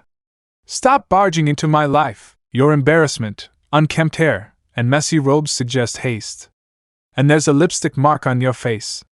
Jin's mischievous grin widened as he pointed. Naruto blinked before trying to wipe away the love stain on his cheek as he glared at Jin. I'm going to kill you someday. Maybe so, Taicho. We'll see when that day comes. Welcome back, Taicho. The other members of the 10th Division announced in unison. Naruto sighed as a smile tugged at his lips. Thanks. Good job preserving Team 10's pride and integrity, guys. Tonight's party is my gift. The entire Team 10 cheered. Jin, follow me. The blonde called to the silver-haired Shinigami. Ranjaku simply laughed at her boyfriend's predicament. You're dead meat, Jin. Jin simply winked at the strawberry blonde. We'll see, babe. Instantly, Naruto and Jin disappeared in a whirlpool of miniature vortices. Jin, I'm sure you know what this is about. Naruto maintained a serious demeanor as the tone of his speech was gravely somber. All the boisterous, mischievous facade was wiped from Jin's face. I'm aware of that. It's about that spy mission, isn't it? Yes. It's time to start operating. Naruto rested his chin on the base of his palm. I understand if you can't do it. Being an undercover spy is a tough task. I'm not forcing you to accept it. I've given you a month to think about it. You should know that if you choose yes, you may have to give up almost everything. There's a chance that you could break Rengi-chan's heart. Of course, no one wants that, but Jin looked down at his feet and sighed. I'll do it. Are you sure, Jin? Yeah. Ran-chan is important to me. She's practically the reason I want to become a Shinigami. To protect her and create a world where she doesn't cry, but this mission determines the fate of Soul Society. I don't want this mission to fall into her hands, and I know it eventually will. And Bayabaya's got that stick up her ass, she can't do shit, Naruto grimaced. You're too perceptive, Jin. That's why you're the best candidate for this mission. I won't sacrifice his life for that. I will, the blonde sighed. Then remember this. If you feel your life is threatened, immediately leave your post and come back to me. Do you understand? Entendido, Taicho. Remember, Aizen is no weakling. He may be a lieutenant in rank, but his strength is that of a captain. Earn his trust no matter what. Use any means necessary to do so. Jin formally saluted his captain. Yes, sir. And Jin, a word of advice: don't forget who you are. Naruto narrowed his eyes. You're always one of us, do you understand? I know. The silver-haired Shinigami smiled. Starting tomorrow, you'll be transferred to the 5th Division. Remember to write down all the events that occur on my mission every day. Jin finished for his captain. You're too nosy for your own good, Taicho. Shut up and go away. Naruto smiled and watched as his silver-haired subordinate laughed delightfully before leaving the chamber. That boy is full of nonsense, but he has a big heart. The blonde sighed. I'm sorry, Ringi-chan. That night, Ranjika cuddled warmly with Jin as they sat on the rug under the bright stars, gazing at the sleepy glow of the moon. Jin sighed as he broke the silence. Ran-chan, can you answer a question for me? What is it? What will you do if I betray Soul Society someday? Jin asked. There was no humor in his attitude. Ranjika was confused. I'll be upset. Why? Why are you asking these kinds of questions? Do you intend to betray us? Betray me? No. Somehow, Ranjika felt that Jin's answer was unconvincing. She was deeply worried, and that's the beginning of their bittersweet romance. Yes. This chapter is over. The canon era is coming soon. The QB arc is also over. Here comes Aizen. Chapter 16. The pendulum swings back. Naruto was bedridden, albeit reluctantly. Being the protective mother that Retsu was, the blonde had no choice but to remain in bed, spending most of his time staring at the ceiling or drooling at the nurses. He had to admit that Aizen had matured, both mentally and physically. Retsu had run thorough checks on her adopted son's body, returning several scans, and confirmed that the QB's presence was completely nullified. There wasn't even a trace of the threatening aura that QB possessed infecting Naruto's body. He was cured. Retsu was so happy that she almost hugged Naruto to death. When the door creaked open, Naruto smiled, but it fell flat when he saw Retsu. Hello, dear girl. How are you feeling today? Great! Impressive as always. Can I go now? Wagging a disapproving finger at Naruto, the captain of Squad 4 widened her cheerful smile. It's not your time yet, Naruto-chan. You should stay here for a while. I have a lot of things to do, Kaa-chan. Retsu was delighted by what Naruto had started saying to her. She would never get used to being a mother. Flattery won't get you anywhere. Be a dear and stay at the hospital, or I'll make you stay longer, you impatient young man, Naruto said expressionlessly before bursting into childish wails. I want to go. I want. I won't stay here anymore and you won't stop me. Wail if you can, but it won't get you anywhere. Now be a good boy and be good as it is, okay? For reasons unknown, Retsu's eyes glowed a sinister crimson. Behave yourself, okay? Naruto gulped and nodded automatically. That's a good boy. Retsu smiled and left the chamber. The blonde sighed and stared at his uniform that was hanging on the hanger. Yamamoto Genryosai Shigekuni was attending to his paperwork in his office. He was pleased with his grandson's progress and proud of the blonde's feat in defeating the untamed demon. A gust of wind invaded his room and Genryosai raised an eyebrow. I thought you were being forced to stay in Unohana Taisha's medical ward? Last I heard, she put maximum security on your room. Why are you here, boy? Naruto chuckled as he sat down on the couch, pouring himself a cup of tea. You think anyone can stop me? No offense, hee. Conceited now, aren't you? The old captain sighed. Nonsense. Your arrogance will one day be your downfall, boy. Well, looks like I'm still alive and kicking. I'll do fine. Naruto sighed as he took a sip of his hot drink before placing the cup back on its saucer. I'm here to talk business with you. With a wave of his hand, the entire office was surrounded by a translucent barrier. Genryosai inspected the magic spell that prevented sounds from emanating outside the room from his seat and sighed. What is it? I assumed it was something classified. Yes. There's something wrong with the 5th Squadron headquarters. 5th Squad? You mean your best friend, Hirako Taicho? Not him. His lieutenant. Naruto narrowed his eyes as he looked solemnly into his tea. He has a similar spiritual pressure to mine, Gigi. Even more potent than mine, I'd say. But why is he stuck being a Fuku Taishu when he has the strength of a Taicho? That makes absolutely no sense. He has no agenda, Gigi. And it's not some sunshine and flowers the guy is planning to pull. I can see right through the mask he constantly wears. That affable smile is fake. He's planning something big. Do you have any evidence? I'm still finding dash. I can't do anything without solid evidence. The elderly captain sighed. Meeting adjourned dash. But dash. Meeting adjourned. Naruto clenched his fists. Fine. You want proof? I'll get it for you. In a split second, the blonde dissipated in a torrent of violent wind. Something, Genryosai didn't like what was happening. The elderly captain dispelled the magical barrier and continued his work. A few minutes later, Retsu, who was emitting an unpleasant aura, materialized before Genryosai. By any chance, Sote Shidano, did Naruchan come here? The old captain nodded gravely. The fourth squad captain's smile faded and her spiritual pressure erupted. Jushiro coughed heatedly, pounding his chest as he suffered another relapse.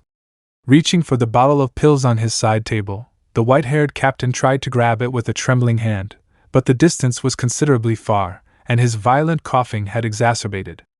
A gust of breeze entered Jushiro's bedroom, and a familiar entity snatched the bottle away before handing it to the white-haired captain.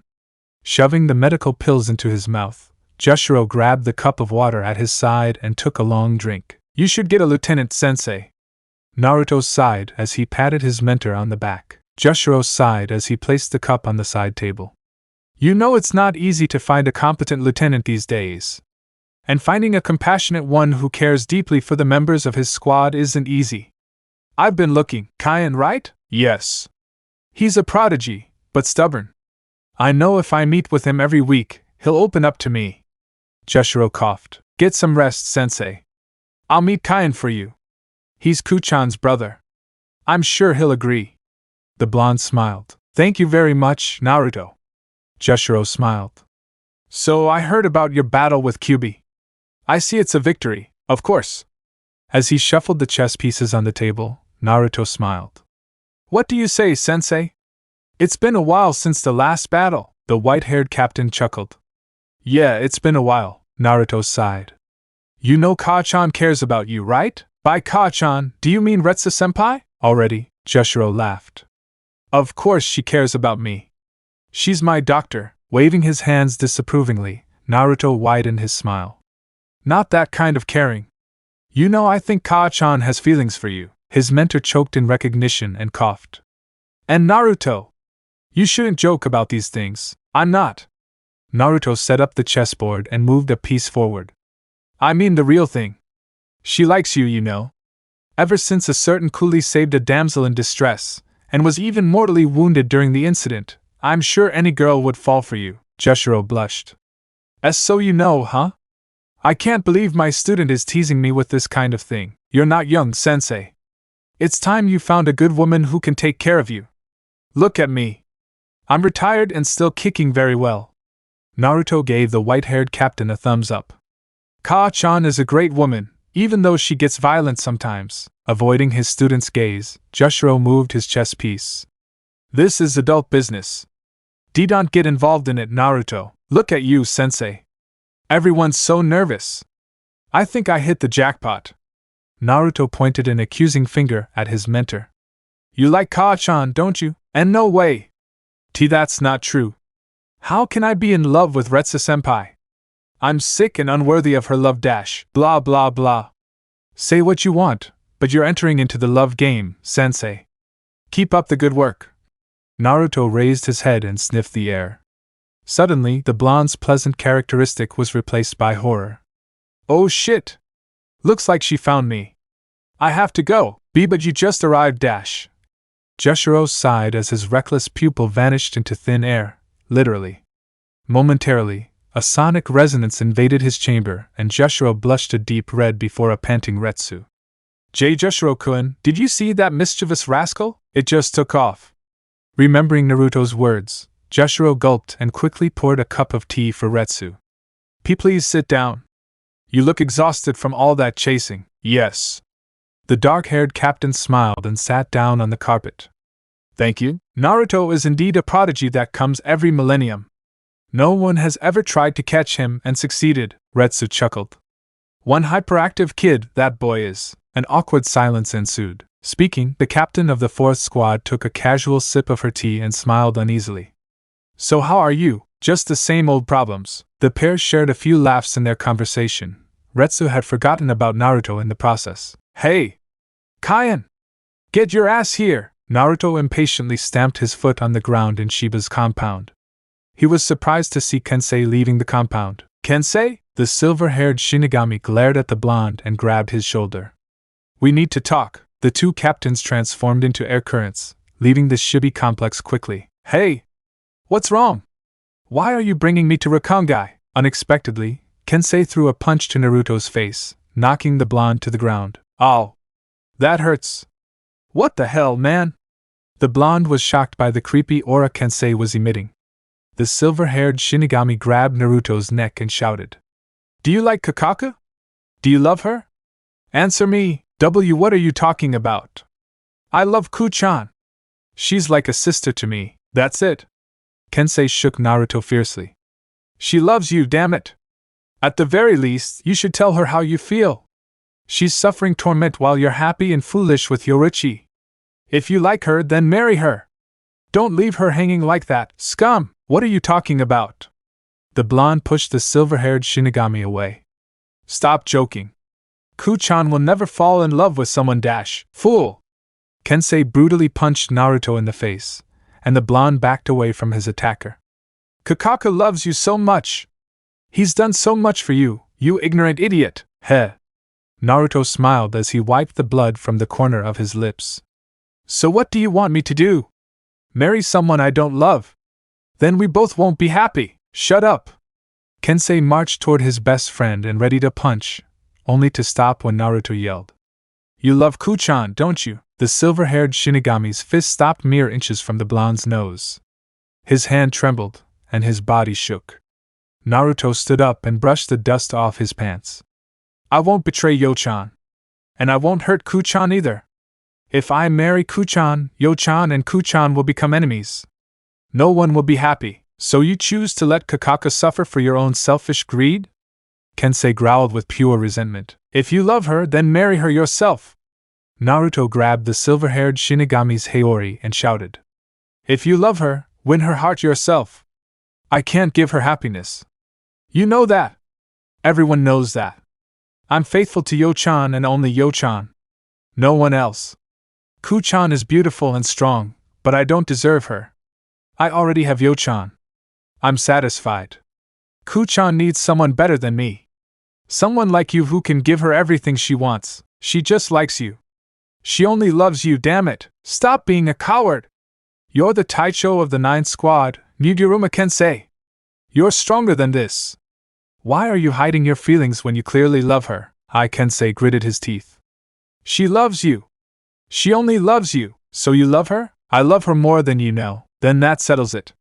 Naruto turned his attention to his right and smiled at a trembling Kakaka hiding behind a tree.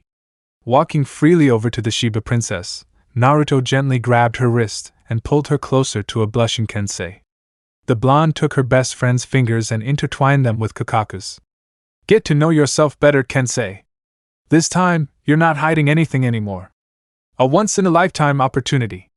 Don't waste it. The blonde disappeared, leaving his former place as a miniature whirlwind. Yoruichi was playing with her shuriken while Soifun fanned her with a giant peacock feather. How is Naruto-sensei, Yoruichi-sama? Alright. Matriarch Shihoin laughed at certain memories, much to Soifun's annoyance. I still think Naruto-sensei doesn't deserve someone like you, Yoruichi-sama. Chewing on an apricot, Yoruichi raised an eyebrow. Why not? First of all, Naruto-sensei lacks manners. And he has an unorthodox way of teaching students. And he's lazy. He doesn't respect the dress code properly, and only wears his haori when he's happy. He doesn't stand up in meetings, and he's unconcerned and self-important. The dark-haired Shinigami slammed her palm and narrowed her eyes. Yoruichi-sama, you should look for a husband who is competent as a fighter, polite when the situation demands it, and respectful to you. Well, Yoruichi touched her chin. Naruto is the strongest Shinigami in Soul Society, second only to his grandfather-in-law. He's polite on ceremony and more than respectful to me. He loves me, but I see you keep talking badly about me behind my back? Naruto grabbed Soifun's shoulder, earning a loud shriek from the frightened girl. Soifun turned around and glared at her mentor. You! How many times did I tell you not to scare me like that, Naruto-sensei? 214 times. I'm training you to master the art of detection, you ungrateful girl. The blonde crossed his arms and snorted. Yes, thank you, Naruto-sensei. Soifun commented sarcastically. Good. Now scram, B. Incompetent me is going to be rude to my wife, so stay away from us. Naruto smirked. I won't let you, Soifun!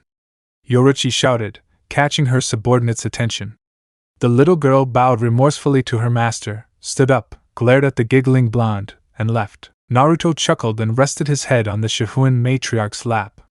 That girl is in serious trouble. I'll say Soifun likes you. Yoruichi smiled. Among so many Taicho, she only shows disrespect toward you. Isn't that funny? Funny? Are you serious? You mean someone who hates me is in love with me? Oh my god! Naruto clutched his chest melodramatically. I think every hollow in Hueco Mundo is secretly plotting to have my children, Yoruichi laughed. Yes, they are. I'm going to throw you in what's with your bruises? The concern showed on the Shihoin matriarch's worried features as she examined the redness at the edge of Naruto's lips. What's this? You rarely get hurt. What happened? It's nothing. Naruto shrugged. Yoruichi wasn't convinced. It means something you're not saying. The blonde hesitated but gave in. I found out Kuchan likes me. Matriarch Shihoin blinked rapidly. What? Kakaku? Kensei told me. What did you say to him? Naruto sighed. I say, the suspense was intriguing, and Yoruichi hated her husband's mind games. Just spill the beans, the blonde chuckled gleefully. I told him I couldn't marry Kuchan. She's just a sister to me. I know Kensei likes Kuchan, so I play matchmaker, Yoruichi sighed. Will you marry Kakaku if the Shiba clan demands it? No. Naruto answered truthfully. I have one wife, and that's more than enough to shorten my spam life. I don't need a second one. The Shihoin matriarch playfully punched her husband's chest. You're a meanie, you know you like that. Naruto smiled. Do you still remember our wedding day? How could I not? 20 years ago, nearly every member of Suriitai was invited to the grand wedding between Yamamoto Uzumaki Naruto and Shihoin Yoruichi. Their marriage was a fantasy come true, as the Yamamoto clan and the Shihoin clan had been enemies for centuries. Some even speculated that their wedding was fit for royalty, with the crown prince of the Yamamoto clan forced to marry the crown princess of the Shihoin clan. On the contrary, the truth was not one of corrupt schemes. The groom was dressed in a white tuxedo, serving his guests. When Naruto saw a familiar blonde, he marched forward and placed a hand on her shoulders. Hey, Shinji! Glad you're here. How could I not? Shinji smiled. I brought my entire division with me. You really know how to throw a party, don't you? Yeah, make yourself comfortable. Hey! Kakaku! This way! The blonde approached a grumpy Kakaku who was fuming about something. Kuchan, I'm glad you came. Kakaku vehemently turned her head away from the blonde and stormed off, much to the blonde's confusion. Kaien and a young Ganja felt sorry for their heartbroken sister. What's wrong, Kaien? Nothing. Just enjoy your wedding. Congratulations, friend. You're finally married. Kaien patted Naruto on his shoulder. Treat the girl well. She may act tough, but all girls are vulnerable inside. I have a wife. I know that. Miyako, Kaien's wife, nudged her husband's arm and looked at him. You know nothing. Now, Naruto-dano, whenever your wife says no to you, it's most likely a yes. So try to understand her more. Don't be an idiot like this guy here. Kaien feigned surprise. Me? Stupid? No. You were wrong. We'll fix this tonight, Naruto chuckled. Thanks for the advice. Have fun, okay? Yes. Kaien and Miyako bowed along with Ganju before going to participate in the party. Soifun was sulking as she sat in a chair, watching a cheerful Naruto chatting with his guests. The girl sensed his unbearable anger and walked toward the groom. Sensing Soifun approaching, Naruto turned around and found himself staring at an exasperated Soifun. Yes? How may I help you, my lovely student? Protect and take care of Yoruichi-sama, Naruto-sensei. I won't forgive you if anything happens to her. Naruto smiled. You don't need to tell me that. Now go get some honey juice. It's right there. Soifun pouted and went to get her favorite drink. Kayaraku and Yukitake appeared at the ceremony and cheered. Naruto Bozu! Yo! This way! The blonde man greeted his surrogate uncle and mentor optimistically before hurrying to his spot. Hey! How's it going? Hey, Yukitake-sensei, thanks for coming, despite your illness. I'm really grateful. It's my student's wedding. It's only natural that I have to attend yours. Jushiro smiled. Kayaraku simply nudged Naruto playfully. Marrying the hottest babe in Soul Society? You lucky bastard, Naruto Bozu. Yeah, So don't look at her anymore, Erojiji. Yukitake laughed. The opportune moment had arrived, and Naruto stood at the end of the red carpet, waiting for the door to open and welcoming his bride. Everyone was silenced as tradition required them to do so. When the door finally opened, the blonde's heart was pounding. With one hand around Genryosai's arm, Yoruichi was dressed in an exquisite wedding dress with extravagant designs printed on the white fabric. For once, Yoruichi smiled nervously. Naruto wiped the sweat from his forehead and smiled as he watched his angel walk gracefully toward him. Every step Yoruichi took made the blonde's heart beat even faster. The bride wasn't any better. She felt extremely nervous. Hell, she just wanted to run away from the crowd and not get married. Retsu had cheered Yoruichi up when the Shihoin matriarch was preparing her makeup. It was only natural for her to feel anxious at her wedding when she was the center of attention. When she stood in front of her boyfriend, her hand was shaking. Genryosai smiled at his grandson. Take good care of her. She's Yamamoto Uzumaki Shihoin Yoruichi now. She's one of us now. Naruto nodded and took his girlfriend's hand, effectively calming her as he whispered soothingly in her ear. I love you. Yoruichi blushed and stared at the wedding priest, who turned out to be Retsu. Dearly beloved, we are gathered here to witness this wedding ceremony, and in front of this company, to join this man and this woman in their holy matrimony. It is a mystical union between both clans, and its beatific resolution is enchanting as it is. And as the Yamamoto clan and the Shihoin clan seek peace, Seoul society prospers. The bride was holding her groom's hand tightly with her gloved fingers. She was anxious. Retsu smiled at the blonde. Yamamoto Uzumaki Naruto, will you have this woman as your wedded wife, to live together in harmony in this holy state of matrimony for the rest of eternity? Will you love her, comfort her, honor her, and keep her in sickness and in health, and forsaking others keep her for you alone, as long as you both shall live? Naruto looked at Yoruichi and smiled.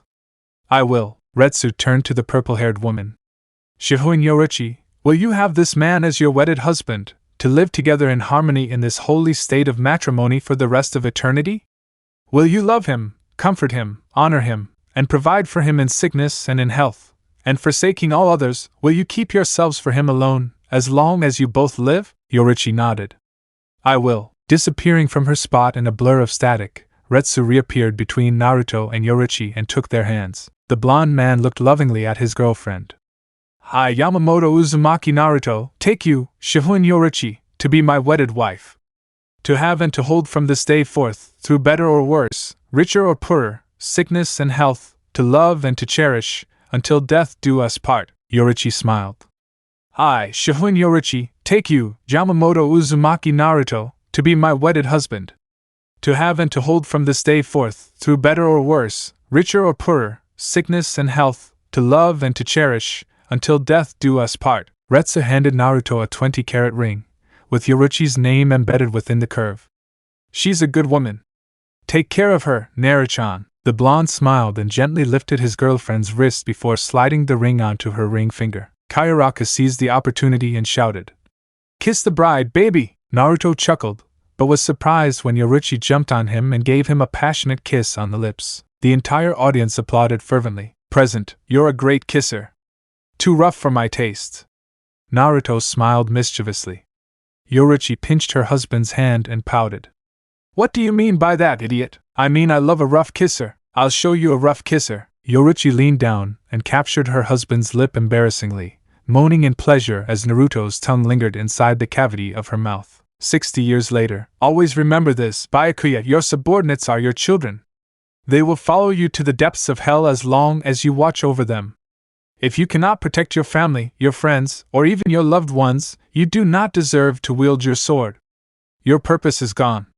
That sword you wield will be dulled. Never forget my teaching, Jin. Never feel fear when you enter the battlefield. Be patient. Never boast. Be subtle. Never let your enemy know your depth and protect those you wish to protect. Make me proud, Jin. You will no longer be the third seat of the 10th division, but you will always be my student. Toshiro, as the youngest of my students and the brightest of all, you must always keep this key in your heart. Do not be impatient.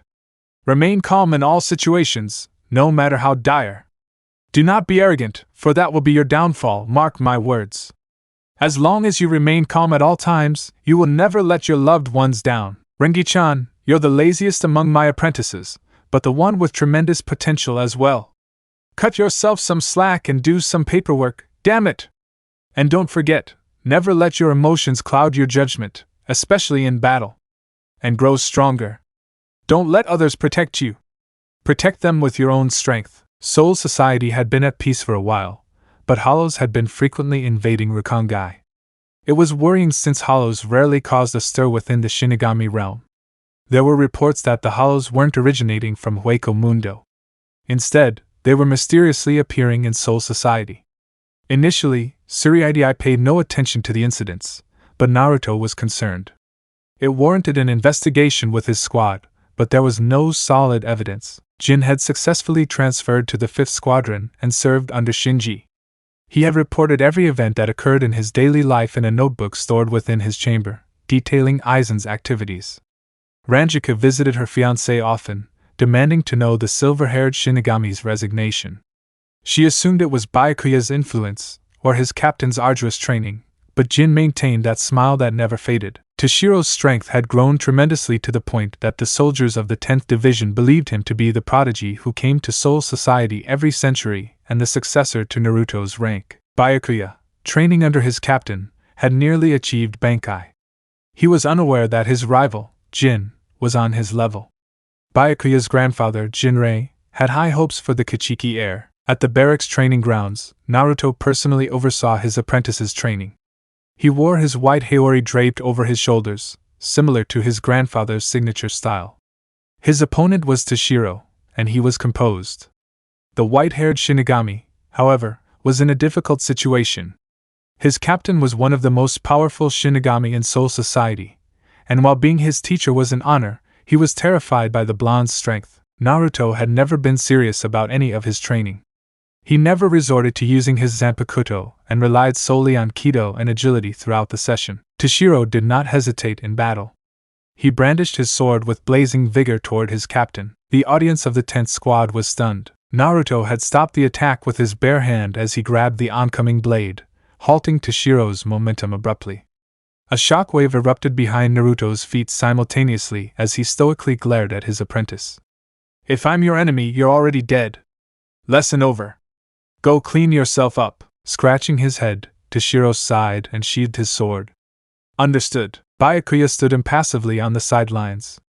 "Taicho, you've been training Hitsugaya-san exclusively. Other members of the squad are speculating about favoritism," the blonde snorted. "Toshiro has the talent to become more powerful. Rengi-chan is too lazy to participate in the training, and you don't need my help. The other members can request more training, but no one comes to me. Only Toshiro does. What else do you want me to do anyway?" Byakuya said expressionlessly. "That's true. Anyway, back to the reports. Shihoin Taicho is announcing a party next week and hopes all the squadrons will join in the fun." "Party?" "Yo-chan never says anything about a party. This is breaking news. You know your wife. Her talent for producing absurd demands is disturbing to say the least." The Yamamoto heir shrugged. "Kanin Tosen, formerly the 9th rank of Team 9, has joined Mugiruma's personal elite team and is promoted to the 5th rank. Shiba Kaien has decided to serve the Yukitake Taicho as his lieutenant without any qualification exams. That man seems to be a prodigy. Soifin is promoted to 2nd Division lieutenant today. I suppose that explains the match." Naruto chuckled. "Go ahead," the Kuchiki heir sighed. "A captain's meeting will begin in 20 minutes. Geez, what does he want? I'm not sure," the blonde sighed. "Okay, you're in charge. I'll go then." In seconds, Naruto disappeared. "Good morning, Fukutaisha." "Good morning." Aizen smiled. "Good morning, Tamaro." The brunette greeted politely. Passing by his subordinates, he had arrived at his captain's room. "Are you ready, Taicho?" "Why, yes." A voice echoed from inside the room. "Come on." Sliding the door open, Aizen deadpanned. Shinji was staring at the ridiculously large mirror hanging on his wall, trying to adjust his outfit neatly. Seeing his lieutenant's reflection in the mirror, Shinji turned away and maintained an indifferent facade. "What's this? Are you wearing normal clothes? We're going to a festival. Get stylish, Sasuke," Aizen sighed. "But Taicho, you're also wearing normal clothes. I don't understand your point." I can dress like this because I'm a captain. The blonde adjusted his coat. That's what I do, then I can't be the only one wearing an abnormal outfit. Besides, this isn't a festival. It's a captain's meeting, Shinji shrugged. It's like a festival if you turn your head to the right. We'll still celebrate, though. It happens every year. No, he won't. Aizen replied monotonously. The blonde looked away. What a killjoy, registering the fascinating noise of a strange device, Aizen asked. What is that, Taicho? Shinji smiled. It's a new musical instrument that plays music. New technology from the world of the living. Cool, huh? It's a gramophone that plays a record. What do you think? I'm not sure, so why bother bringing it up again? Shinji was completely impassive. Open the door! Shinji scratched his head and let out an annoyed sigh. This is Hirako Shinji of the 5th Squad. Open the damn door! The blonde was expressionless. Damn, I hate it when we have to attend meetings at 1st Squad headquarters.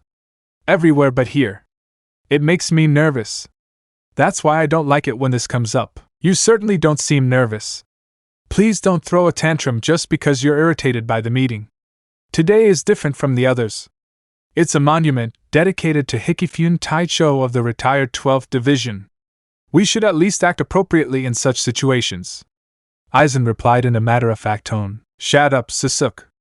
Shinji narrowed his eyes and focused his attention on his lieutenant. Memorial or not, he's a nuisance. And you can't even see my face from here. How do you know I'm irritated? Aizen smiled as the door silently opened. The door's open. Let's go. Yes, whatever. Shinji was hit by an unexpected low shot from a golden blur. A small foot slammed into the blonde's face, sending him thrashing to the ground and rolling into the wall. A young woman, dressed in a lieutenant's outfit, grinned. Hey, idiot Shinji! Your face is especially flat today. How does it feel to get a taste of my glowing kick? I stomped on you with happiness. Heh! Shinji covered his bleeding nose and shouted angrily. Damn you, Hiyori! What? I'm not going to apologize. I didn't even mention anything about that. That means I don't have to apologize then. Hiyori pointed at herself smugly. However, her excitement was short-lived when a man appeared behind her and bashed her head in with a fist. Aizen was surprised because he didn't register the intruder's presence. Say you're sorry, idiot. Man, you're a pain! Hiyori had tears in her eyes as she nursed her injured head and glared at her attacker. You think it's okay to go around bashing another squad's Fukutaishu in the head? Who do you think you are, you Afro-idiot? Love sighed as she stood before the impulsive Hiyori. Your captain isn't around. Someone has to make you behave. Stop making it sound like I'm a kid. Because I'm not. Are you? I have no reason to apologize to him. Hiyori pointed an angry finger at Shinji. Look at him. Shinji, in the background, was making silly faces provocatively at Hiyori, who was getting annoyed. Love rolled her eyes and pushed Hiyori into the barracks with one hand. Yeah. I understand. Whatever. Get in. Let me go. The blonde smiled as he continued his teasing and instigation. Aizen sighed. Examining all the captain's tablets present, Shinji asked. Is everyone here? Probably. Amor replied. The 11th Division and the 10th Division are not dash. Yes, I'm here. Naruto materialized behind Shinji and Love's backs, surprising them in the process. Whoa, where did you come from? Shinji wiped his sweat and became nervous. Stop scaring me! Damn it! It happens all the time. From graduation until now. The Yamamoto heir, dressed in his long-sleeved Hiyori, smiled mischievously. Yeah, happy times, happy times. So I've heard, today is Kiryu-senpai's memorial, huh? I don't see the 11th Division here. That lazy idiot is probably sleeping in his squad again. Yes. Shinji sighed. What about the 11th anyway? Who in their right mind would create such a squad? No offense to your grandfather, Naruto. Hey, none taken. I don't like that squad either. Too violent. And Kenpachi Kiganjo doesn't respect his position as captain. I wonder why he's still a Taicho. Naruto scratched his temple absent-mindedly. Shinji nodded in acknowledgement as he commented disdainfully. You have a point there. A swine like him becoming a Taicho like us is truly derogatory to someone of our status. I couldn't possibly be of any help. Love chimed in. That squad is bloodthirsty. Kenpachi has been the Taicho of the 11th for generations. If you want to blame someone, blame the last Kenpachi who was killed. That doesn't mean I have the privilege to skip meetings. Hey, I don't like it, but I still hang around all the time. Naruto retorted. Oh? What's this? I don't like it when I hear people talking badly about others behind their backs. Shinji, Love, and Naruto turned their gazes to their backs and found themselves facing a smirking Shunsui, who was accompanied by Jushiro and Lisa.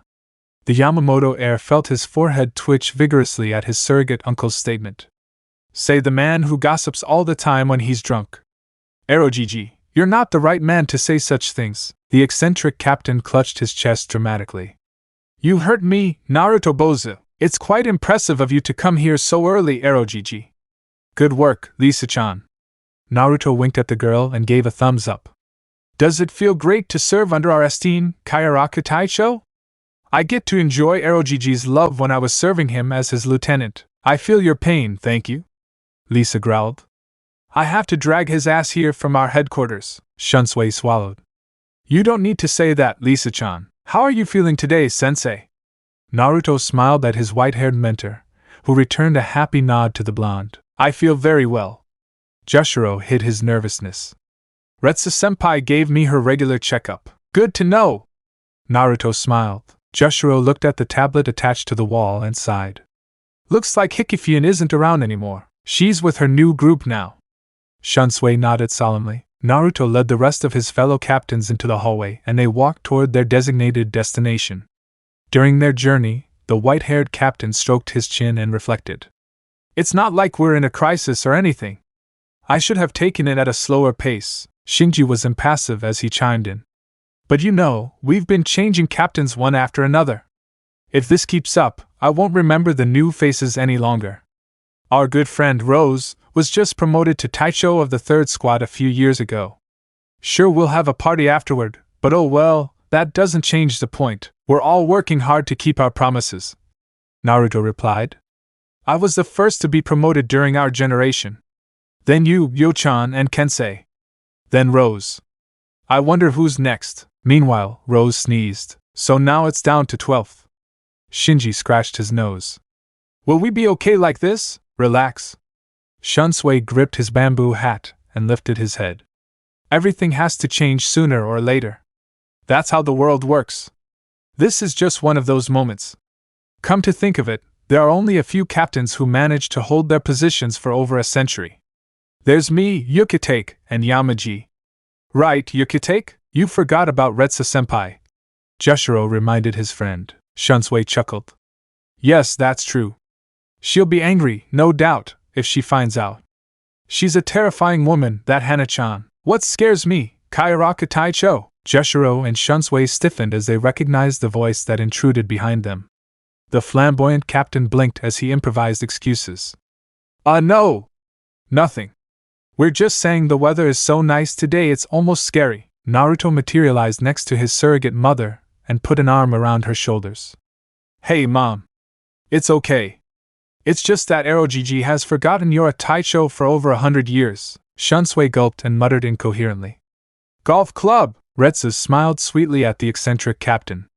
I'm sure that's not true, is it? Kaiaraku Taicho? No, definitely not. Shunsui laughed nervously with the white-haired captain as he shot glances at a certain traitorous blonde. Lisa sighed as she watched the commotion unfolding before her. My captain is an idiot. The former captain of the 3rd Division decided to retire, and the captain of the 12th Division was promoted. At the very least, both of them didn't neglect their duties. It's wonderful that it's so peaceful, don't you think, Naruto-chan? Naruto agreed, playing with her golden locks. After the rebellion war, everything has calmed down. For now, I'm also planning for retirement. Soul Society doesn't need someone like me right now. Hey. Shunsui chimed in. You're the Kirifurishu. The young man at the academy adores you. Promoted? Aizen stepped forward. How, Sasuke? Shinji rebuked his subordinate for his rudeness. Naruto simply stared at the brunette intently. My apologies. Aizen bowed. I overheard your conversation and, all right. What do you want to know? The eccentric captain smiled benevolently. We, Fuku Taishu, have not been told anything about a promotion that a captain can achieve. I assume it is the rank of Soteishu, but that is not possible, since Yamamoto-sama is the only person qualified for that rank. Is it true that the memorial is about Hikifune Taishi's promotion? That's right, Kairaku replied. Naruto folded his hands and looked away at his cheerful mother. From my limited information, a captain is promoted to Central 46. However, I've never recalled any captain in the history of Soul Society being promoted to Central 46 yet. So, it's not Central 46. Shunsui turned around and smiled. He's joined the ranks of the Royal Guard, the Zero Division. Aizen opened his eyes in shock. Royal Guard? No way, the only person who has received an invitation to the Royal Guards here. The flamboyant captain shifted his gaze to a calm Naruto, who was leaning against the wall. Is Naruto Bozu? He has received more than 3 invitations since he is more than qualified to join them. But he declines for the sake of his wife, Aizen, and most of the people except Retsu and Jushiro gasped. Hey dude, you didn't tell me this shit. Shinji raised an eyebrow. Naruto smiled. You didn't ask? What's all this? May I come in please? The captains and vice-captains turned their attention behind them and found Kuchiki Jinrei, captain of the 6th Division, and Yamamoto Uzumaki Shihoin Yoruichi, captain of the 2nd Division, standing before them. Yoruichi approached her husband's side and intertwined their fingers. What are you talking about? Naruto chuckled. Nothing really. Jinrei stood in front of the Yamamoto heir and stated. You're looking after my grandson, aren't you? No, I'm not. The blonde shrugged. He can take care of himself. That's good to hear. Patriarch Kuchiki smiled. Let him climb the ladder himself. Don't coddle him. I know. Have some faith in me, Reijiji, Jinrei chuckled. It's because I trust you, that's why I entrust Byakuya's life into your hands. Take good care of him. I'm counting on you to look after that boy, Naruto. I'm going to. Naruto took Yoruichi's hand lovingly and smiled. Congratulations, by the way. Not me you should be congratulating. Matriarch Shihoin smiled. Let's go. Shinji raised an eyebrow in puzzlement. Congratulations? What's up with that? A day ago, Kisuke had arrived at the ceremonial hall. When he entered, he was greeted by 5 captains who sat formally before him. Situated in the middle of the seats was the captain in command, who was closely scrutinizing the candidate's physique. I, Urahara Kisuke, have arrived to attend this meeting. The blond man bowed gently to his superiors. He was formed by the senior captains. In front of the 6th Division Captain, Kuchiki Jinrei, 4th Division Captain, Unohana Retsu, 10th Division Captain, Yamamoto Uzumaki Naruto, 2nd Division Captain, Yamamoto Uzumaki Shihoin Yoruichi, and the 1st Division Captain, you will face your test. Now show me if you are worthy of my granddaughter's recommendation. Dude is coming. Kensei jerked his thumb behind the closing door. The old fart said to line up and wait for him. The captains and vice-captains took their places and waited patiently for the arrival of the captain in command. When the door opened, Kisuke, dressed in his new white haori, with the Squad 12 emblem proudly printed on the back of his coat, laughed anxiously and scratched his head sheepishly. He was greeted by his former captain, Yoruichi, along with his friends, Rose, Shinji, Kensei, and Naruto. He was unfamiliar with the other captains and their lieutenants. Oh! Don't tell me I'm the last one to arrive? Shinji grinned. Dude, you did it, huh? Welcome back. I thought some flakes had joined the groupies. I guess I'm not so wrong about that, Rose nodded. And we thought you'd never wear that robe, Kisuke, the blonde laughed. Yeah, and I'm staying here with all of you, Kensei crossed his arms. You're the last of us in our generation to be promoted, Kisuke. You don't need to report him, Hitch. A sarcastic smile curled Naruto's lips. Free land here, idiot. I can say whatever I want. Kensei grinned. I'll punch you next time we fight, idiot. You got it when you poured oil in my water tank. I know it's you. Shampoo and oil make a good combination, don't they? Yoruichi giggled. She was also her husband's accomplice. Hiyori, however, looked at Kisuke with contempt. Do you mind if I come in?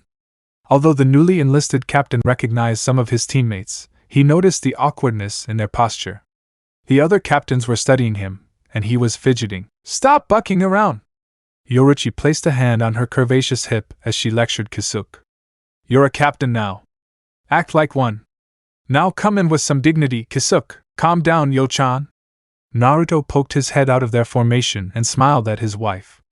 She's not your subordinate anymore, remember? Enter now! Uruhara shouted as he was struck by the tip of a cane and watched his back. Genryosai entered the chamber and struck his cane against the floor, ceasing the noises.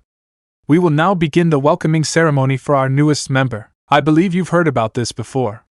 But 7 days ago, Hikifune, the 12th Division's Taicho, was ordered to resign her position here in order to be promoted. As such, on the same day she was promoted, we began searching for a new captain to replace her. I sent out a notification to relay the information to all of you. The next day, Shihoin, the 2nd Division's Taicho, nominated her 3rd seat for the position, and I asked her to bring him to me. Genryosai closed his eyes. Yesterday, I, Yamamoto Genryosai, along with 4 other captains, took the captain qualification exam to test their worthiness for the position. All the captains grimaced. The test was insane, and that was an understatement. No captain wanted to participate in another exam again. We determined that both your knowledge and personality were acceptable. You deserve the title of captain. As such, the former 3rd seat of the 2nd team, Uruhara Kisuke, is now the new captain of the 12th team. From today on, be Uruhara Taicho and become one of us. Chapter 17. Chapter 17. I will condemn them all. Where's Uzumaki Taicho, Byakuya-tan? Ranjaku delightfully asked her squad lieutenant. What's with the commotion anyway? Byakuya grunted in annoyance. Didn't I instruct you not to call me that, 5th seat Matsumoto? Never mind. The 2nd Division, Lieutenant Soifin, is challenging Taicho again. Can't you get tired of this? Uzumaki Taicho is clearly more powerful. Powerful? The Kuchiki heir laughed in amusement. I've seen the true extent of a Taicho's power, Matsumoto. I can only tell you this. He defines every aspect of the word powerful. Even if you tried to keep him from ever having a chance to use his Zanpakuto, the strongest elemental type Zanpakuto, Fujin Hyogatsu, in the end, that still won't be enough. Everyone has completely misunderstood the Uzumaki Taishu's power. I don't understand you. Ranjika tilted her head in confusion. Toshiro crossed his arms and interrupted the conversation. Simply put, there will never be a need for him to use his Bankai. No one is strong enough to take him down if he unleashes it. All of Uzumaki Taishu's abilities far surpass the scope of the ordinary. Let's not waste any more time. The battle will begin soon. Byakuya faded away in a sonic resonance. Naruto, dressed in his white haori, smiled as Soifin prepared for her battle stance. Are you sure about this, Fan-chan? I told you not to call me that. Sure, Soi-chan. The impulsive 2nd Division lieutenant gripped his sword and muttered. Chop your enemy to death, Suzumabachi. Oh? Sure, Kai? I'm already scared shitless. Naruto was terribly unconcerned when a golden stinger animated its form in the girl's wrist. Come on. Sting me to death, kid. Hiya! Soifin brought dozens of her doppelgangers into play and smiled at her mentor. I've finally mastered this technique, Naruto-sensei. You won't win this time, Bunshin? Impressive. I must say you've improved a lot, Fan-chan. However, I already mastered that technique decades ago. After all, I am its inventor. That doesn't mean anything. The lieutenant rushed forward and pointed her gun at Naruto. Raising a hand, the blonde smiled as a series of vibrant red flames violently discharged at Soifin. Heido number 31, Shikaho. The lieutenant fluidly dodged the projectiles and appeared above her mentor with one leg pointed upwards. Ferociously, Soifin brought her foot down, attempting to slam Naruto into the ground. The blonde didn't make any redundant moves. She simply raised a finger and intercepted Soifin's kick. The lieutenant gasped as she realized her attack was stopped by a mere finger. What? That kick has so much power! How? Don't be silly, Fan-chan. I only need one finger to defeat you. Soifin snarled and raised her crossbar. Your arrogance will become your downfall, Naruto-sensei. We'll see. Naruto smiled. Come on. My arrogance versus your tenacity. Let's see who wins. The little Shinigami charged forward and thrust her stinger forward. Die. It happened in a second. Naruto raised his hand and touched Soifin's forehead with his finger. The girl flew across the building and slammed into a wall, creating a crater in the process. She grunted in agony as her attacks failed once more. Pushing the rubble away from her, Soifin dashed toward the blonde once more and disappeared, only to reappear behind her mentor. This is it! The homonka is ready! Naijiki Kasatsu! The little Shinigami pierced the butterfly's crest twice and smiled triumphantly. I win! I defeated Dash, Soifun gasped as she realized what she had done. And no! Naruto-sensei! Why didn't you dodge? 2 killed. Who are you killing, silly Soi-chan? Naruto looked at the petrified Soifun and smiled. But no way! Death in 2 hits. You can't dash. Have you forgotten, Soi-chan? A battle between Shinigami is a test of spiritual pressure between both combatants. My spiritual pressure can easily overpower you. Naruto grabbed Soifun's wrist and pulled her towards him. That's why you must learn to increase your own spiritual pressure to a higher level. Otherwise, you'll never be able to bite me. You'll never reach me, do you understand? Yo, the blonde patted his head and smiled. Go train for a few more years and come back. Maybe you can be stronger than your current level by then. And learn to moderate yourself, idiot. If I'm weaker than you, I'll already be dead. And you'll be imprisoned for murder. Soifun lowered her head in shame and defeat. I'm sorry, Naruto-sensei. I'll train harder and beat you next time, that's my girl. Now go. Shoo. And send my regards to Yo-chan. Tell him his prize student is an idiot. I hate you. The little Shinigami pouted and disappeared in a swirl of leaves. And you can leave now. Ranjaku, Byakuya, and Toshiro were embarrassed as they poked their heads out from a nearby bush. Hello, Taicho. Yeah, hi. Naruto wiped his hands and sighed. The strawberry blonde ran to her captain's side and cheered. Great fight, Taicho. It's one-sided. There's nothing grand about it. Byakuya replied. Very comforting, Byakuya. Naruto rolled his eyes and walked past his subordinates. We're leaving now. Let's go. We have work to do. Work? Today's a day off. Ranjaku exclaimed. Naruto ushered in an agitated tone. Let's go to Rakangai. Come. Toshiro crossed his arms and sighed. I hope it's not ramen day. The last time we celebrated that godforsaken holiday, I threw up all night from ramen poisoning, the blonde snorted. You're weak because you can't appreciate God's finest creation. You're a disappointment, Toshiro. Whatever you say, Taicho, whatever you say. Naruto had been wandering the empty streets of a Rakangai district with his subordinates, searching for clues. There had been numerous reports of souls vanishing into thin air, something that was supposedly unlikely. Byakuya and Toshiro took their investigation seriously, trying to spot anomalies in their vicinity, except for Ranjaku, who complained about redundant jobs and her craving for wine. Hey! Look, Taicho! There are a lot of clothes over there. Ranjaku pointed to an alley.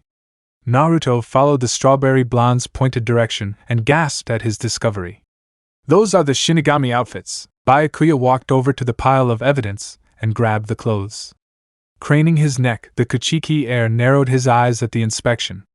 This belongs to the 9th Division, Kensei's squad, huh? Naruto tilted his head to the side and smiled. Yo-chan, I didn't know you were investigating something too. Yoruichi materialized in a static blur next to her husband and crossed her arms under her breasts. I heard. Some of my patrol guards disappeared as well. I haven't been informed for a week. Their last station was on these streets, so I guess this is my first lead. I see. I suppose Kensei suffers from the same problem as you. Ranjaku smiled at the sight of her idol. Yoruichi-sama! It's a pleasure to see you here. Yoruichi smiled proudly and stroked the strawberry blonde's head. How are you, Ranchan? I'm fine. Shihoin Taicho, we found this. Toshiro handed the Shinigami's attire to his superior. There are no traces of the suspects or the victims. Only attire. Yoruichi examined the clothing and stroked his chin. Suspicious indeed.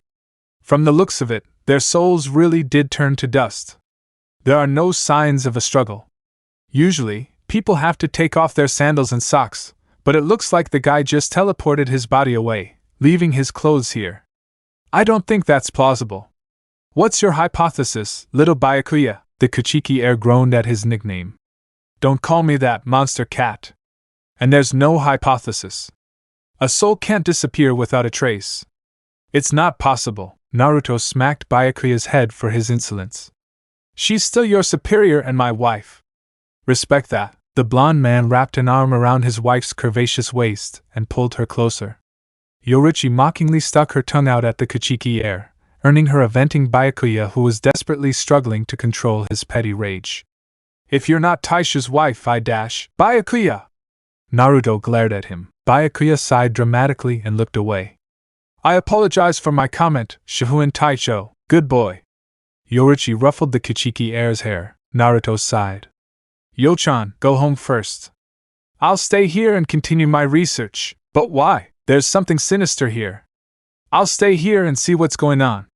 Toshiro, return to headquarters. Ranchan, you will follow Toshiro.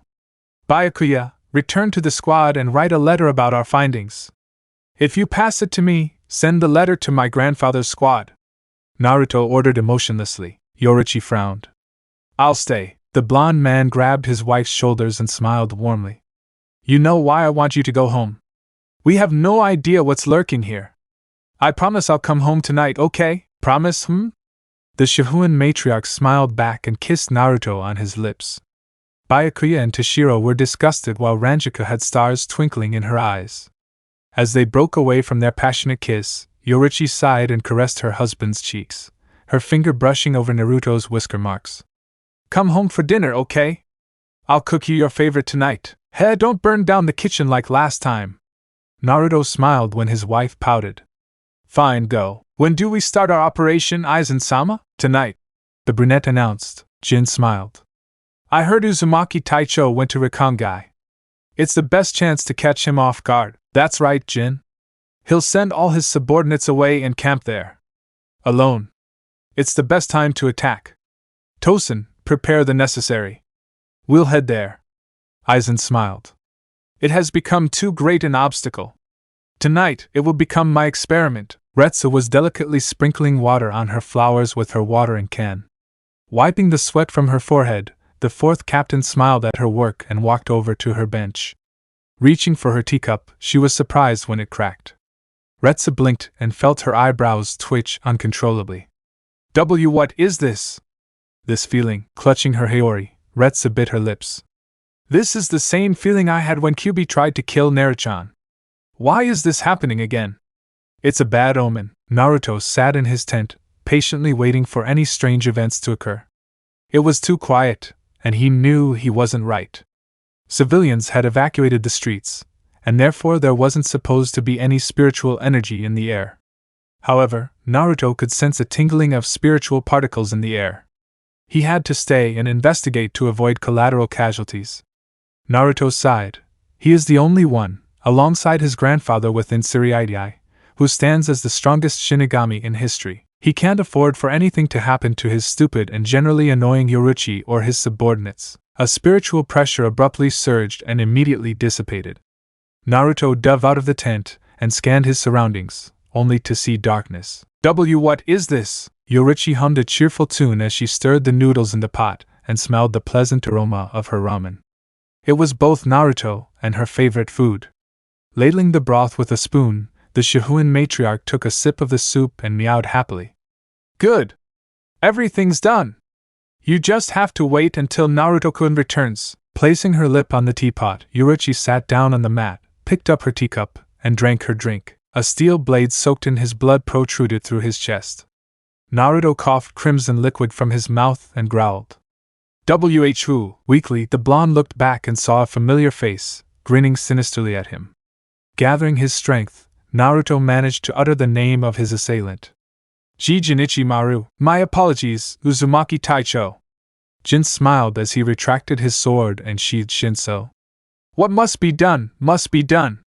You will forgive me, will you not? Collapsing to his knees, the blonde clutched his wounded chest and turned his attention to a pair of intruders walking toward the commotion. Oh, isn't this a tragedy for you, Uzumaki Taicho? Naruto glared cruelly at the mastermind. Aizen, Kensei smiled awkwardly as he presented a bouquet of flowers to a trembling Kokaku. Here, tea, this is for Yu. Tea, thank you. The Shiba heiress accepted the gift and smiled at the silver-haired Shinigami. Are you cold? Kensei was struck by a panicked frenzy and quickly removed his captain's Haori before placing it over Kokaku's shoulder. Are you feeling okay now? Kokaku nodded and blushed. Shall we go to the restaurant now? Oh, okay.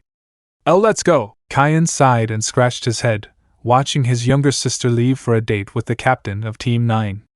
What a pair of idiots! You have no right to call them that, Kaien-kun. Miyako stood beside her husband and rested her head on his shoulder. You're worse than Nigiroma Taicho was when we first dated. Shut up! Struggling to his feet, Naruto measured the hilt of his sword and snarled. What is your motive, Aizen? Since you're dying, I suppose it's only right I tell you. The advancement of my plan. Sasuke smiled and adjusted his glasses. To seek power, one must surpass both the level of a Shinigami and a Hollow. To do that, I need a certain material to make it. However, I can't use myself in an experiment that has a high failure rate. That's reserved for someone like you, Uzumaki Taicho, bastard. The blonde man drew his sword and smiled. If you think I'll fall that easily, then you've underestimated me, Aizen Fukuteichu. We'll see. Tosen, understood. Can-name Tosen had readied his sword and touched the guard with his palm. I'll finish this for you, Aizen-sama. Banka dash, kill him, Shinso! Naruto was impaled by a sword blow and launched into a tree, effectively embedded in the bark. Returning his sword to its normal length, Jin placed his sword back in its sheath and smiled. That stab is to sever our ties, Uzumaki Taicho. Landing on the ground with a thud, Naruto clenched his trembling fist in exasperation. Fool, I'll kill you all. Good work, Jin. Sasuke clapped his hands and walked over to the fallen Naruto.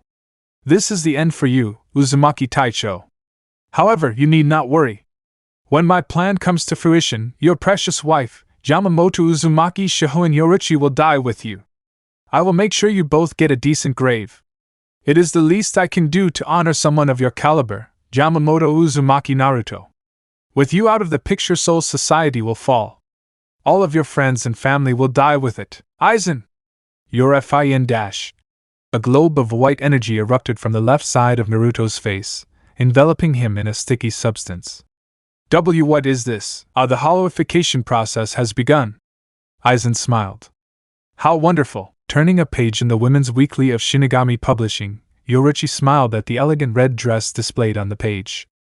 I'm going to buy this dress. Maybe I'll take Ranchan and Soifin shopping with me. Yoruichi could feel her stomach growling. I'm so hungry, no! I'm going to wait for Naruto-kun. He'll be back any moment. Naruto tried to brush the white substance away from his face, but it was no use. In fact, it was solidifying into a mask. Damn it, Aizen, traitor, so you're behind the disappearance of those people in Rakangai, huh? That's right. Sasuke nodded. You've always been an obstacle to me, Uzumaki Taicho. From the first day we met at the academy, I've known you would become my adversary. I need to eliminate you, and I'll need both patience and strength to do so. However, fate leads me to discover the existence of an entity that could surpass the realm of Soul Society and Hueco Mundo. That same entity will have the power to shape the world similar to the strength of a god. You're crazy. The blonde's vision was jarring, but he stood firm in his stance. Ambitious. The brunette corrected. I aspire to godhood. You aspire to the norm. That is what causes your downfall, Uzumaki Taicho. Starting tomorrow, the legendary Killer Flash will disappear from this world. Don't blame me. Blame your feudal attachment to your friends and family, Uzumaki Taicho. Why, you know I'll carry out this investigation myself. You know I'll be here alone. That's why dash. That is why tonight becomes the day you die. The Uzumaki Taicho I know will not abandon his friends. The Uzumaki Taicho I know will carry the burden alone. The Uzumaki Taicho I know will not risk the lives of his family and friends. That is why you are so easily manipulated, Uzumaki Taicho. In a split second, Aizen had stood before Naruto with his sword raised above his head. Goodbye, Uzumaki Taicho. Naruto saw everything in slow motion. He saw how the world almost stopped. The blonde witnessed the descent of Sasuke's sword, and the remorse inside his heart throbbed with pain. I failed you, Jiji Ka-chan Sensei Yo-chan. When Naruto opened his eyes again, he stood on a familiar cloud platform. What, Aizen? I'm in my mindscape. Assessing his vicinity, the blonde blinked. Fujin Hyogatsu? Come out now! Where are you? Show yourself! Am I dead? You're not dead, you're more than alive, buddy! Naruto focused his attention on his back and froze in fear at what he saw. Yoruichi-sama, Yoruichi-sama! Soifin gently nudged her mistress. Wake up, Yoruichi-sama! Matriarch Shihoin opened her eyes in a daze and meowed. What's wrong, Soifin? Soifin squeaked. There's a captain's meeting. It's urgent. What? But why? Naruto-kun hasn't returned yet. Yes, about that. Soifun looked away and spoke softly, hoping her mistress wouldn't hear her. An hour ago, Naruto-sensei's Ryatsu disappeared from Soul Society. They suspect he's dead or worse. Yoruichi was stunned. Why, you're joking? Tell me you're joking, Soifun. This isn't funny. I'm not joking with you, Yoruichi-sama. Soifun resisted her urge to break down. She was holding back her tears. Exactly 1 hour ago, Naruto-sensei's Ryatsu disappeared from the map. He's informed Kia, and no, this isn't true. Yoruichi's eyes were a whirlwind of conflicting emotions. Grasping her hands, Yoruichi's body trembled in disbelief. Naruto-kun, he's not dead. As the information sank in, her entire world came tumbling down.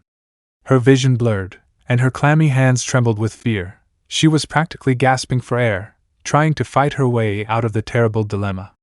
Trembling with horror, Yoruichi, the 22nd matriarch of the Shihoin clan, captain of the 2nd Division, commander-in-chief of the Stealth Force, and Naruto's faithful wife, collapsed to the ground and fell into unconscious oblivion. The last thing Yoruichi heard was Naruto's fading voice echoing in her mind. I promise I'll come home tonight, okay? The last words Yoruichi weakly muttered before the lights went out in her mind were laced with sad despair. You promise? Poor Yoruichi.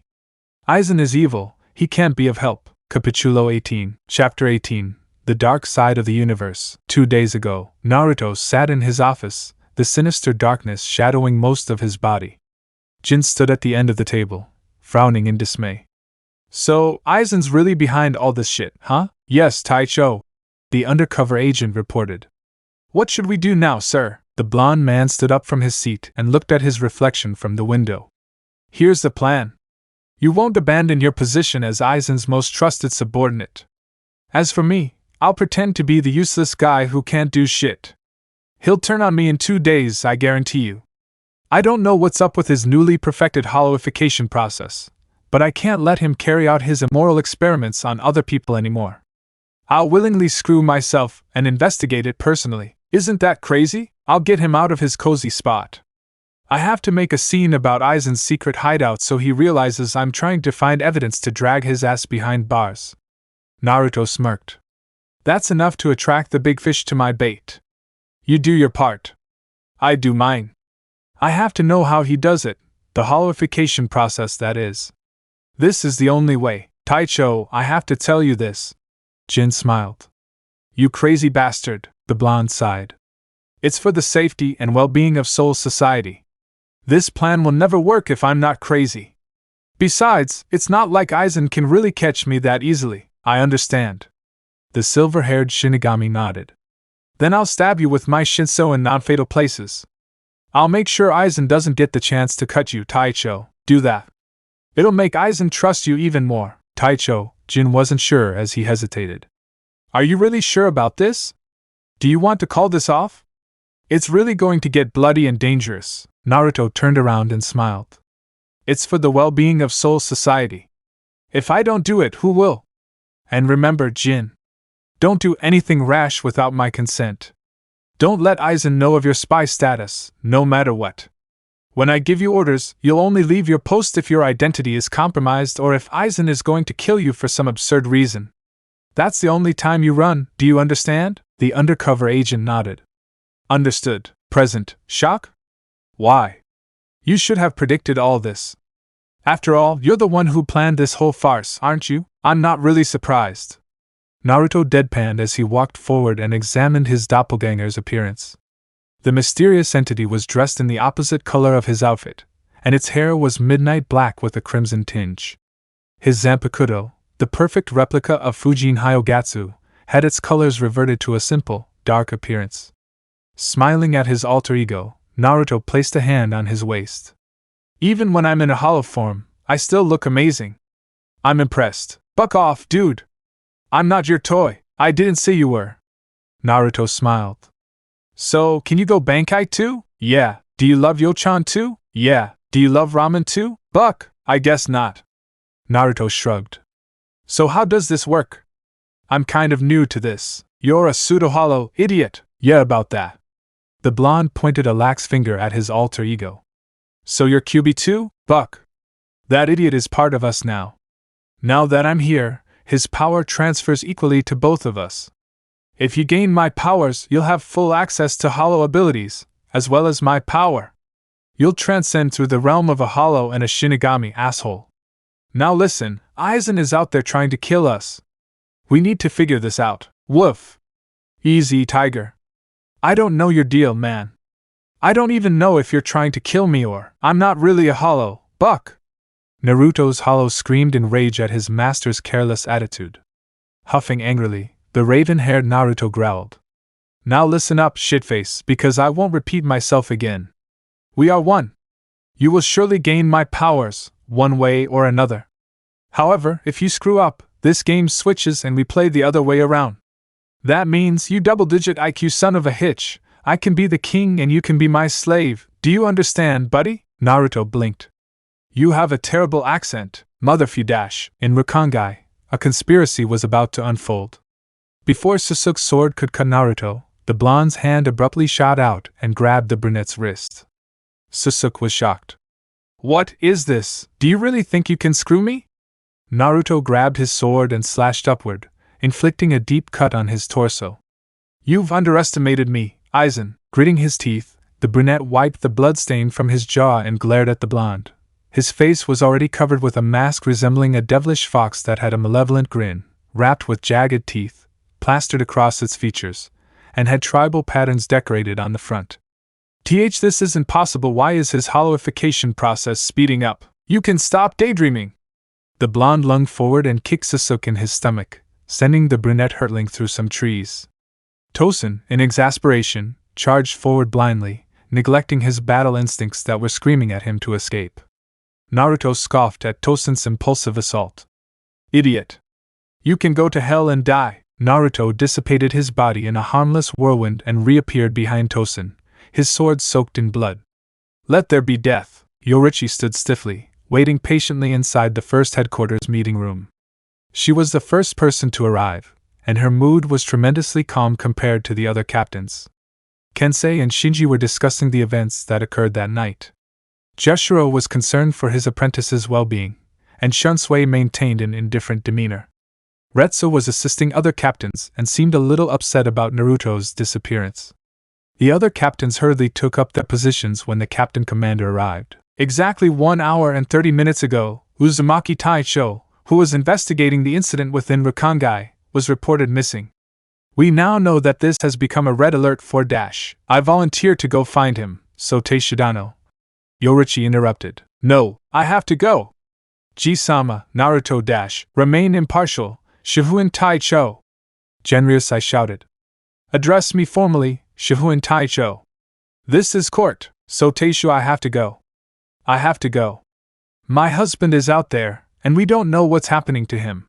He could be dying while we're here debating who should go. Dash. I've decided to send Ikawa the 7th Division's Taicho, Hirako the 5th Division's Taicho, Muguruma the 9th Division's Taicho, and Urahara the 12th Division's Taicho to Rakangai to retrieve whatever remains of Uzumaki the Taicho. Genryusai sighed. That's final.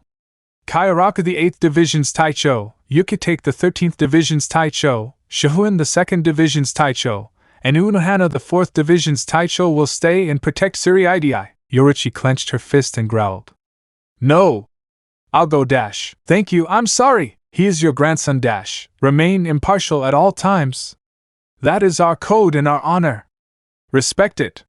You are Dash. I'm his wife. I must. Dash. The captain commander banged his cane on the floor and shouted. My decision is final.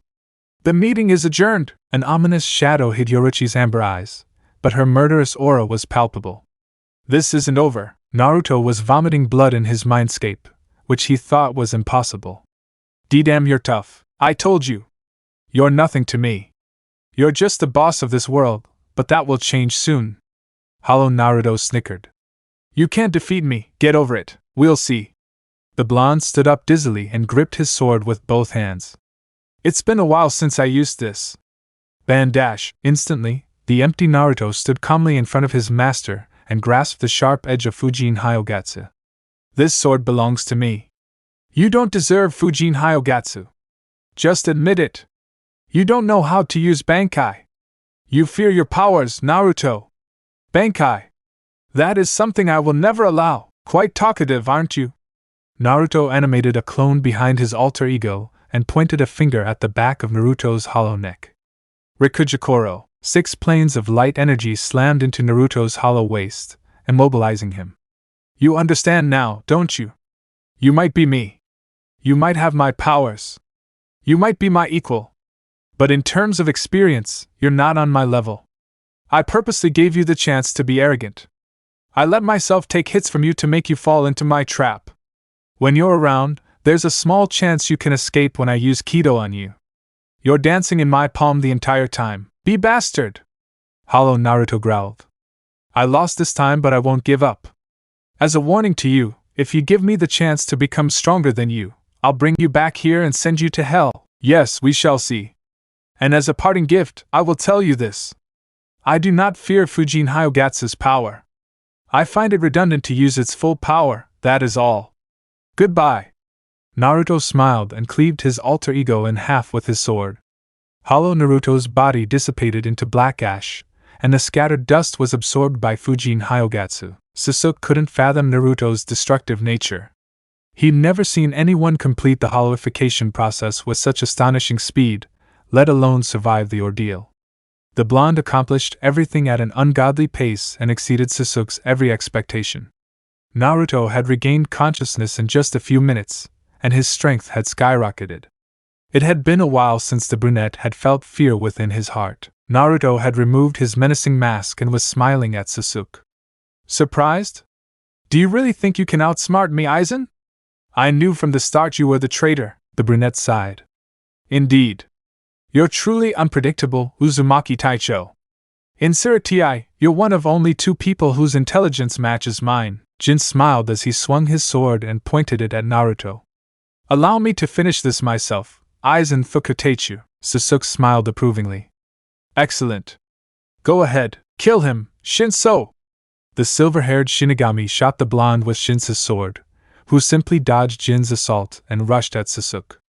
Naruto disappeared before reaching the brunette and reappeared behind Sasuke. His sword was poised to unleash a torrent of bloodshed. Shinryuho! Dragon God Cannon. When Naruto attacked Sasuke, the brunette instinctively evaded the attack. Sasuke was surprised when a bright flash emanated from Naruto's sword and a vibrating explosion engulfed the brunette. Unable to escape, Sasuke was swallowed by the blast. The smoke surrounding the surroundings blurred everyone's vision. Naruto silently waited for Sasuke to recover from his shock and, as expected, a lone figure emerged from the smoke and stood far away from the battlefield. So, how are you feeling, Aizen? Refreshed, I must say. Sasuke tore off the torn sleeve of his robe and examined his badly injured arm. He had misjudged Naruto's strength, and that was a fatal miscalculation. Very interesting. I never knew you had an attack like that. I must say, this is truly disconcerting. You haven't seen all of my attacks yet, Aizen. Don't sound too arrogant. It will be your downfall. Naruto smiled and stared at his arm. He could feel a distinctive, yet strange, energy coursing through his veins. So, this is your hollowification experiment? You're sick. You should get a taste of your own medicine for a change. Nonsense. Sasuke pointed his palm at the blonde and smiled. No need. I'll eliminate you. That's all. Hado number 88, up here! The blonde's speed was undetectable. He was already hovering above Sasuke, his sword raised.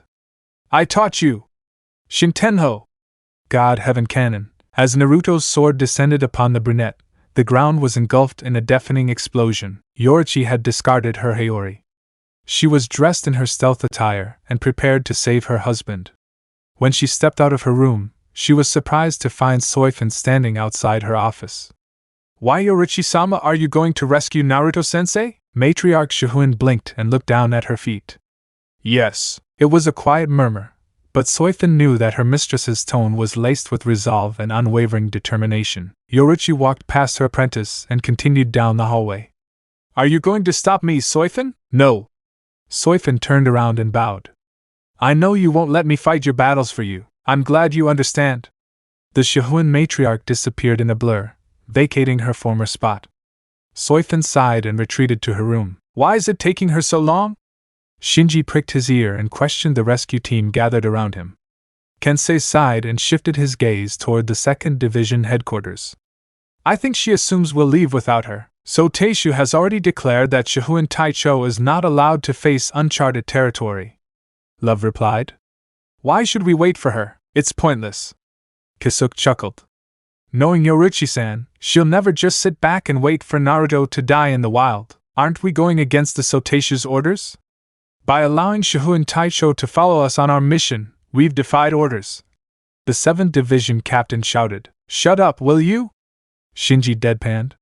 Relax, big guy. I'm sure one more gang member will do some good for the team.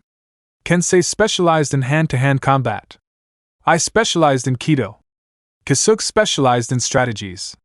You specialized in sword combat, and Yoruichi specialized in speed. It's the best team in town, I tell you, Love sighed. Still, I have this uneasy feeling. I see you're here. Yoruichi appeared behind the group in a sonic boom. Are you trying to stop me? No. Kensei replied, to the relief of the Shihoin matriarch. We're here to escort you into unfamiliar territory. There's no point in stopping you. Kisuke smiled. Come on, we have to hurry. We're running out of time. Ha! Most of you thought Naruto actually handed his ass to Aizen. Laughing face. Hee hee. Chapter 19. Let's stop the pendulum from swinging. We're leaving, Jin. Take Tosen. Sasuke ordered. The silver-haired Shinigami nodded and obeyed. Jin rushed to the unconscious Tosen's side and placed his hands on his shoulders. In a split second, they vanished in a flurry of leaves. Naruto's vision blurred and his thoughts churned. With his strength enervated, the blonde was vulnerable. However, he didn't drop his sword and instead tightened his grip. Retreating? You're a coward, Aizen, Naruto said with a smile. Perhaps, Sasuke admitted with a smile and looked back at the forest. But retreating with a greater purpose isn't considered an act of cowardice. It's patience. Goodbye, Yamamoto Uzumaki Naruto. Don't you dare dash. Surrender, Uzumaki Taicho. Sasuke adjusted his glasses. Your attacks are becoming reckless. They lack firepower. That sudden surge in power was just a fluke. Your powers are slipping beyond your grasp. With your current strength, you cannot defeat me. The hollowification process has taken its toll on both your mentality and your body's resilience. You are at your weakest. That's why. The brunette abruptly appeared next to a surprised Naruto and spoke coldly. I can squash you like a bug with ease. However, that will be redundant. My role is over. I'll see you soon. The blonde swung his sword, but it sliced through the air. Sasuke had already fled the scene. Collapsing to his knees, Naruto panted in exhaustion. Damn it, I can feel Naruto-kun's Ryatsu. Yoruichi ran through the dark forest with her companions. Shinji stroked his chin and frowned. But it's quite weak. We have to hurry, Kensei said sternly. Soifin trembled in fear as she knelt before the Captain Commander's oppressive presence.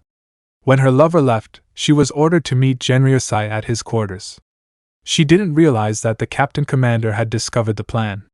Where is your captain? Where is Yamamoto Shihoin Uzumaki Yoruichi? Don't know dash. Don't lie to me, child, Genryosai exclaimed. Where is he?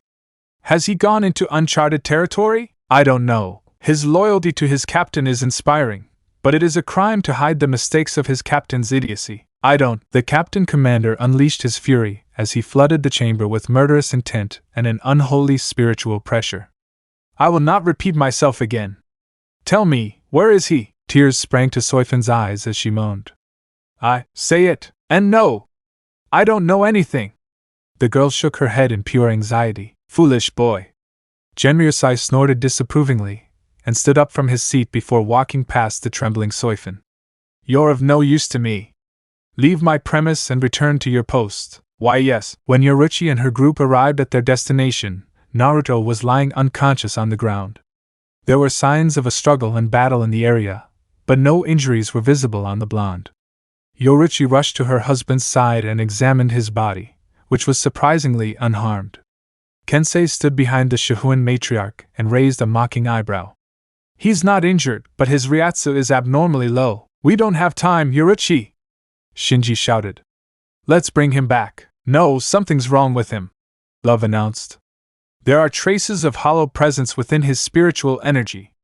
If the authorities discover any foreign matter within his spiritual energy that could be linked to hollow power, he could be brought to trial. Yoruichi placed her husband's arm around her shoulder and looked at Rose. Let's take him to his mother. I'm sure Uchiha Taicho can do something to help. Kisuke remained silent in the background, preferring not to comment on Naruto's condition. Without further delay, they left the area in static blurs. Naruto, though falling into oblivion, was panting and muttering weakly. Take me back to my division. Kensei blinked. You're awake. What happened? Just bring me back to my division, I don't have much time left. What do you mean? Yoruichi was dumbfounded. Just do it. Naruto smiled at his wife and murmured softly. Please. Without questioning her husband's order, Yoruichi took a detour and ran to the 10th Division headquarters. Why do you want to come here? Of all places! Kensei shouted in annoyance. Don't you understand your situation? Your health is deteriorating at an incredible rate. We need to fix it, Naruto gasped as he rummaged through his drawer and pulled out a document. This is the evidence I've recorded from all those years. Take this and give it to my grandfather.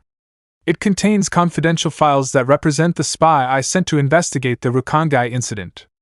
This file must end up in my grandfather's hand. Yoruichi was an emotional wreck. Her body was shaking with pure fear, and she was desperately suppressing her sobs. We need to take you to your mother. Uchiha Taicho won't be able to help you. Kisuke suddenly voiced his opinion, much to his comrade's surprise. Yoruichi turned her attention to her friend and stared at him in disbelief. The reason I know so much is because I invented the Hogyoku. Hogyoku? Rose recited. What is that? Something that can break the boundary between the hollow realm and our world. Kisuke clenched his fist and sighed. I didn't expect Aizen to have found it. Yoruichi hurriedly stood up and grabbed Kisuke's neck. Then you should know how to save him. Do something. There's nothing I can do to help him. The will is set. There's no turning back. If I'm not mistaken, he's defeated the hollow within himself. Don't ask me what that is. I myself don't know much in detail about the power and miracle of the Hogyoku. All I can say is that Naruto is no longer a Shinigami. He must leave Soul Society before Central 46 becomes aware of this matter. No! No one leaves Soul Society! Yoruichi roared.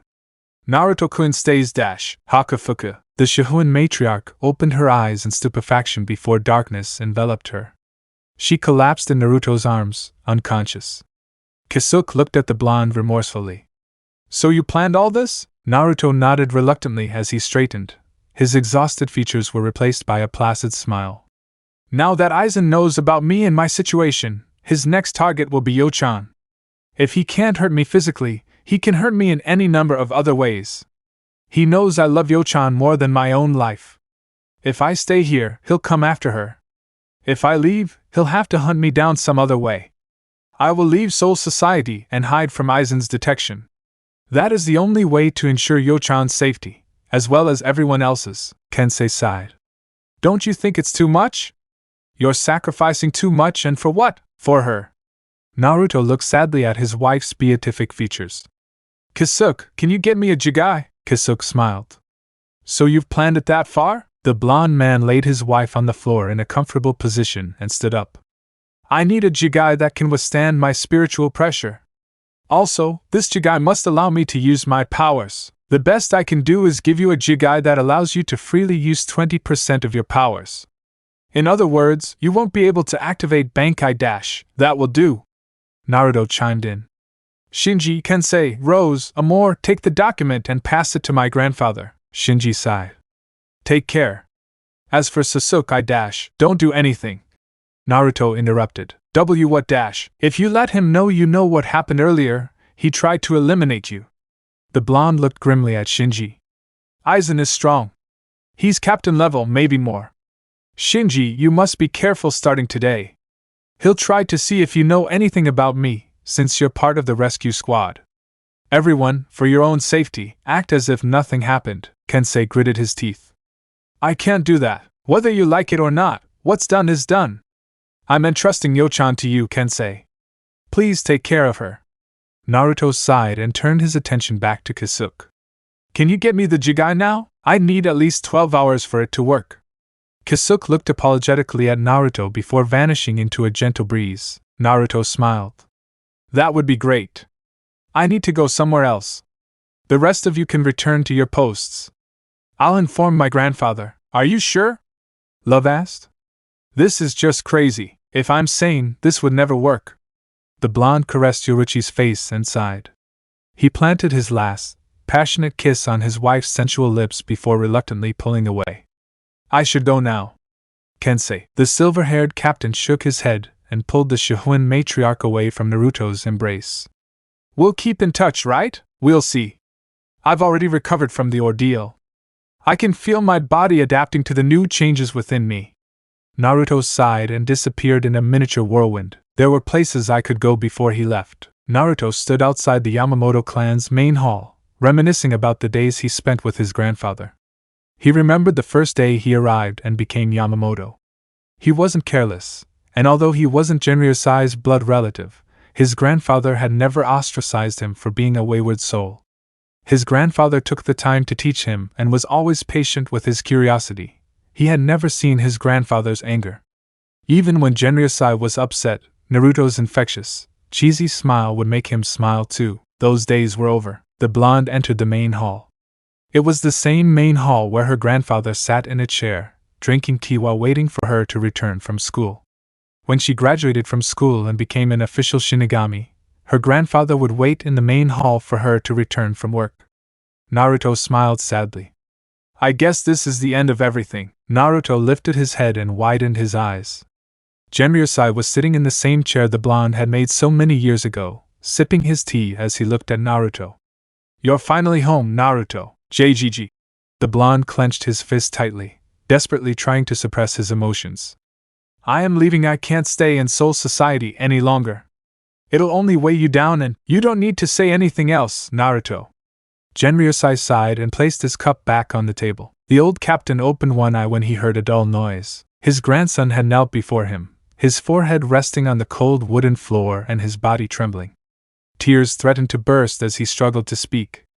JGG, thank you for everything. If you hadn't rescued me from that forest, if you hadn't helped me all these years, I would never have become who I am now. GGI, Naruto. Genryosai smiled warmly at the blonde. I've never regretted saving you back then. You're my grandson, no matter how other people denounce our ties. Life will be meaningful and lively if you can abandon all burdens, but that's not possible for people like us. Raising you was like a new lease on life for me. My wife died a long time ago. During her dying period, I promised to be faithful to her, and because of that, I don't have any children. Frankly, I don't have the time to look for a wife anyway. I need to rule the entire Suriidai. Having you as my grandson is a dream of mine, Naruto. The blonde couldn't resist any longer. Naruto screamed, salty liquid cascading down his cheeks as he choked on sobs. Genryosai looked at his crying grandson and sighed. You don't need to be powerful. You don't need to be a genius. You don't need to be a captain. Just be happy and healthy, that's all I ever wish for you. His grandson sniffed and wiped the tears from his face. Stand up, Naruto. Naruto agreed to his grandfather's request. It was most likely his last request anyway. Do what you have to do. And when it's all over, come back for dinner. Genryosai stood to his full height and walked slowly toward the hallway. I'll be waiting. Naruto nodded, tears still streaming from his eyes. See, can I ask you a favor, Hihi? The old captain stopped in his tracks. What is it? Take care of Yo-chan for me. She's my granddaughter-in-law. You don't need to ask. Genryosai continued venturing into the hallway. Take care too, Hihi.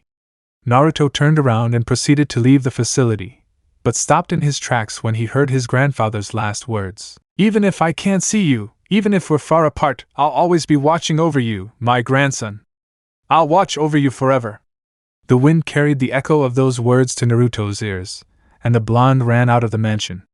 Thank you, Hihi. If Naruto had stayed longer, he would have seen Genryosai's tears. Naruto ventured toward his next destination. He was standing before the gates of the 4th Division. Retsu was like his own mother. Without her, Naruto didn't know how he would have become what he had become. His mother had taught him the principles of righteousness, kindness, and generosity. Naruto was motherless since he was born without one, so he didn't know what to do when Retsu came into his life. He prayed to whatever god was in the sky to show him the warmth of motherly love, and he received it. He loved Retsu and was a filial son to her. The blonde man knew he could no longer be filial to her. His last visit was his way of showing his gratitude. Naruto disappeared in a blur of static and stood behind Retsu. He sat on the edge of the wooden floor, admiring the soporific glow of the moonlight. Setting her tea down beside her, Retsu sighed softly. "You're leaving, aren't you?" "Yes, I am." Naruto was fighting back the urge to cry as he clenched his fists tightly. "Be brave then, my dear." Retsu tapped on the empty spot beside her, beckoning her son to sit beside her. The blonde complied and sat down next to his surrogate mother. "Even if you are not my flesh and blood, our bond will always be that of a family tie. I know that every time you make a decision, your stubbornness gets the best of you. If you leave, then I only wish that you could let go of any burden that might prevent you from doing what you need to do." Naruto nodded and hid his face from his mother. "I may not have told you this, but I'm proud of you." Retsu smiled, tears streaming down his eyes. "I couldn't be more proud to have a son like you. You were a troublemaker when you were young, but you've grown into such a strong boy, Naruto. You've always been my happiness. Ka-chan is old now. I won't be getting married anytime soon, Naruto. But with a son like you who will always be there for me, I'm more than satisfied." Naruto unexpectedly hugged Retsu and sobbed into her shoulder. She gently ruffled his hair and whispered, "You must take care of yourself, okay? Don't eat too much ramen. Remember to close the window at night. You catch colds easily. Remember to eat more vegetables. I know you don't like them, but they're healthy for you. Oh, you too." The blonde gently pushed his mother away and did his best to smile. "You eat too much spicy food. Without me around, no one will scold you. So don't forget that, okay? I will do it. Take care, Ka-chan." Retsu nodded as she wiped away the tears staining Naruto's reddened cheeks. "I was born without a mother. But even if you didn't give birth to me, you're still my Ka-chan, no matter what. You're the only Ka-chan I have now. You should take care of yourself and stay healthy, okay? Those are my lines." Naruto bowed to his mother and cried. Thank you for your love, Ka-chan. Tell Isen-chan to take care of herself too." Isen was crying behind a wall, desperately trying to hold back her sobs. 2 days ago. "And this is my plan," Naruto said solemnly. "No!" Retsu exclaimed in horror. "How could you plan such a thing? Hana-chan is right." Shunsui tilted his straw hat and shook his head in disapproval at the blonde's reckless plan. "You have no evidence whatsoever to determine Fukutechu Aizen's hostility towards Soul Society. It could just be your paranoia, who knows?" Joshua took a step forward. "As your teacher, I can't let you do this, and as your mother," Retsu glared at the blonde, "I will not allow you to do such a thing. I've already decided." Naruto blinked. "Besides, if I don't do this, who would?" The captain of the 4th Division clenched her fist and frowned. "What about Yoruichi-chan? Are you going to abandon her for the sake of this mission?" "Yes." Naruto stared at the ground, unable to meet his mother's eyes. "One way or another, Aizen is going to begin his plan. I know it. If I manage to stop him, Soul Society could be rid of a potential threat. However, if I fail, Yo-chan will be in danger. Aizen will do everything he can to hurt me by getting his filthy hands on Yo-chan. He might even try to hurt you or any of my loved ones. I can't let that happen. That's why if my plan fails, I must leave Soul Society. I don't approve. Plain and simple. Don't go against my word, Naruto-chan." Retsu's glare had intensified to the point where Joshua and Shunsui were sweating. Naruto, though fearing his mother's wrath, stood firm in his words. "Understood, Naruto-chan?" Naruto unexpectedly hugged Retsu and whispered sadly in her ear. "There are things I have to do, Ka-chan. I'm no longer the child you used to coddle.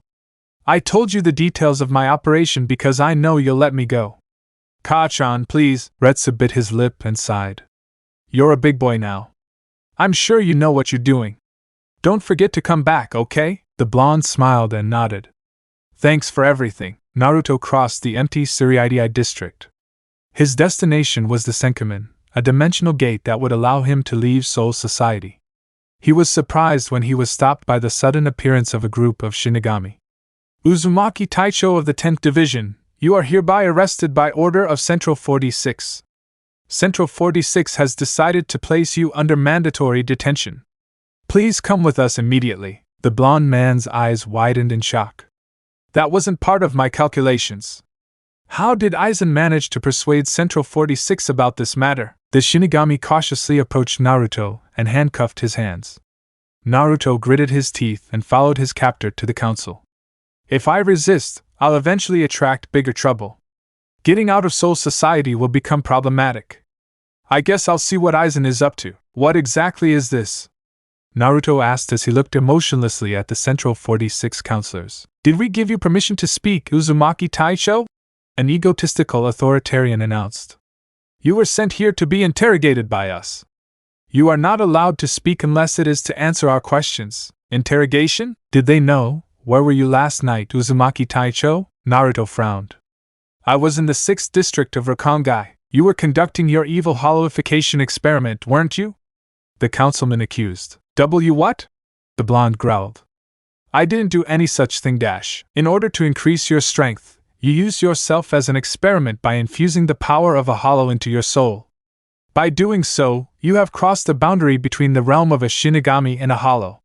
However, that means that you're no longer a Shinigami. Isn't that accurate? Naruto snarled. It was Aizen Fukutechu who told you all these lies, wasn't it? Silence, imbecile. No! The blonde shouted. Aizen was the one who organized all this. He was the mastermind behind the hollowification process. Your lies are ridiculous. The vice captain of the 5th squad never left Siriidii last night. We have resources and concrete evidence from reliable witnesses that Aizen Fukutechu never left his post. The councilman snorted. We have hundreds of Shinigami to attest to that. There's no way you can pin your ridiculous blame on him. Naruto was shocked. Impossible. He was there last night. Enough. A councilman tossed a stack of papers to the blond man and smiled. These are reports, notes, and documents found in your office. The contents have thoroughly expressed your intention to increase your power through a nefarious procedure. You can't deny that, can you? What? No. Those are supposed to be files related to my operation to fulfill your wish by obtaining the power of a hollow, am I right? This is bullshit. Naruto spat. Listen to yourself. Why would I? The councilman interrupted and declared sentence. For investigating and carrying out your heinous and repugnant experiment, you are hereby sentenced to death. The door was kicked open, and a familiar silhouette appeared before them. Naruto, noticing the intruder's figure, was puzzled. Yo-chan, what is the meaning of this? What is going on? How dare you intrude on this interrogation? What insolence! Leave now, insect! Guards! Men! Do something!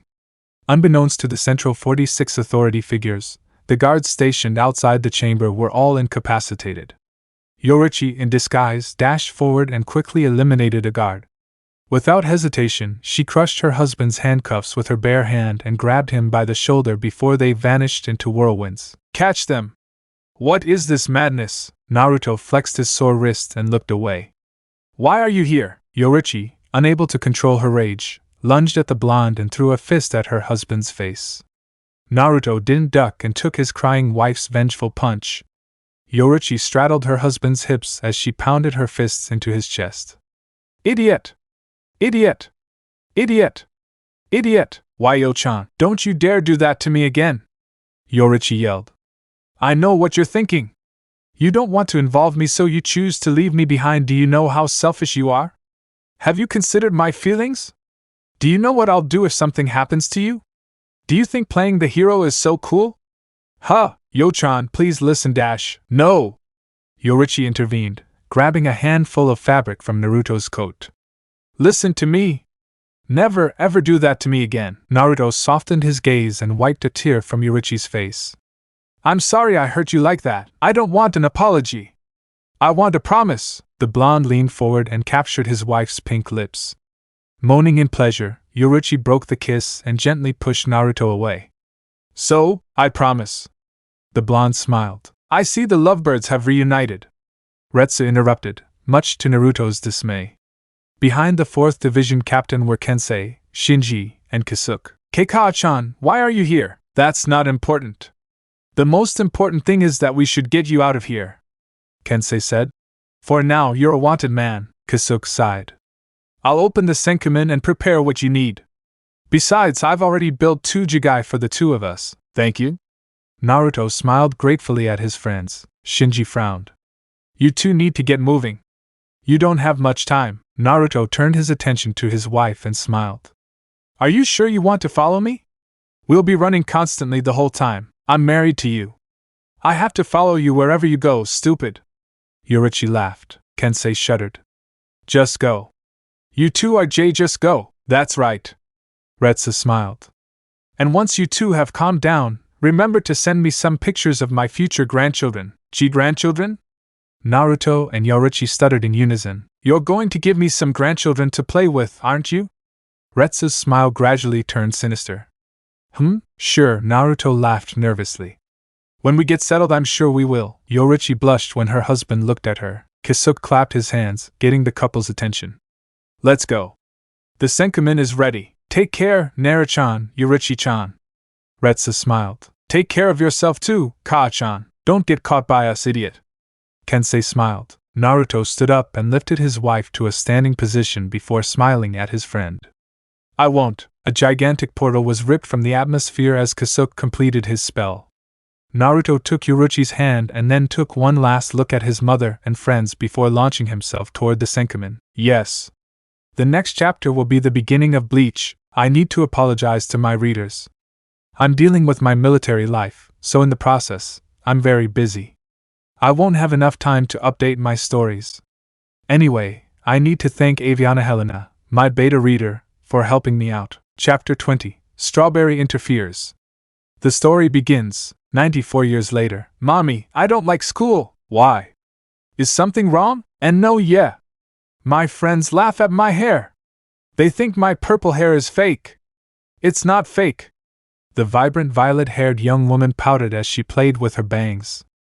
I hate my hair. Yoruichi giggled as she stopped in her tracks and knelt down, meeting her precious daughter's shy gaze. She stroked her daughter's hair lovingly and smiled. Oh, my angel baby, you should be proud of that. You know what, Nichiko-chan? They're jealous. They're jealous of you. They're lost souls. You shouldn't let them make you feel bad. You're jealous of father's eyes and mother's hair. No matter what, you're the most beautiful child to us. Ah, really? Yoruichi kissed her daughter's forehead, and she whispered sweetly into the girl's ear. I love you, Nichiko-chan. Be proud of who you are, not what you are. Nichiko's eyes lit up with joy, and she nodded fervently. No matter what, she knew her mother knew just what to say. Will Dad be home for dinner tonight? Yes, my love. Daddy's coming home. Yoruichi stood up and opened her palm, offering it for her daughter to hold. Come on, we don't want to be late. Mommy still needs to pick up some groceries. Okay. I want miso ramen for dinner. Nichiko grabbed her mother's hand and she skipped happily toward the market. Yoruichi shook her head and smiled. Like his father. Ah, choo! Naruto rubbed his nose in indignation and looked at his fellow doctors in the meeting room with pure boredom in his eyes. Sorry about that. So, about the surgery. Ryuka Nishida, director of Karakura Hospital, sat up straight and addressed the issue coldly. The surgery must be performed. Himiko's parents have given their consent for the surgery. Furthermore, the child wishes it. The blond man rolled his eyes. Oh, please cut me some slack. You obviously know the risk is high for this one. The chance of her surviving the operation is like throwing a stone into a river and hoping it floats. Himiko shouldn't have the operation. It's too risky and dangerous for a 12-year-old to undergo such. The director looked coldly at the unperturbed blonde. But don't forget, you're a professional doctor. That has nothing to do with me being a professional doctor and shit dash. This is a direct order. Ryukin interrupted. Himiko will be in the operating room tomorrow morning. Either she risks it or she lives the rest of her life without her legs and hands. As a doctor who respects morals and ethics, what is the best solution for her?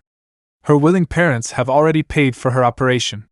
This operation must be performed, and you will do it, Dr. Uzumaki. Naruto chuckled. You really have a stick up your ass, Ryukin. The other doctors were both amazed and unhappy that Naruto was the only doctor who could be rude to the hospital director and still get away with it. Naruto drew himself up to his full height and jammed his fists into his coat pockets. You know what? Screw all of you. I'm done for today. Don't call me. I won't take any calls from the hospital. Ryukin sighed as Naruto walked out of the chamber. The last Quincy had known Naruto for 9 years. The blonde had decided to move to Karakura town the day his wife was found pregnant. It was a miracle for him. However, he knew it meant they had to abandon their life as fugitives. To do so, they decided to find a secluded place somewhere in the world of the living where their family would be safe. Once the couple calmed down, Naruto decided to work for the local hospital as a promising doctor. Over the past few decades, Naruto had vigorously studied medicine, earning a degree. He had ventured to various locations around the world with Yoruichi to further broaden his horizons. Initially, Ryukin detested Naruto's presence as the blonde was a Shinigami. However, when Naruto confronted Ryukin about his crisis, the headmaster empathized with his dilemma and accepted him into the workforce. When Ichigo was born, he was overjoyed. When the couple sent their photos to Retsu, she was delighted beyond belief. She even sneaked into the world of the living just to catch a glimpse of Nichiko. Yoruichi and Nichiko meant everything to him. Naruto was an orphan, so he cherished his time with his family as much as possible. However, Naruto and Yoruichi had never revealed their true identities to their daughter. It was a precautionary measure. Most importantly, they didn't want their daughter to live her life. Sometimes it was better to be normal. Ase 4 Anos Nichiko, age 5. What should we do, Naruto-kun? His fever is getting higher and higher. As a doctor and a soul reaper, Naruto knew exactly what was happening to his unconscious daughter's body. Nichiko's birth had nearly killed Yoruichi, simply because she was born with excessive amounts of spiritual energy. Initially, Naruto sealed a portion of his daughter's latent power within her soul. However, as she grew, the seal weakened. Her agile, undeveloped body couldn't contain that much spiritual energy. Naruto-kun! Do something! The panting Nichiko was in her mother's embrace. She could only vaguely register her parents' conversation. Naruto sighed. It's no ordinary fever, Yo-chan. The seal is broken. Unlike us, she doesn't have proper combat training to master her powers. And her Ryatsu is even stronger than mine. Chiko-chan won't make it. She's going to explode. Yoruichi bit her lip and growled. Then perform the sealing ritual. No, you won't like it. What do you mean? To seal her spiritual energy completely, I have to draw all of her Ryatsu into her without killing her. Now I'm sure what will happen. I've only read this in books and it works, theoretically. It's the procedure. Shut up and do it! Yoruichi shouted. The blonde quickly formed a hand seal. Bakudo number 99, kin! Union form, seal. Naruto reluctantly summoned ropes, which manifested from nowhere, and bound Nichiko firmly to her bed with the binding spell. Yoruichi was distraught. What are you doing? Trust me, this is the only way to stop her from fighting. Naruto sighed deeply. This is going to be a long day. Present, I'm home! Naruto exclaimed. Nichiko appeared out of nowhere and jumped into her father's embrace. Dad, you're home! We're having ramen tonight. Mom's cooking her special recipe. The blonde boy smiled and affectionately ruffled his daughter's hair. Awesome! So, how was your day at school? Nichiko frowned and looked at the ground. Naruto raised an eyebrow, dropped his suitcase, and lifted his daughter onto his back, giving her a piggyback ride. What happened? Did someone bully you? Tell Dad, and I'll make sure they understand my youthful rage. The purple-haired girl laughed. It's not that. It's just people think I'm weird. Why would that be? For starters, I have purple hair. That's weird. None of my classmates have that kind of hair color. They have black, brown, dark blue. And then this guy who has orange hair. That's weird. But we're equally weird. I don't like being weird, Naruto chuckled. Honey, you're not weird. If you are weird, I'm 100 times weirder than you. What does that make me? Dumb? Yes. Nichiko squealed. Ah, you hurt Dad's feelings. Pillow fight tonight, yay. And I'm going to win like always. You're weak, Daddy. Why yes. Naruto struck a dramatic pose. And my presence is overshadowed by the eternal grace of Nichiko-sama. The little girl giggled happily at her father's antics. Yoruichi, dressed in a simple blouse, jeans, and an apron, emerged from the kitchen with a steaming pot of ramen in her gloved hands. All right, fun times are over. Dinner's ready, yay! Ramen! Dad, go ahead. To the kitchen. Nichiko pointed a finger at the kitchen table. To the kitchen!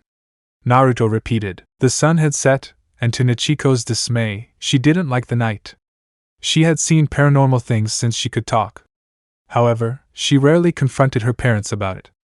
She could see spirits floating through the streets outside her window.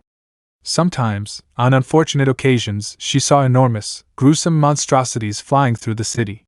That was enough to scare her. Daddy! Daddy! Nichiko moaned. Please come to me! Naruto ran to his daughter's room, as usual. As he quietly opened the door, the blonde saw his daughter sitting on her bed, hugging her teddy bear tightly to her chest. Naruto smiled and walked over to Nichiko and sat on her bed. What's wrong? Are you still seeing things? And no. I'm just scared. I don't want to see that strange, scary masked monster again. The blonde didn't flinch as he kept his smile on his lips. And you won't? What did Dad tell you? Nichiko blinked and smiled brightly. You're a Superman in disguise, and it's your duty to protect me. Sure. Naruto put a finger to his mouth and smiled playfully. Don't let others hear that. This is a secret between you and me. Other people will think I'm selfish for not protecting the world, you know? They'll be jealous of you, and that's precisely what your classmates are doing. They're jealous, that's what Mom said. And are you ever wrong? Yes. Nichiko smiled. Remember that time he said driving north to the city would be a good idea? We ended up in a desert for 5 hours. Oh yeah, that. Naruto chuckled. Well, that's funny, but no matter what, Dad will always protect you. Trust me, nothing will dare touch you while I'm alive. Dad is Superman, right?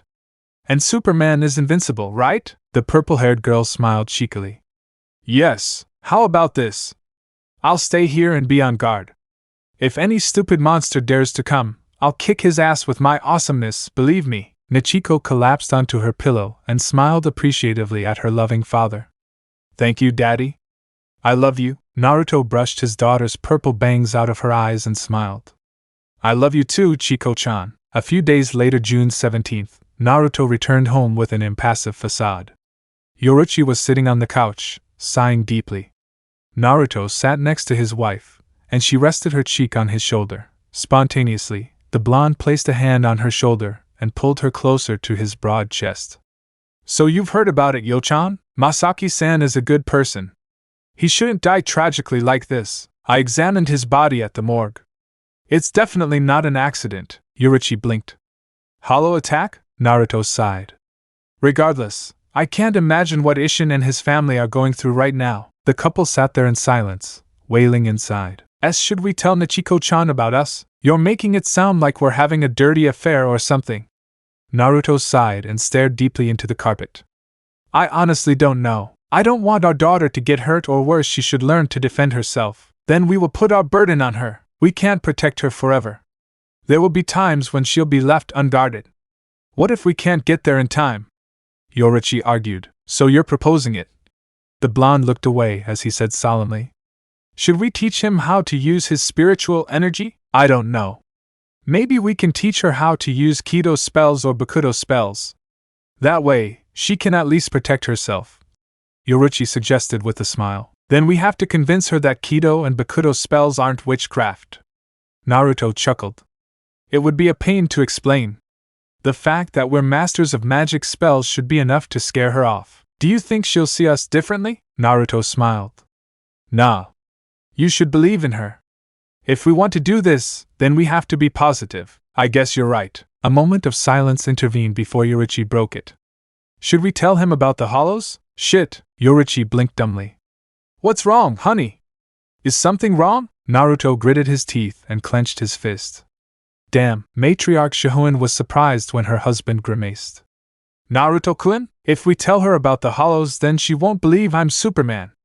Naruto whined childishly, much to Yoruichi's annoyance. His wife hit him on the head and they burst out laughing. 6 years later, we fear what we cannot understand. And because we cannot understand, we fear. A girl, dressed in the standard Shinigami combat uniform, stood proudly atop a utility pole. Closing her eyes, she sharply focused her senses on her surroundings. I see.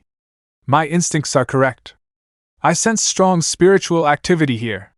This is it. The Shinigami leaped across a few buildings before making his fateful descent into Karakura town. I'm Ichigo Kurosaki, 15 years old. A first-year high school student. My father runs the town clinic. Saving lives and watching people die before my very eyes has become commonplace for me. Life and death, those are things we have to accept. I think, perhaps, that's the reason why I can see spirits. After beating up some thugs and helping a young spirit, Ichigo returned home. When he opened the door, before he could murmur a polite greeting, he received a kick in the face from his father. "You're late, Ichigo." That was a common occurrence in the Kurosaki household. So common, Ichigo's two younger sisters, Karen and Yuzu, could be dispassionate about the whole ordeal. It was their way of life. Ichigo did his best. He did his best at many things, mainly to forget the painful memories of his late, beloved mother. The guilt in his heart pricked him every time he fell asleep, and his nightmares tormented him by forcing him to watch images of his mother's death over and over again. Ichigo, despite his appearance, excelled in school and was a reliable and overprotective older brother to his sisters. After having a friendly fight with his esteemed father, the orange-haired teen decided to skip dinner and retired to his room for the night. He didn't know that decision would change his life forever. Yoruichi stared at the distant sky through the kitchen window. Her soapy hands were submerged in the sink water, her eyes staring lifelessly at the moon. Another Shinigami on patrol. If this keeps up, they might catch up to us. Mom? What's wrong? Nichiko, dressed in her school uniform, opened the refrigerator and looked for a bottle of milk. Is something bothering you? Yoruichi smiled affectionately at her daughter and replied in a gentle tone. It's nothing. I'm just wondering whether or not I should employ maids. Our new house is too big. I can't possibly clean every corner of this house, can I? I can help. Nichiko smiled and softened her gaze. I'm Nichiko Uzumaki, 15 years old. I'm a first-year high school student. My father is the best and most respected doctor at Karakura Hospital.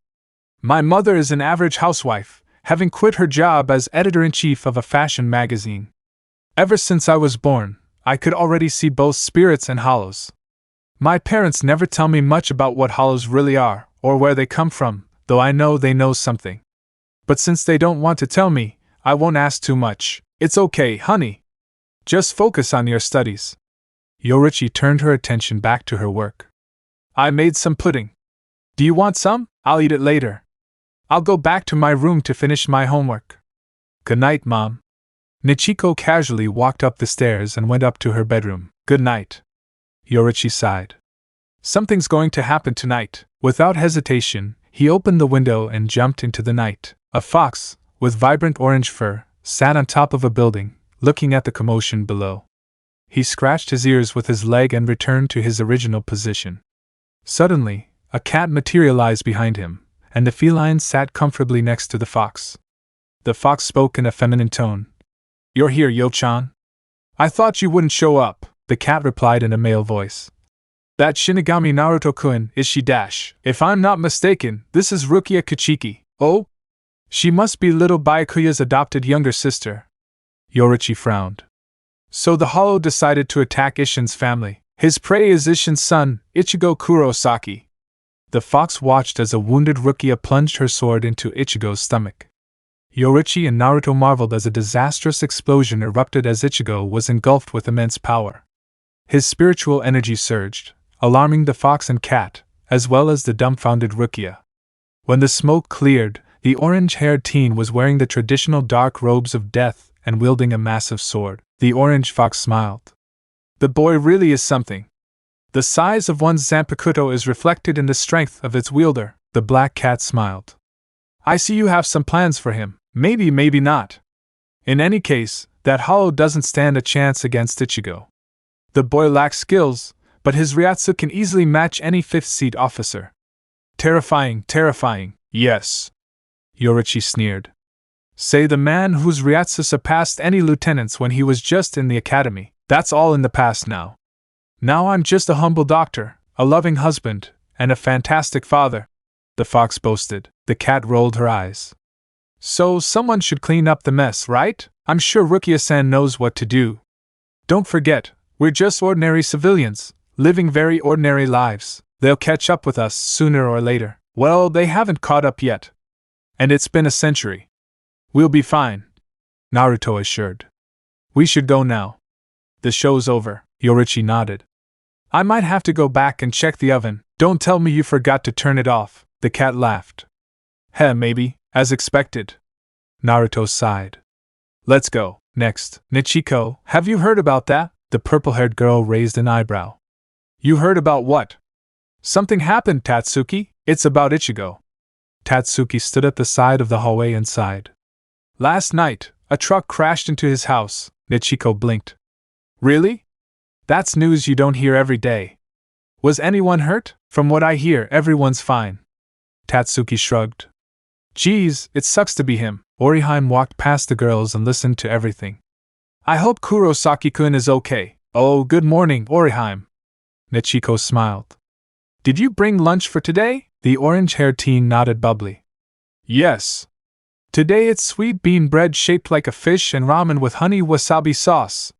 Do you want some, Tatsuki-chan, Nichiko-chan? I'll make extras for both of you, too. Do you want some? Nichiko and Tatsuki paled.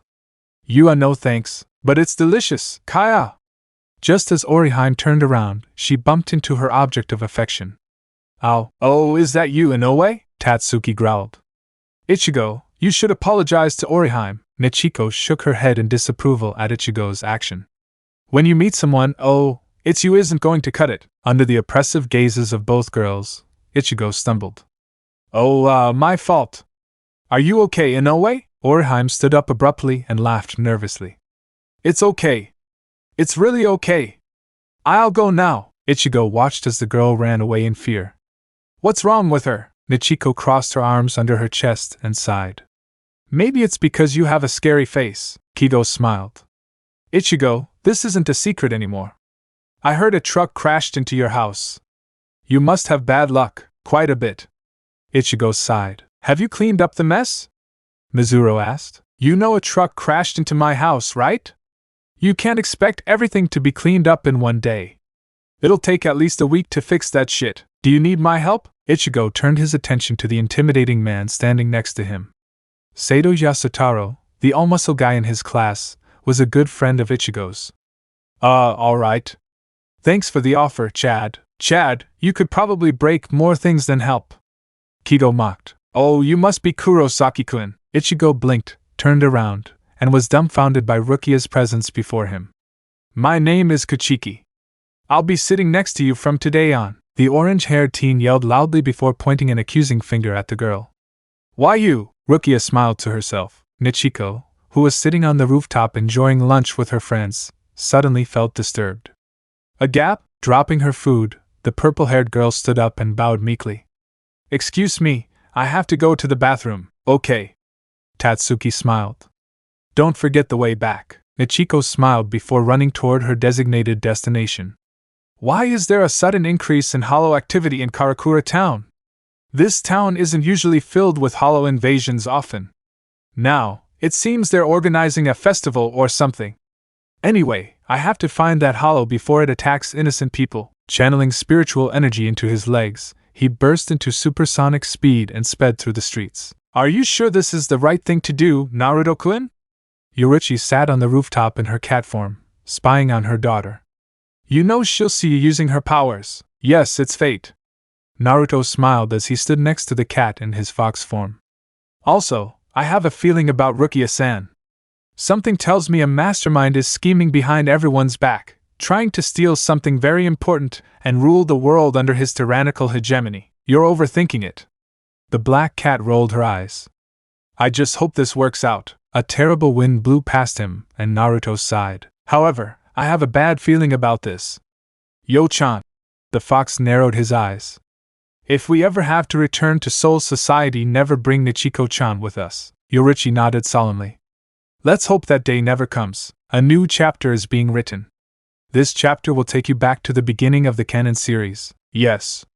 Nichiko is an OC, but you can imagine her looking like Yoruichi, except her hair is as spiky as her father's. Let me know in the comments below if you guys want the next part. Also check out my other video that has been shown and left. Thank you for watching. If you enjoyed this video, please like and share this video. And have a fantastic day. Bye.